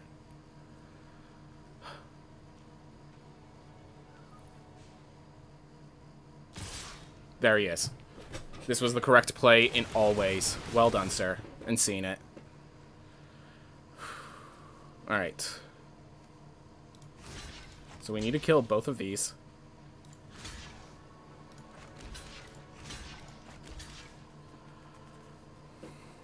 Alright.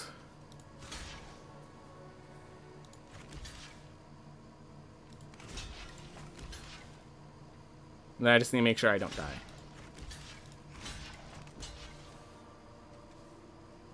Actually, hold up.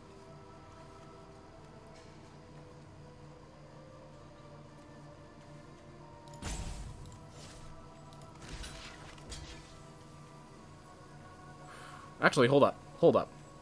Figuring out other plays. 1, 2, 3, 4.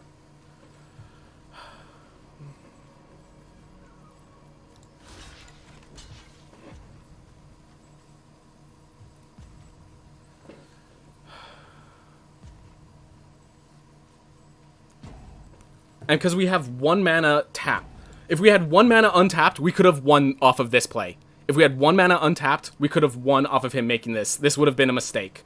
But it's not a mistake, and I am sad.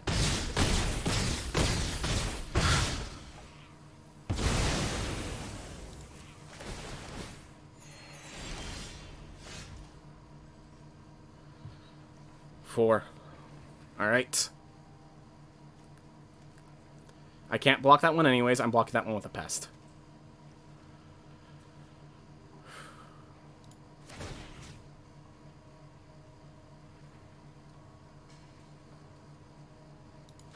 That's becoming unblockable.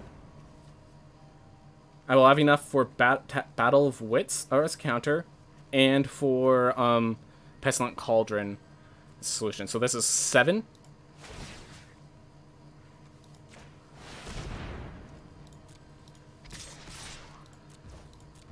Unless he has another Rock Symmetrist or something. We just won. We just won. Oh my god, is it close. Oh my god, is it close.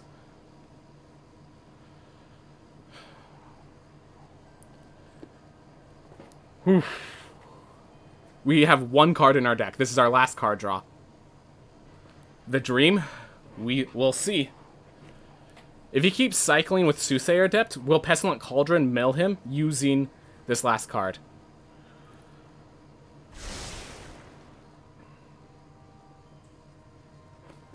The last card's a counterspell.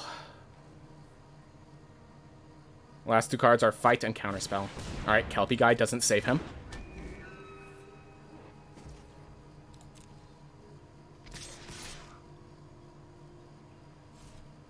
Yep. There's no instant speed card that can save him. We actually won.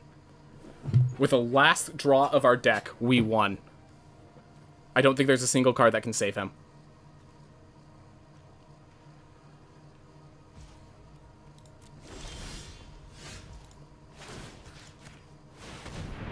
This is 7 damage. He can't tap. He can't tap us down.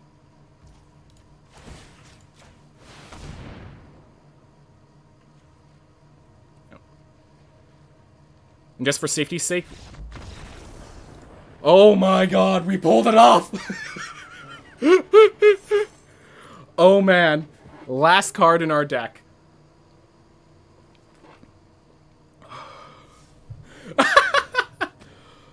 I need a breather.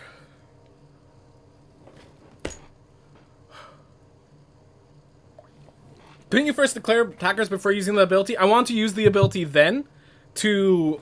I just didn't want to mess up, okay? I didn't want to have full control. I didn't want to mess up. Yes, I could have declared the attackers, then use the ability. I might have wanted to play Tendrils of Agony. That's why I was considering.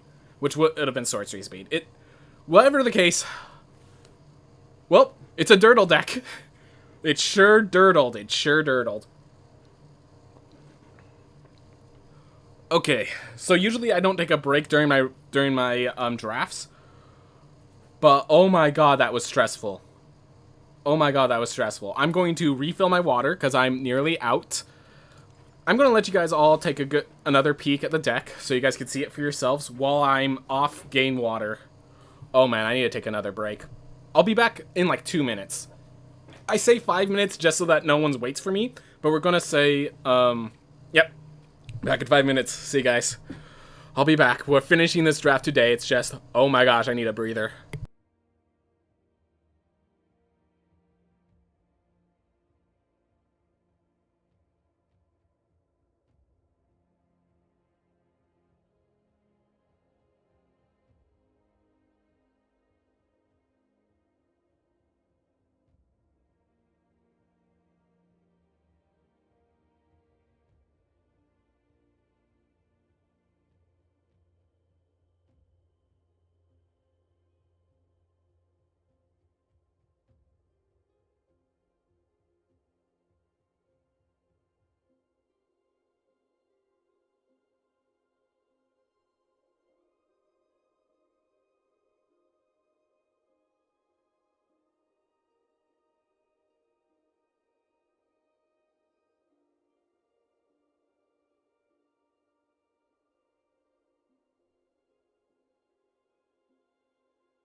Huh, so this deck worked pretty well.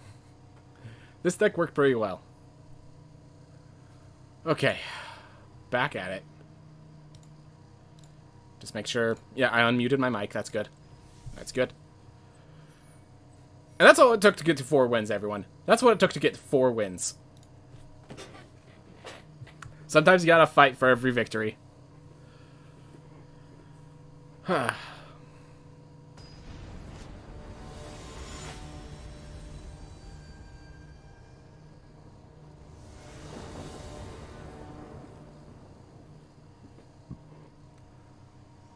Alright, so we have a Dragon's Guard Elite.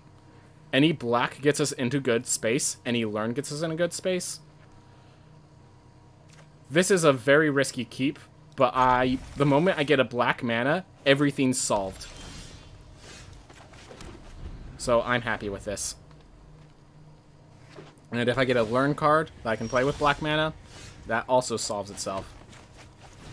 Again, Dragon's Guard Elite on turn 2 is usually a bad idea. I think I just end my sentence there.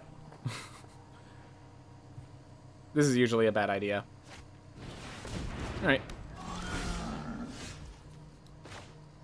We're eliminating you now. We are not allowing you to get value. And now that you have 3 power, Dragon's Guard Elite is much harder to kill. Like, it's amazing how significantly harder you become to kill just by having that single additional counter.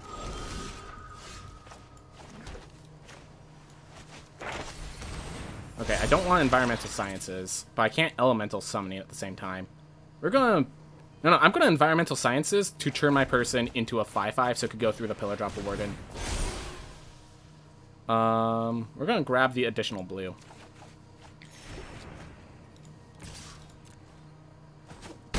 Yep, we're just applying pressure. You're a big, scary Liliana, but this is a bigger and scarier Dragon's Guard. If you think this is scary, there's a Wormhole Serpent coming behind it. So yeah, we're threatening lethal very soon. To get the No, you... Why not just play Biblioplex Assistant? You just lost yourself a card draw.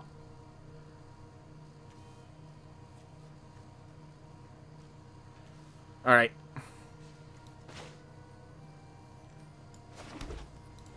Yeah, we're gonna save the Decisive Denial for a counter when he tries to kill my Dragon's Guard Elite. I think. Either that or just Wormhole Serpent now. I mean, we know he has a Magma Opus, and that's about it for his scary stuff. That's fine. My turn.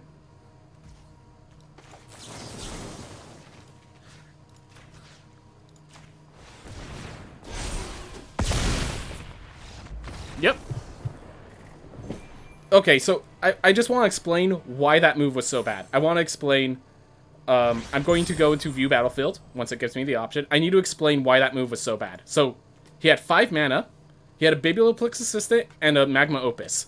Magma Opus, it's a big 8 mana card, but you can discard it to create a treasure token. So his idea was he's going to create a treasure token to give himself something to return to his hand with Biblioplex Assistant. The problem is this doesn't return to his hand. It returns it to the top of his library. He could have just played Biblioplex Assistant as a 2/1 flyer if he needed the blocker, if that's what he was going for. He literally lost himself a card draw by doing that. Because it went to the top of his library, all he did was lose himself a card draw and let me know he has a Magma Opus in hand. That's all he did. He should have just played the Biblioplex Assistant. He would have given less information and been in a better position. Glad to have a opponent like that after the last game.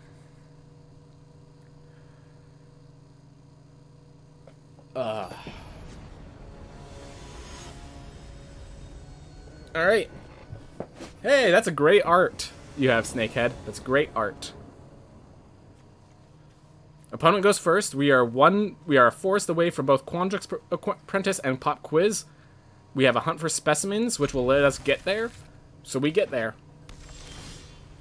We're playing the island first, so that if we draw the forest, we could just immediately play Quandrix Apprentice. Have the Pop Quiz ready. You know, that sort of stuff. Alright.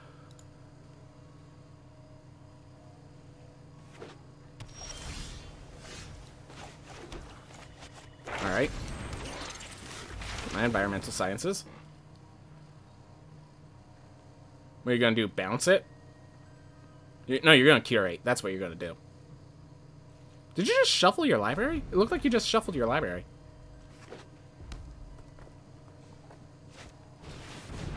Alright. Fair enough. Yeah, we need the green now.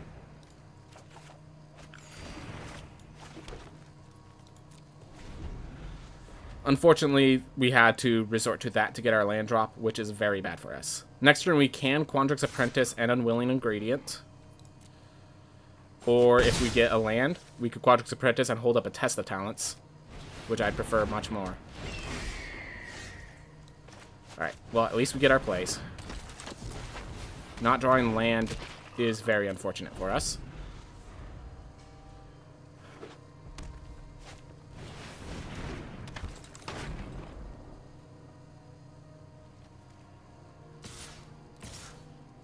He has a spell. We know it. Do we force him to use it? Yeah, we force him to use it. Use it, buddy. Show me what you got. There you are. Good boy. Good boy. I would like a land, please. Pop Quiz, can you give me a land? I'd appreciate it.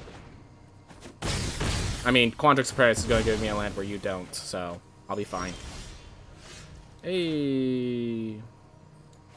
If I Zimone, I only have black mana.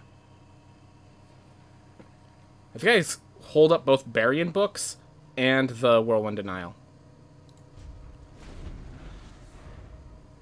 Yep. We're holding up 3 cards. Whirlwind, Pop Quiz, and Bury.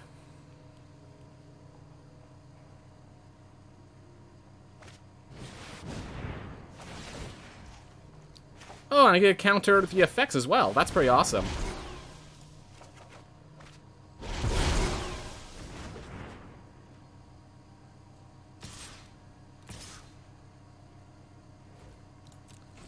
Alright.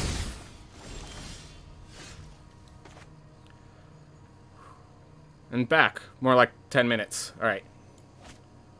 So unfortunately, everything we're holding up is blue.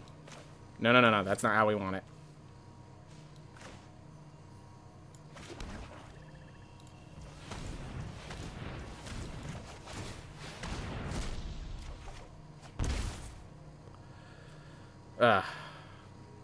I think we still hold up the test of talents. He has elemental summoning. We know it.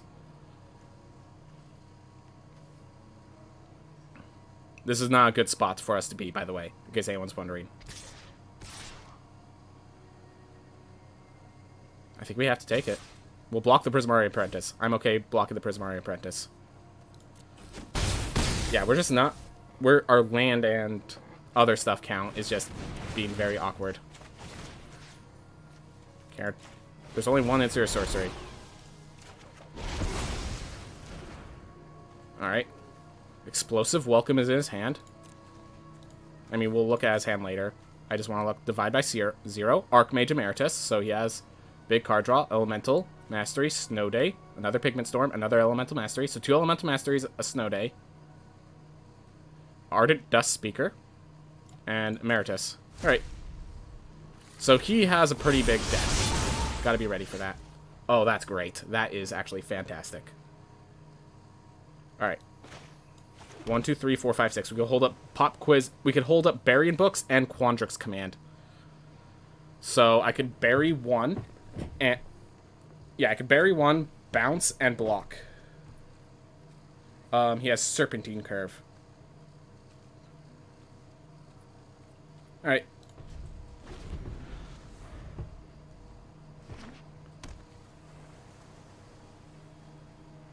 If he doesn't Serpentine Curve, alright, that's fine. Bring back the Pigment Storm, I'm assuming.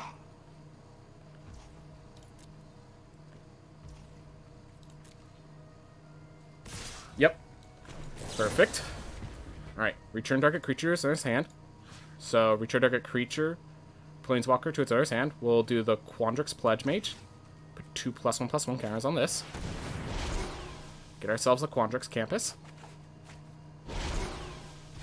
And while we're at it, we will also bury the Spectacle Mage, I think. Yep.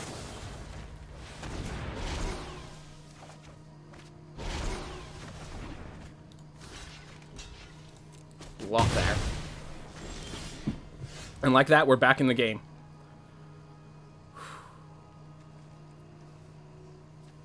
This guy is, nothing, basically.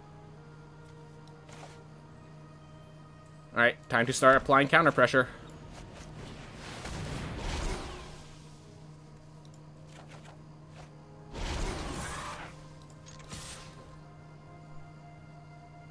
We know he's not getting lands, so the counter pressure is going to mount.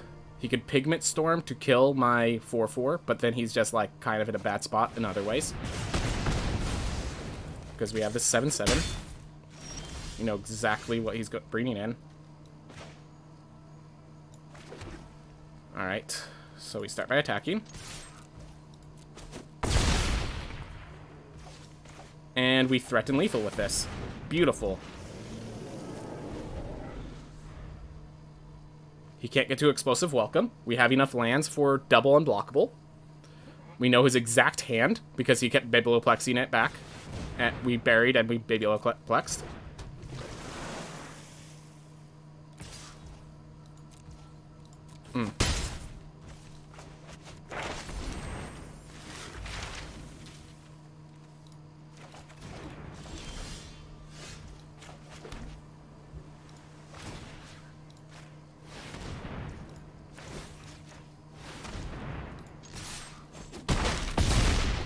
There was nothing you could do.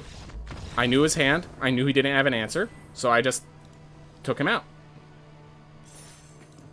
Simple enough. Simple enough.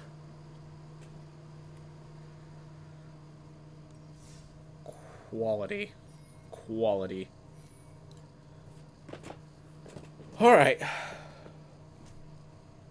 Yeah, this deck's great.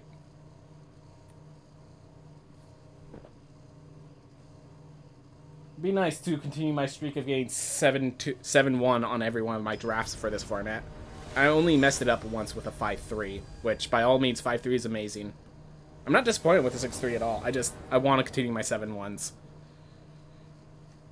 So we get Quandrix Apprentice into a held up Whirlwind Denial. So bad it's good? Sharknado. That is a good one. Just a sec. I need to focus on the game real fast, but I got two different so bad it's goods. Sharknado, obviously. Obviously, the comedy of plight.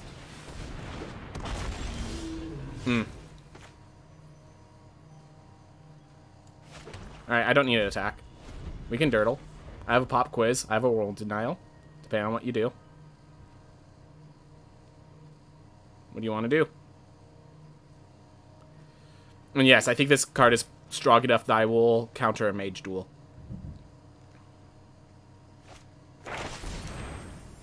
Do I counter a Field Trip? No. For a Field Trip, I just pop quiz. Whew. Your question of the day actually makes me think of the level 1 Rogue Legacy 2 challenge. Such a bad idea that became good. Yep. I like it. Alright. Let's get more lands. I would like an additional island. And let's get ourselves our own elemental summoning, I think. Yep.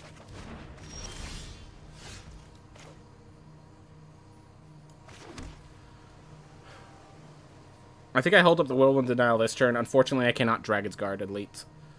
But I do not intend to Pestilent Cauldron anytime soon. I don't think. Yeah, we're going Whirlwind Denial, his 4-4. That's our plan. And then we play our own 4-4. Unless our draws give us a better plan.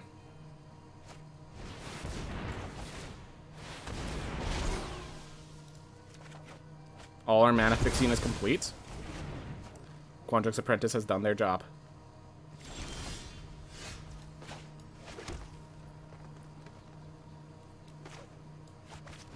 Let's get one more for the road.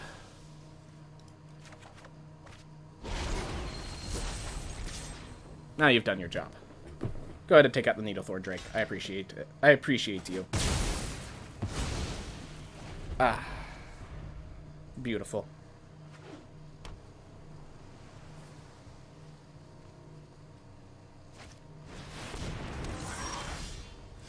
Nice Leyline invocation you got there. Be a shame if someone had a Needlethorn Drake.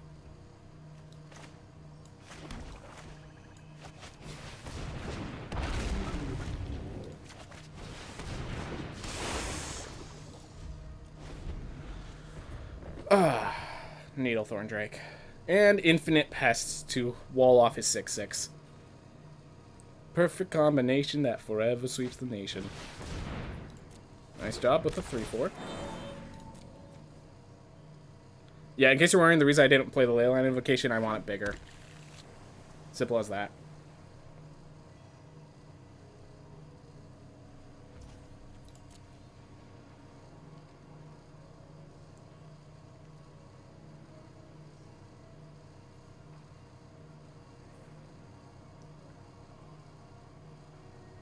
If he kills the Needlethorn Drake and then attacks, I'll make a Pest.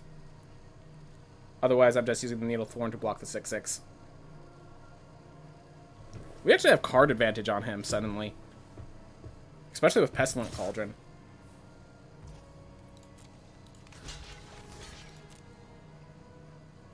What you got?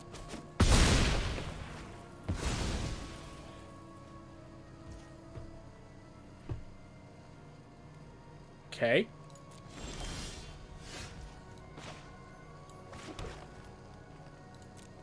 Start with the 4-4 attacking. Let's see how you respond. Okay.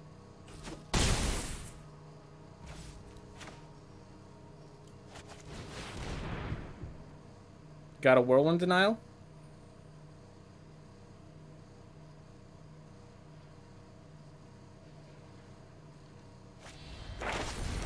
Alright. That is fine by me. What you learning?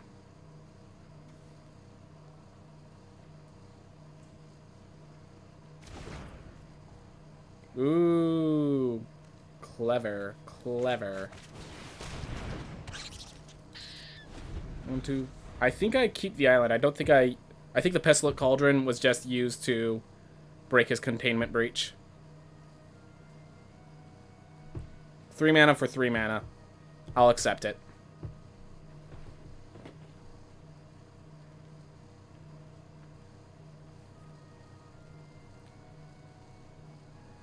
Because, yeah, later I play Dragon's Guard and a Leyline Invocation, get myself an 8/8 and a 3/3 that's only going to keep growing, and attack with my 4/4s.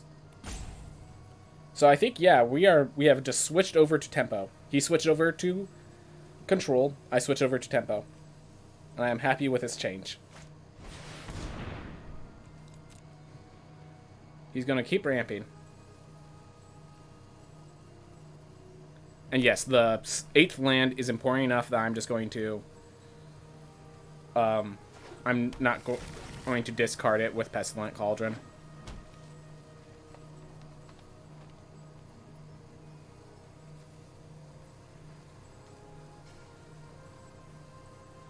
Whew. That's okay. That's okay. You did your job. You ate half divide by 0, you ate the other half.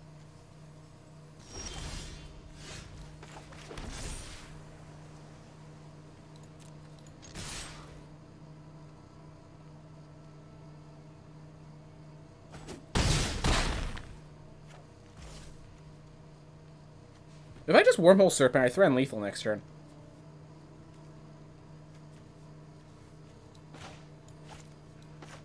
Yeah, let's just Wormhole Serpent, threaten lethal.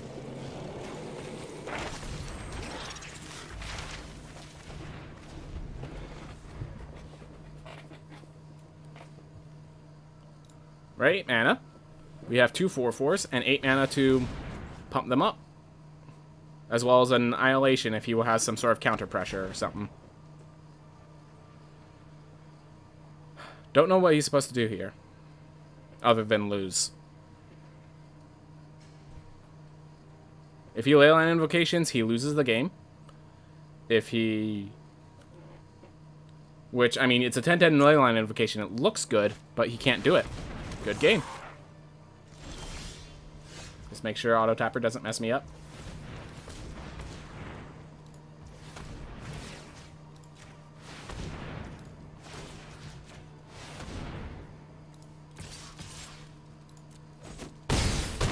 There we are. 7-1. Another 7-1, everyone. Another 7-1. Oh, I feel good. Oh, I feel good. Alright. Let's open up... So, now I open up the boost packs. Then I'm going to send you guys over to my friend the Beefin. My friend Beefin has been doing a 12-hour stream of Breath of the Wild. Scarlet Spider, if you're still here, Beefin is actually into comic books and all that stuff. He actually collects Spider-Gwen, things like that. So if you want to talk about Marvel, I know you asked me that question previously, he is into Marvel. So if you have some questions, he could answer them in a way far better than I could. That game was easy, Lambo Droid. That game was easy. Thank you for noticing. But yeah. Whew. We got through another 7-1. Another 7-1. Alright. You work for those. Beefin, but I already follow him. Well, that's a good thing. That's a good thing. He's a good friend of mine. So, when I say he's a good friend of mine, I only found him after I started doing Twitch stuff, and I ran into his channel. But the two of us have just been doing stuff behind the scenes, and it's two awesome people, so of course we're going to be awesome together. Just that sort of thing, you know? Mythic Wildcard. Heck yes. Alright. Whew. But yeah, I think I have this draft format down. I mean, then again, I haven't done Witherbloom yet. But he has, I have done 5 drafts. 4 of them went 7-1. I find it hard to believe I don't have these formats down. That being said, I will state, as you saw, this is stressful enough that I can't do more than one a day. I can't do more than one in a day. But my gosh, I think I got this format down, and that's fantastic. Alright. Beefin. Get your raid on. He's right now doing Mastery for Legend of Zelda, but as I said, he's a big comic book person. He's a big Magic the Gathering person. If you guys want to talk about that stuff, that's awesome. He's played Rogue Legacy for those of you guys like that. Awesome dude. Everyone be kind. Let's have an awesome time. I hope you all have a wonderful day. Alright.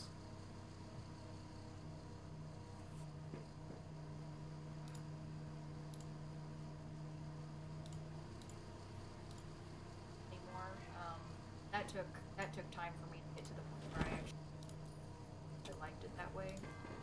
So